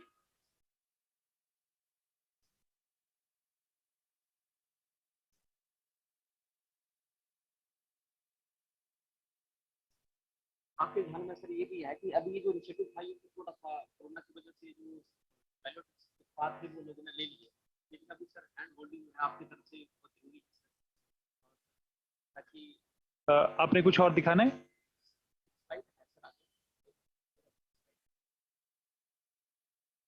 हाँ, वो रिपीट हो रही है जो लगा रहे हो ना आप, कॉपी नहीं हुई है लग रहा है। चलिए डॉक्टर साहब, मोटा मोटी तौर पे मुझे लग रहा है कि आपके प्रयास जो है वो समझ में आ रहे हैं किस तरह से आप कर रहे हैं। मैं इसी यात्रा में आपको आगे लेके चलता हूं कि एज रीजनल कम फैसिलिटेशन सेंटर, जो हमें कहा जाता है कि हम नेशनल मेडिसिनल प्लांट्स बोर्ड के एक्सटेंडेड आर्म हैं, हम उसके मैंडेट को आगे बढ़ाते हैं। और हमारे ये पिछले 4 सालों का अपना रिसर्च है, अपना शोध है, अपने अनुभव एक्सपीरियंस है कि हमारा काम निश्चित रूप से ये इनिशियल हैंड होल्डिंग है, हमें नेशनल आयुष मिशन के सब्सिडी कंपोनेंट को फैसिलिटेट करना होता है। जैसे आप कह रहे हैं कि आपको अभी ड्राइंग, स्टोरेज, ग्रेडिंग इस तरह के इनपुट चाहिए। अब असलियत इसमें यह है कि ये जो प्रपोजल है ये राष्ट्रीय आयुष मिशन की जो हमारी स्टेट के जो सैप जाता है, जो एनुअल एक्शन प्लान जाता है, जो अभी 30 तारीख को फाइनल हो रहा है, उससे पहले आपको उसमें डालना चाहिए। ये मेडिसिनल प्लांट कंपोनेंट सैप के माध्यम से आता है, जो नेशनल मेडिसिनल प्लांट बोर्ड उसको देखता है। फिर भी नर्सरी में आपकी बड़ी अच्छी स्ट्रेंथ है, नर्सरी में हम इसको आगे बढ़ा सकते हैं। हम इसको अपने स्तर पे कोशिश करेंगे इस बार, ये जो पॉकेट्स निकले हैं इन पॉकेट्स को सरकार के ध्यान में लाएं। अब अगला स्टेप क्या आता है? जो हमारी समझ है, जो आरसीएफसी की समझ है नॉर्दर्न रीजन के लिए, वो ये थी कि मेडिसिनल प्लांट्स का जो सप्लाई चेन के गैप हैं, आपने भी अच्छे से दिखा दिया कि कहीं पे अब आप सोच रहे हो कि आपने काढ़े तो बेच लिए कोविड टाइम में, लेकिन अब क्या होगा? अब क्या है कि एक तरफ तो क्वालिटी प्लांटिंग मटेरियल हो गया, दूसरी तरफ किसानों ने प्रोडक्शन शुरू कर दी, तीसरी तरफ बायर जो है वो हमारी जरूरत के मुताबिक नहीं मिल रहा है। हम चाह रहे हैं कि तुलसी की उतनी कॉस्ट मिलनी चाहिए जितनी किसान की लागत हुई है। तो इसीलिए इस मौके पे एमएसपी की चर्चा करना थोड़ा न्याय संगत नहीं होगा, क्योंकि ऐसे आंदोलन देश में चल रहे हैं। लेकिन ये जो आपने बात करी है उसमें जो सबसे बड़ा पहलू है वो है एश्योर्ड क्रॉप प्राइस का, कि हम एक न्यूनतम प्राइस, जो एक एश्योर्ड मूल्य किसान को दे दें। और ये जो गैप है वैल्यू एडिशन के, अभी तक हम क्या कर रहे हैं, लोकल R&D कर रहे हैं। धर्मवीर जी की हम मशीन ले आए, बड़ा सुंदर काम किया आपने, अर्क भी बना लिए, बहुत अच्छा कर दिया। अब इसको पैकेजिंग कैसे करनी है, इसको मार्केट में कैसे प्लेस करना है, अब ये इसका अगला स्टेप आता है। मैं बहुत मतलब आई एम प्राउड टू से दिस, हमारे बीच में दीपिका जी और अमित मंडलात जी बैठे हुए हैं। ये दो व्यक्ति ऐसे हैं, एक और साथी हैं इनके, रोहित, ये अचानक हमें टकर गए एक दिन। वो भी हमारे अशोक शर्मा नहीं है, अपने के शर्मा जी जो हमारे पुराने OSD थे, उनके माध्यम से बातचीत हुई। इन्होंने ये IT सेक्टर के लोग हैं, इनको कुछ हमारी तरह इधर उधर किसान के साथ पंगा लेने की जरूरत नहीं है, आर्थिक रूप से समृद्ध है, इनको जरूरत नहीं है। लेकिन इनके मन में जुनून आया कि इनको आयुर्वेद करना चाहिए, इनको मेडिसिनल प्लांट्स करना चाहिए। तो एज यूजुअल हमने इनसे चर्चा की और इनके उत्साह को देखते हुए हमें लगा कि ये हमारा जो सप्लाई चेन का एक गैप है उसको पूरा कर सकते हैं। एक वो दौर था जिस दौर में हमारे हिमाचल पहाड़ों में या शहरों में, गांवों में जो भी था, एक रिवर्स माइग्रेशन शुरू हुई थी। लोग बिहार भी भाग रहे थे जाके लॉकडाउन के दौरान। हिमाचल में बड़े सारे नौजवान हमारे पास भी आ रहे थे, उत्तराखंड से, हमारे पास पंजाब से, हरियाणा से, सब जगह से कॉल्स आ रही थी और उनको हम एड्रेस से हम ढूंढ रहे थे कि अच्छे अच्छे कौन कौन से हमारे साथ काम करने हो सकते हैं। तो अमित जी की कंपनी के साथ में इन्होंने कंपनी ही बनाई यहाँ आकर के, इन्होंने विगदा केयर के नाम से, विगदा संस्कृत जानते हैं, रोग के लिए कहा जाता है, तो इनकी विगदा केयर इन्होंने एक कंपनी बनाई और इन्होंने अपना मिशन रखा कि हमें हमारे गैप को पूरा करते हुए इनको रॉ मटेरियल हमारे किसान से लेना है, इसकी एक कल्पना की है इन्होंने। अब उस कल्पना में सर हमने सोचा कि अब क्योंकि इनके साथ वेग बात तो की नहीं जा सकती कि कुछ भी बात करें और दूसरे दिन हमने इनसे मिलना नहीं है, तो अब बैठ के बातचीत हुई। हमें लगा कि इनको हमें जोड़ना चाहिए गवर्नमेंट के किसी संस्थान के साथ। इमीडिएटली फोन पे बात हुई अमित जी से, हमने कहा ऐसा करते हैं कि CSIR पालमपुर ने, IHBT पालमपुर ने एक टेक्नोलॉजी बनाई है इम्यूनिटी की। इम्यूनिटी पे उन्होंने कुछ एनिमल ट्रायल्स करके एक प्रोडक्ट तैयार किया है। वो टेक्नोलॉजी ट्रांसफर करने के लिए हम इनको एनकरेज करते हैं कि इनको वो प्रोडक्ट बनाना चाहिए, बिकॉज ये मार्केट के भी शहंशाह हैं, ये कुछ भी कर लेंगे और इनको इनके अंदर जुनून भी है। तो वो टेक्नोलॉजी ट्रांसफर प्रोसेस जो था वो IHBT से इनके साथ हुआ। मैं अब बहुत ज्यादा नहीं बोलूंगा, अमित जी और दीपिका खुद बताएं इसके बारे में, अपना एक्सपीरियंस शेयर करें। लेकिन जो यहाँ अमित जी जो आपसे चर्चा हुई थी कि हम स्पीशीज के हिसाब से कम्युनिटी के स्तर पे हमें एक इंक्यूबेशन सेंटर बनाना है, तो शायद वो आपको ये इनके डॉक्टर सुनील का काम और इनके अनूप जी का और विश्व पूजिता संगठन का काम देख के समझ आ रही होगी कि इन्होंने वैल्यूडेशन के लिए कोशिश की, लेकिन अभी तक उसमें हमें उसकी लाइसेंसिंग के लिए, सर्टिफिकेशंस के लिए बहुत एफर्ट्स करने की जरूरत है और हमें थोड़ा हाईटेक इनपुट देना है, सो दैट इनके प्रोडक्ट की वैल्यू किसान को 200 रुपये 250 रुपये तुलसी का मिले। अब बात इन्होंने, सुनील जी ने ठीक की, बड़ी हास्यास्पद बात थी जब ये 250 रुपये तुलसी के पत्ते का रेट बोल रहे थे। उस समय में कोविड टाइम के अंदर जो झांसी से हमारे समूह थे जो जिनको हमने यहाँ उत्तर प्रदेश में सपोर्ट किया है, उनका रेट 90 रुपए किलो का था। और हिमाचल प्रदेश सरकार ने हमें कहा कि तुलसी चाहिए, 22,000 किलो का डिमांड उन्होंने हमें दिया, और हमने अपने किसानों से बात की, उन्होंने 90 रुपए किलो के हिसाब से देने की बात की।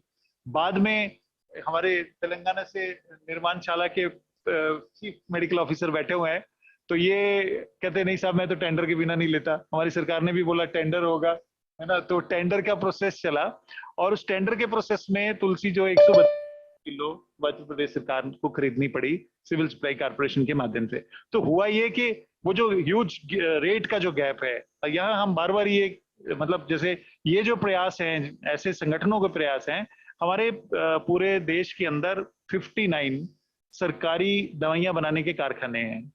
कोशिश हम ये कर रहे हैं कि जहां भी, जैसे इन्होंने डॉक्टर साहब ने ठीक कहा कि जहां भी नेशनल आयुष मिशन के तहत सब्सिडी देके जो क्लस्टर हमारे बने हैं, कम से कम उनसे चीज सीधी खरीदी जाए, लेकिन उसका जो एमएसपी है, एक न्यूनतम प्राइस जरूर तय किया जाए किसान के लिए। तो शायद अभी सरकारी तंत्र में ये चीजें करवाने में समय लग जाएगा, लेकिन वो दूर नहीं है समय। पर जो एक इंक्यूबेशन वाली प्रक्रिया है, रॉ मटेरियल प्रोक्योर करने वाली बात है, तो इस विषय पे अगर आप कुछ बोल सके अमित जी, और अपना थोड़ा सा अनुभव बताइए। No, the floor is open for you. Thank you Arun ji. पहले धन्यवाद। फॉर एग्जांपल आपने आपके शब्द लाइक आपने इतना अच्छा बोला हमारे बारे में। इट्स वाज लाइक ये जर्नी बड़ी अजीब सी थी। फॉर एग्जांपल आपने बिल्कुल सही बोला, we coming from IT field, कई साल आईटी में काम करने के बाद there was always a feeling that why don't we go into Ayurveda. उसका भी एक रीजन था, मैं सिर्फ 5 मिनट लूंगा। लाइक सो आयुर्वेदा हर के घर पे था, अनस्ट्रक्चर्ड फॉर्म में था, एंड हम लाइक फॉर एग्जांपल जैसे अरुण जी ने बोला, हम 3 पार्टनर हैं, and we used to talk about कि हर एक घर में कुछ कुछ होता है। So suddenly we thought why don't we look at कि नीड भी है, जरूरत भी है, और आयुर्वेदा क्यों फेल हो रहा है उसको समझने की कोशिश करते हैं। सो हमने काफी सारे सेकेंडरी रिसर्च किया। हमें रियलाइज हुआ कि फॉर एग्जांपल आयुर्वेदा को बेचने की जरूरत नहीं है। आयुर्वेदा तो 5,000 साल पुरानी कहानी है, एवरीवन नोज अबाउट इट, और हर बंदा उसको फॉलो करता है। आई थिंक क्या कमी दिखी हमें कमी दिखी सिंप्लिसिटी की। हमें दिखा कि क्या उसमें मॉडर्न तड़का लगाया जाए, जिससे फॉर एग्जांपल एक राइट डोज, एक राइट कन्वीनियंस लोगों के पास पहुंच पाए। तो उस तरह से हमने कंपनी खोला। फिर fortunate for us, for example CSIR was a blessing for us. We thought वो साइंटिस्ट ने इतना अच्छा काम करके एक प्रोडक्ट बनाया है जो कि everything is been like for example everyone is suffering from immunity. लोग ठीक है कई बार अनफॉर्चुनेट चीजें देती हैं। तो सडनली कोविड आया, सडनली आयुर्वेदा बूम आ गया दोबारा, जो हमेशा था बट वो कर्टन्स के पीछे था, वो सडनली कर्टन के आगे आ गया। सो CSIR ने एक ग्रेट प्रोडक्ट बनाया, हमने उनके साथ जुड़े, और हमने वो प्रोडक्ट 16 जुलाई को लॉन्च किया। हमारा ऑब्जेक्टिव है उस प्रोडक्ट को हम घर घर लेके जाएं। लाइक फॉर एग्जांपल सो हम बड़े सारे मीडियम्स यूज कर रहे हैं उसके लिए, टेक्नोलॉजी वाइज मीडियम यूज कर रहे हैं। सो हम online, we are already online, we are looking at B2B, we are looking at maybe distribution channel, we are looking at lot of engagement with the government, so that जो आज एक अच्छा product CSIR IHPT ने बनाया है उसको पहुंचाया जाए। उसके अलॉन्ग हमने बहुत सारे अलग और भी प्रोडक्ट लॉन्च करें, विच इज लाइक इम्यूनिटी। आपका इम्यूनिटी अच्छा हो गया, सो बेसिकली अब what next, for example you need to have something strong on your. तो हमने एक ब्रीथ वेल करके एक प्रोडक्ट लॉन्च किया जो लंग्स इनहैंसर है, एंड देन उसके बाद हमने एक क्यूक्यूबिन Q10 का प्रोडक्ट लॉन्च किया, which is again basically we call it as a revive, जो पूरी बॉडी के लिए इंपॉर्टेंट है। अरुण जी के साथ हम कंटिन्यूस बात कर रहे थे कि ये बहुत अच्छा चीज है, बट देन हमारा एक और कॉज था जो आई थिंक मैं लेट आया, सॉरी मैं कहीं फंसा हुआ था, मैं लेट आया, बट डॉक्टर साहब ने बहुत कुछ अच्छा दिखाया। जो स्क्रीन पे आप दिखा रहे थे, जो लोकल इन्वायरमेंट पे आप काम कर रहे हैं, लोकल लोग जुड़ के उसके साथ जुड़ रहे थे। हमने भी अरुण जी के साथ ऐसी बात किया था वेयर कि अगर हम एक प्रोडक्ट को लेके जा रहे हैं तो हमारी कंपनी का एक बिकॉज हम यंग कंपनी है, हमारा एक कॉन्सेप्ट है जो जिसको हम DNA बोलते हैं, we want to do fair trade. Fair trade तब हो सकता है जब आप फार्मर से लेके सप्लाई चेन को ऑप्टिमाइज करें। It is not about like कि मैं किसी थर्ड पार्टी के पास गया या मैंने अपनी फैक्ट्री लगाया और मैंने एक प्रोडक्ट को लॉन्च कर दिया। फेयर ट्रेड का तब मतलब है जब आपको पता है कि आप ये product, and then for example Ayurveda में एक वो शायद वो वैल्यू एडिशन भी करेगा जब आप फेयर ट्रेड के अगेंस्ट आप उसको ट्रेसेबिलिटी में ला दें, विच मीन्स आपको ये पता है ये जड़ी बूटी कहाँ उग रही है, वो कहाँ प्रोसेस हो रही है, कैसे उसका सिस्टम है, and then for example everyone would respect the process. So I think that's something which was missing. और या मिसिंग नहीं था तो वो हाईलाइटेड नहीं था. As a company what we want to do is कि supply chain which is like end to end process, कहाँ से वो बीज गया, किस environment में होगा, किस किसान ने उगाया, then for example कैसे वो प्रोसेस हुआ, and जैसे आपने बोला for example कि अब तो गया पर अब वो जगह ही नहीं है जहाँ पे आप उसको शेड नहीं है जहाँ पे उसको आप स्टोर करना. So हमने like we are not so big but then we thought of doing some pilots जहाँ पे हम एक छोटे स्तर पे लोगों के साथ, जहाँ पे हम उनको like we also want to have the same objective जो अरुण जी ने बोला. I can't call it as a MSP like minimum selling price, I can't say that, but we are also talking about a short price where we are saying we can go back to on a small scale. We want to pilot that on a small scale. We want to go to the farmer, talk about a short price, follow the process which is like for example GMP, and every process should be done so that there is a quality, there is farmers interest which has been taken care of, and then for example we buy the product and then for example we sell it. So the margins are also distributed all across. A short price तभी आ सकता है जब आप लेके स्तर की supply chain को visibility कर दें एंड हर एक का उसका शेयर उसको दीजिए. So that was something which we've been working with Arun ji, and very surely we will start some pilot with one or two places, and then for example we do expand. Thank you. Sir बिल्कुल देखिए आप लोगों के बिना तो हम काफी कर सकते हैं ना. मैंने तो आपको वो बोला जैसे मेरा बैकग्राउंड ना आयुर्वेदा है, ना मैं किसान हूँ, ना मैं उस प्रोसेस को समझता, बट मुझे ये पता है कि फॉर एग्जांपल कि जब आप रिसर्च करते हैं for example, there are two ways of looking life. एक है जो आप प्राइमरी रिसर्च करते हैं, दूसरा आप एक सेकेंडरी रिसर्च करते हैं. So I do lot of research as a company, we do lot of research. We are a young company which want to take risk. That's the reason for example this picture came in. I will give a 2-minute background on what we want to do. जब लोग सारे हम लोगों को educate करना चाहते हैं कि प्रिवेंटिव हेल्थ केयर का फायदा क्या है. That's what the objective of this company was. Why आज भी 10% से लेस लोग प्रिवेंटिव हेल्थ केयर पे पैसा लगाते हैं, but everyone I can tell you for example in this room also everyone would have a great insurance कि कल को बीमार होंगे तो उनको एक अच्छा अस्पताल जो 5 स्टार जैसा हो वो मिलता है. वो 10 लाख का भी हो सकता है, 20 लाख का प्रीमियम भी हो सकता है, because that's how it goes. But जब हम कोई अच्छा प्रोडक्ट लॉन्च करते हैं, जैसे आपने एक पॉइंट उठाया किसान को नहीं मिलता, हम भी वही बात बोलते हैं. जब हम एक अच्छा प्रोडक्ट लाते हैं, आयुर्वेदा में लोग क्या करते हैं बहुत सारे, and that's where it get cheated also. आपका जब तक आपको राइट डोज नहीं देंगे वो बॉडी को लगेगी नहीं. जब लगेगी नहीं तो आप कैसे बोलेंगे कि वो उसका ट्रीटमेंट हुआ या नहीं हुआ. So which means for example you have to have the complete cycle which is right. कहाँ होगा, कैसे होगा. So it has to be organic, it has to be process oriented, it has to be taken care of. Then the product has to be packaged and given to the end customer as well, ताकि उसको पता है मैं क्या dose खा रहा हूँ. पर लोग क्या करते हैं उसकी डोज बता देते हैं. अगर मुझे पता है कि आयुर्वेदा में 1000 mg से कम में बेनिफिट ही नहीं मिलेगा और मैं उसको बोल रहा हूँ कि ये 150 mg की गोली है, आप दिन में 6 खा लो ना, वो 6 खा पाएंगे आप. और अगर आप 1-2 खाते हैं तो आपको वो लगेगी नहीं, तो आप कैसे मानेंगे कि फॉर एग्जाम्पल वो आपको इलाज नहीं कर पा रहे. So we really want to make sure for example कि जो प्राइस पे हम काम कर रहे हैं वो benefit all across. Preventive care is something which is our DNA. We want to focus on it. We want to run lot of programs on that where we want to educate people what is preventive care all about. So you gonna see lot of things. We want to focus on women health care. So आपने एक चीज दिखाया like for example Deepika is one of the cofounder with us, and we want to focus. It's not because of her but then as a system we want कि एक सो हम काफी सारे women's related issues पे काम कर रहे हैं. सो अभी हमने प्रोडक्ट लॉन्च नहीं कर रहे, but we have been looking at a complete range. Second, we are also looking at, for example, the gowns. जैसे आपने दिखाया, and I think that was close to our heart. हमने देखा, like that's what I was talking about. This is exactly what Arun ji and we were talking about. कि जहाँ गांव स्तर पे लोग काम कर रहे हैं, हम उनको रोजगार दे पाए एक छोटे स्तर पे, जहाँ पे उन्हें पता है कि उन्हें शॉर्ट चीज मिल रही है, हम उनसे खरीदेंगे भी वो चीज, and then for example we go to market it. So the profit is also being shared. They also get an employment, but we want to start at small things because we have been also a small company. So, but that's something the objective is. Thank you. So thank you very much, sir. I think madam को सुनने के बाद में दीपिका की queries भी खत्म हो गई होंगी, है ना. तो आपको समझ आ गया होगा कि हम किस तरह से महिलाओं के साथ. Ma'am, I miss out hearing you. Yeah, we share a lot. Yeah. But then she was talking to me because see, when I heard Dr. Saab and I miss out yours, So she said, for example, this is what we were talking about. जो Arun ji has been a great mentor for us. I think we've been fortunate. People like him is in system who help us out to connect to the corporate channel, and he's also helping us. That he's been a real mentor. For example, telling us what could be the right and wrong thing, and we've been learning fast. So she said the same thing. You miss out, and I was talking about the same thing. So we will talk about that. Sure. Thank you. Doctor Arun, मेरा एक request भी है, submission भी और सुझाव भी है कि हम लोग हिमाचल देवभूमि में काम कर रहे हैं, और मैं तो दिल्ली से उठ के हिमाचल गई हूँ, तो मैं तो पूरी हिमाचली हो गई हूँ।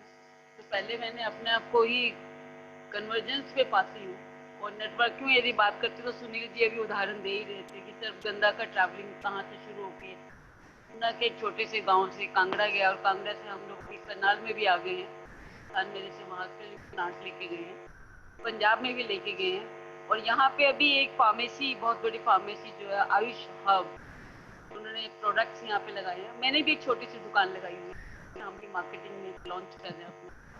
उन्होंने हमसे अभी लगभग 1 लाख सर्वगंधा और लगभग 30,000 उन्होंने अश्वगंधा प्लांट्स हमसे लिए हैं, और हम बहुत मिनिमम रेट के ऊपर दे रहे हैं। ऑलमोस्ट यहाँ पे मैं इंटरप्राइजिंग की ना बात करके नो प्रॉफिट नो लॉस की बात कर रही हूँ, क्योंकि मेरा पर्पस है कि पूरे हिमाचल में स्प्रेड होना चाहिए हमारी जड़ी बूटियों का। उच्चारण नहीं, एक्शन। मैं एक्शन चाहती हूँ, तो इसलिए मैं तो क्या बोलूँ मैं आपको कि मैं अपील भी करती हूँ, कभी कभी तो मैं दुआ भी करती हूँ और भीख भी मांगती हूँ। I use this old street language कि फार्मर आए और इस काम को बढ़ाए। देवभूमि है, प्योर वर्ड है, आत्मा से निकलते, मेरे तो गूज़बम्प्स होते हैं। सीरियसली मैं अभी भी बात करती हूँ, और जहाँ पे मैं विमेन को देखती हूँ कि शुरू से हल्दी लगा रही है, अदरक लगा रही है, क्या ये हमारी जड़ी बूटी नहीं है? पुदीना लगा रही है, तो इसके अलावा घरों में अश्वगंधा, सर्वगंधा, छोटी छोटी जड़ी बूटियां, सतावर हमारे यहाँ बहुत मिलती है, लेकिन ट्रेडर्स चुपचाप आ रहे हैं। मैं तो ट्रेडर भी नहीं बोलती, मैं तुमको सोकर दलाल बोलती हूँ। मैं तो आई यूज दिस वर्ड। कोई बोलता है मैं कंसल्टेंट में बोलती नहीं, प्लीज आप दलाल बोलो अपने, क्योंकि आप मुझे कंसल्टेंसी दे ही नहीं रहे। आप हमारे साथ में मोल भाव कर रहे हैं कि 5 रुपए की चीज, जैसे वो बोल रहे हैं कि यदि उनकी लागत 300 रुपए आ रही है तो क्यों नहीं समझते उस दर्द को। इतने डिफिकल्ट सिचुएशन में महिला को मोटिवेट करना कि आप इस काम को करिए और इतनी गुणवत्ता के साथ करिए, क्योंकि बायर के साथ में क्वालिटी मैच करनी चाहिए और मंत्रालय उसको रिकॉग्नाइज करे।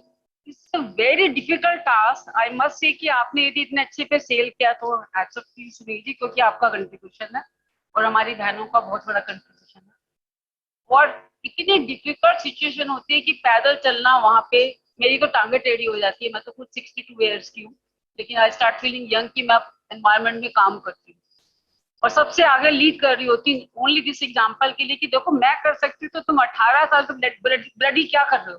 तो सिर्फ एक मोटरसाइकिल लेके घूमते रहते हो और एक व्हाट्सएप ले लेते हो और उठपटांग गाने गाते रहते हो। थोड़ा अपने हिमाचल को समझो। तो मेरे को तो बड़ी आदत पड़ गई स्ट्रीट गालियां देने की, मैं तो पूरी उसमें आ गई हूँ। ये गुस्सा आता है। बट आई एम सेइंग कि क्यों ना हम आपके फैसिलिटेशन सेंटर से हिमाचल के प्रोडक्ट्स की गूंज निकालें कम्युनिटी रेडियो से। This is my submission. मैं भी कंट्रीब्यूट करूंगी, मैं भी रिसोर्स जनरेट करूंगी। घर घर में आवाज जानी चाहिए आपके सेंटर की। आप इतना काम करते हैं, मैं देखती हूँ, अब 18 घंटे खुद गाड़ी लेके चल पड़ते हैं। तो फिर ये बंदा सरकारी है या कोई जुनून है इसमें? और उसके बाद मैं कहती हूँ आउटपुट क्या है, क्या किया पता नहीं लगता। Let's talk in a very integrated approach, जहाँ जहाँ से आप डॉक्टर की बात करते हैं, कन्वर्जेंस की बात करते हैं, रिसोर्सेज की बात करते हैं, हम अंडर वन बैनर बात करें हिमाचल भूमि का और कम्युनिटी रेडियो को हम लोगों तक पहुँचाएं कि और एक लिमिटेड स्लॉट्स को हम दें कि हमारी बहनें भी सुने, हमारे किसान भाई भी सुने, हमारी सरकार भी सुने। मैडम हमारी योजना है, आईईसी एक कंपोनेंट है, उसमें हम उसमें आप प्रपोजल डालिए, वो गैर सरकारी संस्थाओं के लिए है उसके अंदर स्पेस। और जितना मेरे से रिसोर्सेज होगा मैं आपको मैक्सिमम दूंगी। बिल्कुल घर में ये बात बिल्कुल जी, बिल्कुल। बहुत अच्छा सुझाव है आपका। संसार में Himachal. Thank you, that is my appeal. Thank you very much. Thank you ji, thank you. एक और मेरे स्टूडेंट हैं यहाँ, वो मैं मुझे अपने गुरुजी बोलते हैं, सचिन है यहाँ। Sachin is he comes from a family, इनके फादर का बिजनेस है। बताएंगे सचिन, आप जरा थोड़ा बोलेंगे? So this young guy has started ये मेडिसिनल प्लांट्स को हमारे किसानों के साथ ही जुड़ के, डॉक्टर साहब, ये ट्रेड में हमारी मदद कर सकते हैं। बहुत डेडिकेटेडली ये लर्न कर रहे हैं, चीजों को बहुत बारीकी से कर रहे हैं। मेरे को 100 बार फोन करते हैं, मुझे बड़ा दुख होता है, एक बार उठाता हूँ, लेकिन फिर भी एक बार बात करके ये लग जाते हैं। फिर बहुत बोले, कुछ बोल सकते हैं तो?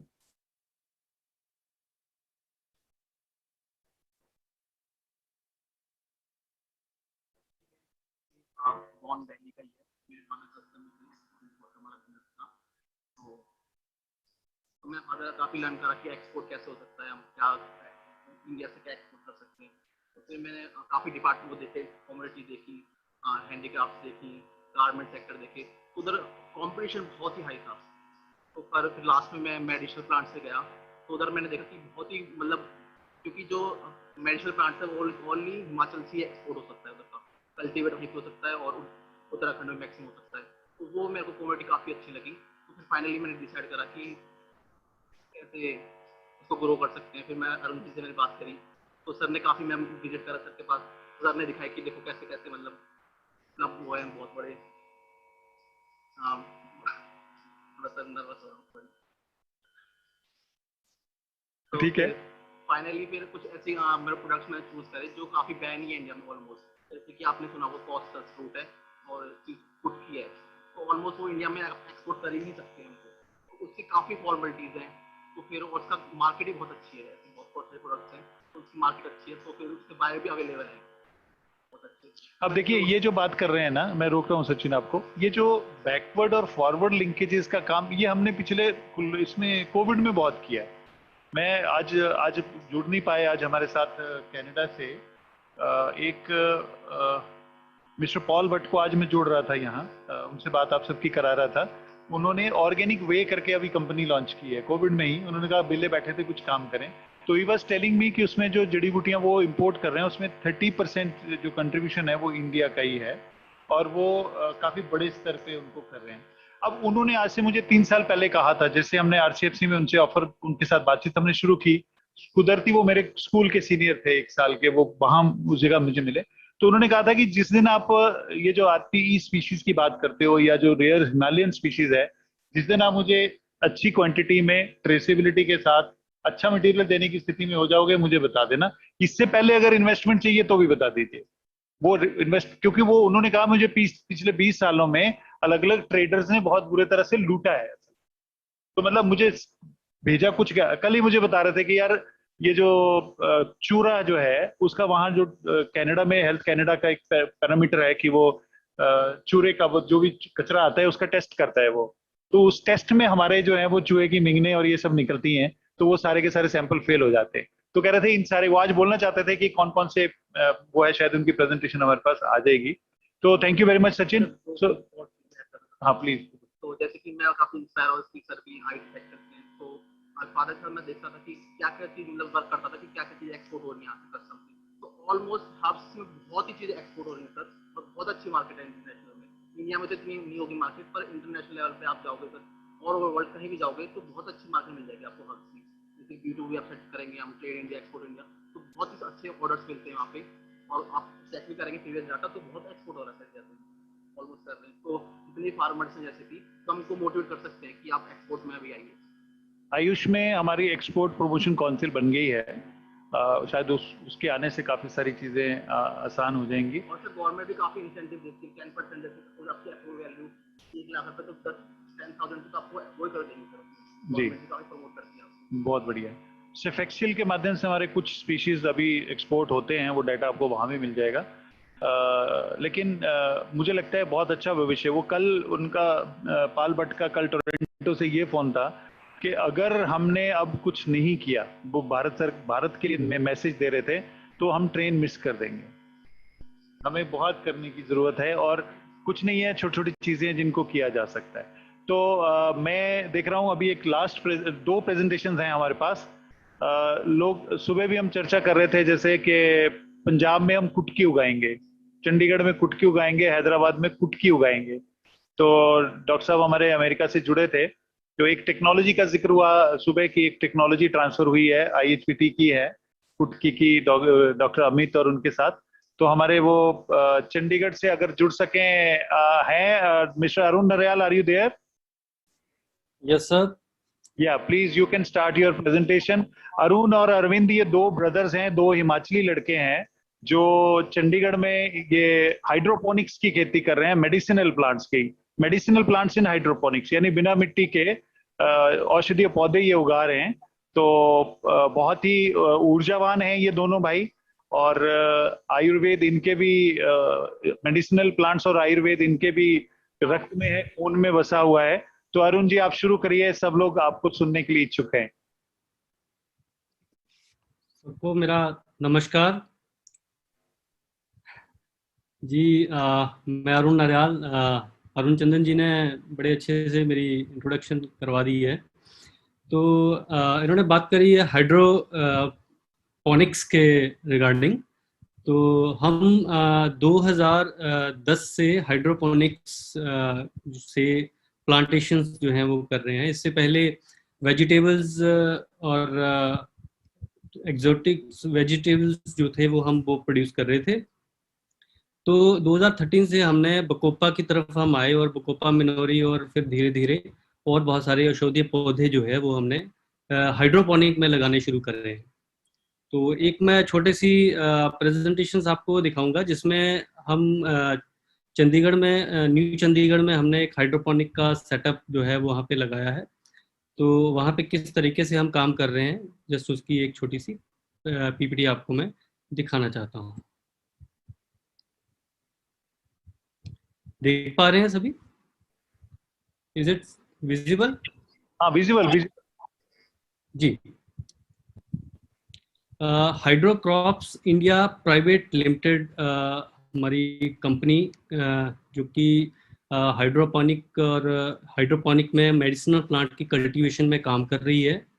और हमारा जो एक्चुअल में गोल है, जो हाइड्रोपोनिक में मेडिसिनल प्लांट कल्टीवेशन करने का जो कारण ये है कि जब हम कंपैरिजन करते हैं एक high content value live active contents की और मेडिसिनल प्लांट्स की, जो कि एक अच्छी हाइजीन क्वालिटी हो, हाइजीनिकली प्रोड्यूस हो, क्वालिटी अच्छी हो, तो उस बिहाफ से अगर देखा जाए तो हाइड्रोपोनिक जो है एक बेहतर विकल्प जो है वो सामने आता है, जिसमें हम प्लांट जितने भी हम जो भी प्लांट्स हम लगाते हैं उनकी ग्रोथ इक्वली कर सकते हैं, उनकी जो बायो एक्टिव सब्सटेंस हैं उसमें हाई रहते हैं।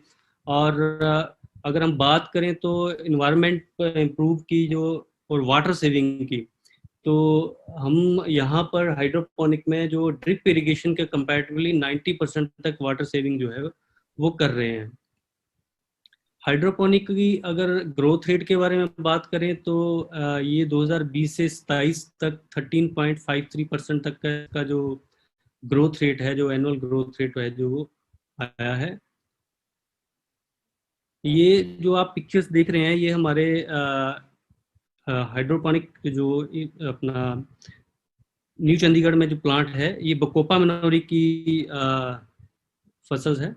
तो इसमें अब अगर हम बात करें, जब हम किसी भी प्लांट्स को सॉइल में ग्रो कर रहे हैं या हाइड्रोपोनिकली ग्रो कर रहे हैं, मेजर डिफरेंस इसमें ये रहता है कि जब सॉइल में प्लांट्स को ग्रो कर रहे हैं उसका जो रूट्स है वो थोड़ा ज़्यादा बड़ा रहता है as compare to hydroponically grown.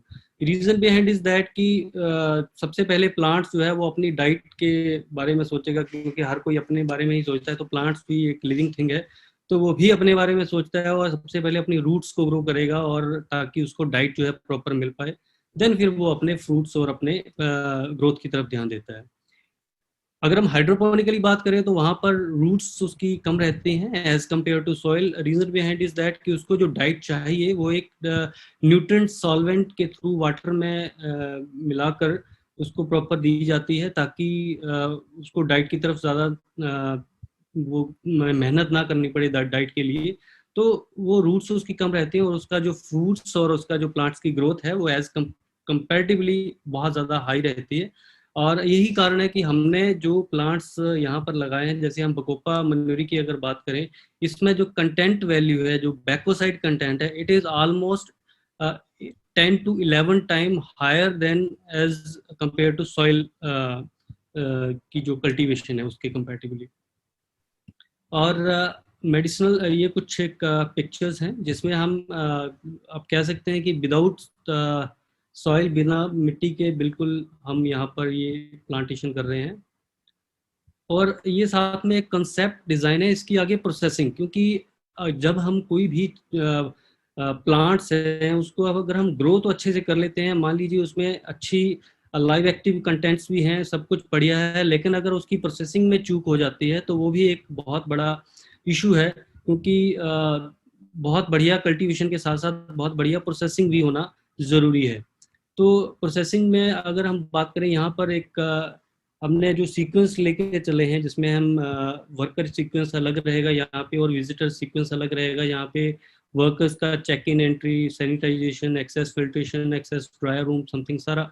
और देखिए एक बड़ी इंपॉर्टेंट चीज़ है कि जब भी हम हार्वेस्टिंग करते हैं किसी भी प्लांट्स की, तो उसको जब हम प्रोसेसिंग एरिया तक पहुंचाते हैं तो वहां तक ले जाते हुए भी कई इंसेक्ट्स या किसी तरह का उसमें आ सकते हैं, तो उसका भी हमने खास ध्यान रखा है। ये आप जो पिक्चर्स देख रहे हैं, ये ग्लास के कनेक्टर्स हैं, जहाँ पर हाइड्रोपोनिकली जो हाईडेक पॉली हाउस के अंदर जब हम कल्टीवेशन करते हैं, हार्वेस्टिंग के बाद जब प्लांट्स को प्रोसेसिंग रूम तक लेके जाने के लिए ये कनेक्टर्स दिए गए हैं, ताकि हाइजीन जो है वो बना रहे और बाहर का किसी तरह का इंसेक्ट जो है वो कांटेक्ट में ना आए।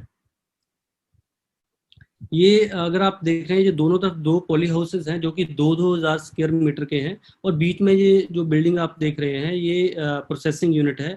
यहाँ पर एक्चुअल में जो देखिए जो मेन चीज़ ये है कि जब हम किसी भी प्लांट्स की अगर बात करें, प्रोसेसिंग की बात करें, तो उसमें एक टेम्परेचर बड़ा मेन जो है कंपोनेंट रहता है। जैसे बकोपा मनोरी की बात करें तो 30 डिग्री से ऊपर अगर उसको लेके जाते हैं तो बैक्टोसाइड कंटेंट खत्म हो जाता है उसकी। अगर हम ड्राइंग के वक्त, तो जो हम ड्राइंग भी यूज कर रहे हैं वो कोल्ड ड्राइंग्स हैं। हाँ, टाइम ज़रूर उसमें ज़्यादा लगता है, लेकिन उसकी जो कंटेंट वैल्यू, जो उसका जो उसकी क्वालिटी है वो और ज़्यादा इम्प्रूव हो जाती है। फिर उसके बाद जो उसका ग्राइंडिंग प्रोसेस है वो भी इसका कोल्ड ग्राइंडिंग है, तो वो उन सारी चीज़ों को भी बड़े ध्यान से यहाँ पे ध्यान दिया गया है सभी चीज़ों के ऊपर। और ये हमारा पूरा 7 एकड़ का लगभग प्लांट है, जिसमें 1 एकड़ तक 1 एकड़ जो है वो हमने अभी डेवलप करा है, और जो 0.5 एकड़ है जिसमें हम प्रोसेसिंग यूनिट जो है वो डेवलप कर रहे हैं। तो इसको हम और 10 टाइम ज़्यादा इन्हांस करेंगे विद इन 1.5 ईयर्स के अंदर अंदर। तो ये जो हाइड्रोपोनिकली जो भी आप देख रहे हैं, इसमें हमारे एक फ्रेंड्स हैं जो कि आज हमारे साथ अवेलेबल नहीं है, मिस्टर गुरकृपाल सिंह जी। उनका बहुत बड़ा योगदान है। शुरू से उन्होंने इसको बहुत बेसिकली वो भी आईटी प्रोफेसर थे, और उन्होंने अपना जॉब रिजाइन देकर इसको जैसे कहते हैं योद्धा की तरह की काम किया और आगे बढ़े। और अगर यील्ड की बात करें तो अगर हम यील्ड की बात करें तो हाइड्रोपोनिक्स में एक और बड़ा एडवांटेजेस ये है कि यहाँ पर हमें जो प्रोडक्शन है, यील्ड है, वो बहुत ज़्यादा मिल जाती है एज कम्पेयर टू सॉइल। यहाँ पे हम अगर बात कर रहे हैं 1000 स्क्वायर मीटर के अंदर ब्रह्मी के 1 लाख प्लांट्स जो हैं वो हमने यहाँ पे लगाए हैं। अगर हम इसकी कल्टीवेशन की बात करें तो लगभग 7000 kg यानी कि 7 टन तक की प्रोडक्शन जो है हम एक साल में 1000 स्क्वायर मीटर के अंदर ले पा रहे हैं, जो कि सॉइल के अंदर इतनी प्रोडक्शन इतने एरिया में लेना एक नामुमकिन सी बात है। यानी कि आप ये मान के चलें कि 10 से 12 गुना तक हम जो है प्रोडक्शन जो है वो यहाँ से ले रहे हैं हाइड्रोपोनिकली। तो ये तो है जी हाइड्रोपोनिक के रिगार्डिंग कुछ। देन अब मैं कुछ आपको वीडियोस जो है वो शेयर करता हूँ, जैसे कि आप ये देख पा रहे हैं।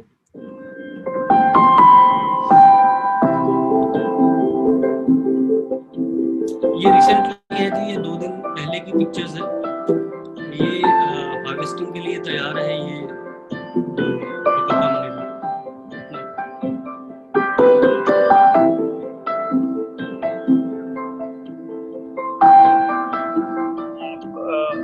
आपको बंद करना प्रेजेंटेशन का वीडियो शेयर होगा, आप दे दीजिए, हम यहाँ से उसको चला लेंगे। ठीक, अच्छा। Very much for your time and आपने वेट किया, बहुत बहुत धन्यवाद। So now we have the last presentation. अभी हमारा एक रीजनल सेंटर है जो श्रीनगर में है, जम्मू कश्मीर के लिए है। तो अब हमारे साथ प्रोफेसर शेख बिलाल हैं जो रीजनल डायरेक्टर हैं रीजनल कम फैसिलिटेशन सेंटर श्रीनगर से।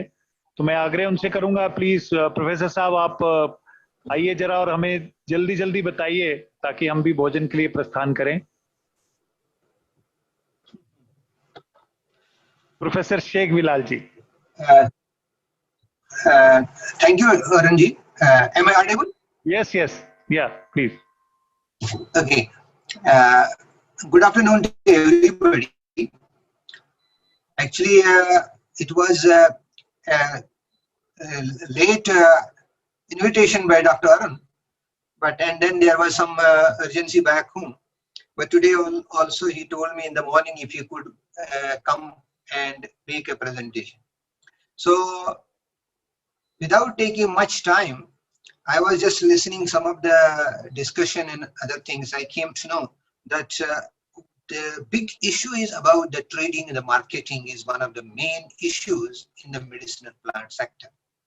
So I will share some of the presentation. Maybe it could be some academic interest also, and then I'll tell you something about what we are doing in Kashmir, Jammu Kashmir and Ladakh, and what are our issues and challenges. So let me try to share this screen.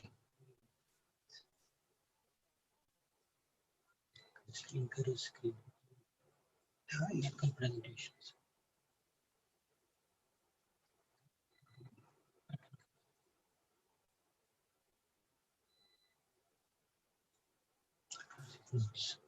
Sir 10 minute में कर देना, हमारा उसके बाद भोजन नहीं मिलेगा हमें, क्योंकि 3 बजे कार्यक्रम खत्म है यहाँ। Okay, I'll do it. This is about the cultivation of the medicinal plants. The plants, as all of you know, that in the Himalayas we have got 3 distinct regions: Lesser Himalayas, Greater Himalayas, and Trans-Himalayan regions, where we have got these medicinal plants. And these are the medicinal plants that we find both in Himachal as well as in J&K. In Ladakh also we have got some of the important medicinal plants that we have.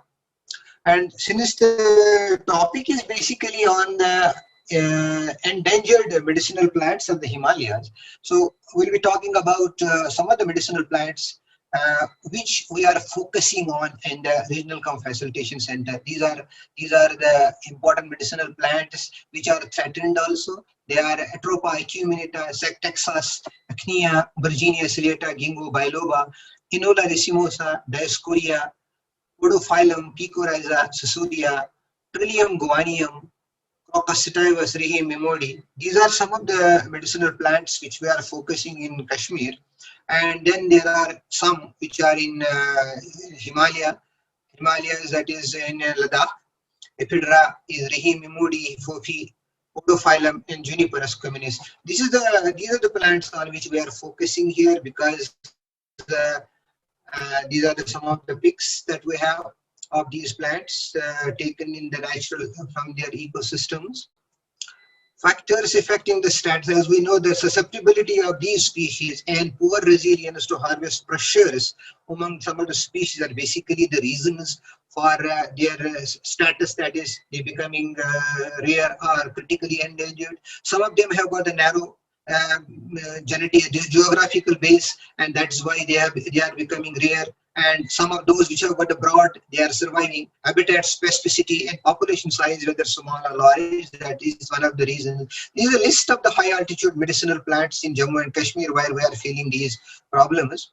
And that is why there is a need for going for the cultivation of these medicinal plants, because that will help in consumption, because high market demand is there, harvesting pressure in the natural ecosystems are there, and to guarantee the raw material supply to the pharmaceutical companies. Other challenge in the cultivation of medicinal plants, we know particularly in the Himalayas, that is, they have got the slow rate of production is there, long gestation period, shortage of suitable cultivation technologies are there.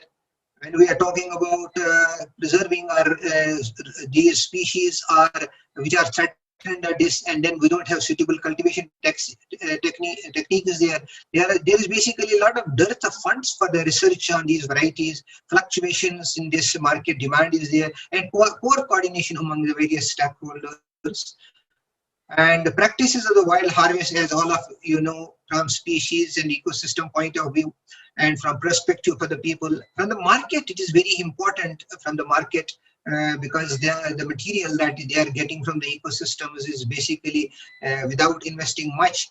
They are getting a lot of things. Particularly, I am talking not from those people who are basically cultivating the medicinal plants. It is for those people who are collecting from the natural ecosystems. For them, it is a very easy here, and that has been one of the major reasons why cultivation has not taken such a long stride here in Jammu Kashmir and Ladakh. These are some of the disadvantages, as we know, and control leads to the extinction of species. Destructive harvesting routes has led to another problem. Harvesting pressures are there, loss of genetic diversity, extinction of species habitat, destruction, and conversion to crop-based agriculture. These are some of the important things that have happened. As I said, that market is a big issue. We have got market system of medicinal plants largely unregulated.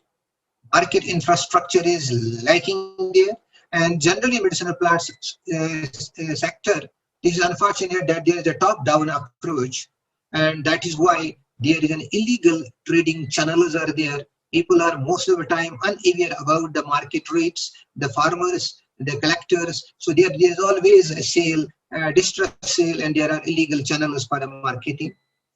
Some of the things we have taken. I mean, I was told talking to Arun ji also earlier. In Himachal also this thing is being taken, and we are taking saffron to other non-traditional areas. As you know that it was being grown only in Pampur area. Now through RCFC we have taken it to different areas. Other than district Pulwama, we have taken it to 6 districts where it has grown very successfully there. So if it ultimately we succeed in this, this is going to be a game changer in this area. Now, what is the way forward? We have to go for the cluster-based farming to initiate this medicinal plant production. And then another thing is the quality plant material production, which is taken by the National Medicinal Plant Board. And then there's a need to develop the high-yielding varieties. Human resource development, most of the time certificate courses by the institutes and skill development training programs are to be developed. Development of production systems, monoculture, agroforestry, crop-based, boundary plantation, diversification. When we go for the medicinal plants, since there is a very poor land holding in the hilly, both Himachal and in J&K, to grow medicinal plants as a sole crop is always very difficult for the farmers to comprehend. Therefore, these are the areas where some work is required. That is, whether they should be developed in an agroforestry system, crop or tree-based boundary plantation. Then market assurance and linkages are very important. They need to be developed in a big way. This is another stride we have taken in so far as the quality planting material is required. This is the annular racemosa which we are multiplying for the for propagation in the Ladakh area. This is the plantation of Trillium guaranium. Trillium guaranium is one of the triphytry which is sold at a very, but it has become really endangered. You don't find it in the normal forest ecosystem here. And this is people were talking about raising the picoryza in Chandigarh and other areas. We have developed a lot of picoryza, and this material is ready to be distributed among the farmers who have been connected in a cluster mode now. And we have distributed around 40-50,000 plants in these few last week during this Ayush Aapke Dwar. And this is all that I had to talk about. Thank you very much. And I would also like to ask Dr. Arun Chandji and others if they could come forward. One of the big issues, one of the big problems that is being posed to us is about the marketing of the produce. If some pharmaceutical companies, because farmers are collecting basically from the natural ecosystems, and there's a lot of material available with them, and that is being all sold by the illegal trading. So if there are from this platform, I request if there can be some. Last time we were told that National Medicinal Plant Board will help in signing as the MOU with the pharmaceutical companies, so that there is an assurance given to the farmers that their produce will be ultimately taken back. If from this platform, my request goes, if there could be some people who could come forward and tie up with us, and so that we can tell those farmers that here is a company that will be supplying the material, that will be taking the material. Thank you. So thank you very much, Professor Sheikh Bilal, the Regional Director of RCFC NR2. Thank you very much. I think we are sailing in the same boat. And for marketing, definitely we'll ask the organizers here, they can conduct a buyer-seller meet shortly. That may be because it is not possible. We felt people are not really interested to move out of their houses and offices. So we may have to develop a mechanism where this buyer-seller meet is done virtually.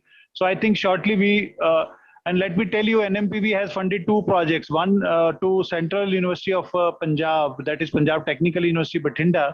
So we have asked the PI of that project to develop a virtual buyer selling platform. He is working upon that. So shortly we will be able to start some e-bidding process there. So we'll definitely meet, we'll collaborate, because 1 and 2 are the same. And I'm really thankful to you, because the way forward you presented, that is the recommendation we were looking forward for today's conference. Because the deliberations since morning were related to basically find out the issues and challenges which we generally face for raw material in Himalayan states. So thank you very much. So with this, this conference comes to an end. I'm really thankful to everyone for extending their support and participating, to all this panelists as well as presenters. So, and I'm really thankful to to Dr. Shailendra Sodhi, who participated in the morning from Seattle, and Mr. Bharat Gurung from Nepal, and other participants and other presenters. So thank you very much. We'll meet again shortly. बहुत बहुत धन्यवाद. Namaskar, Arun ji. Thank you.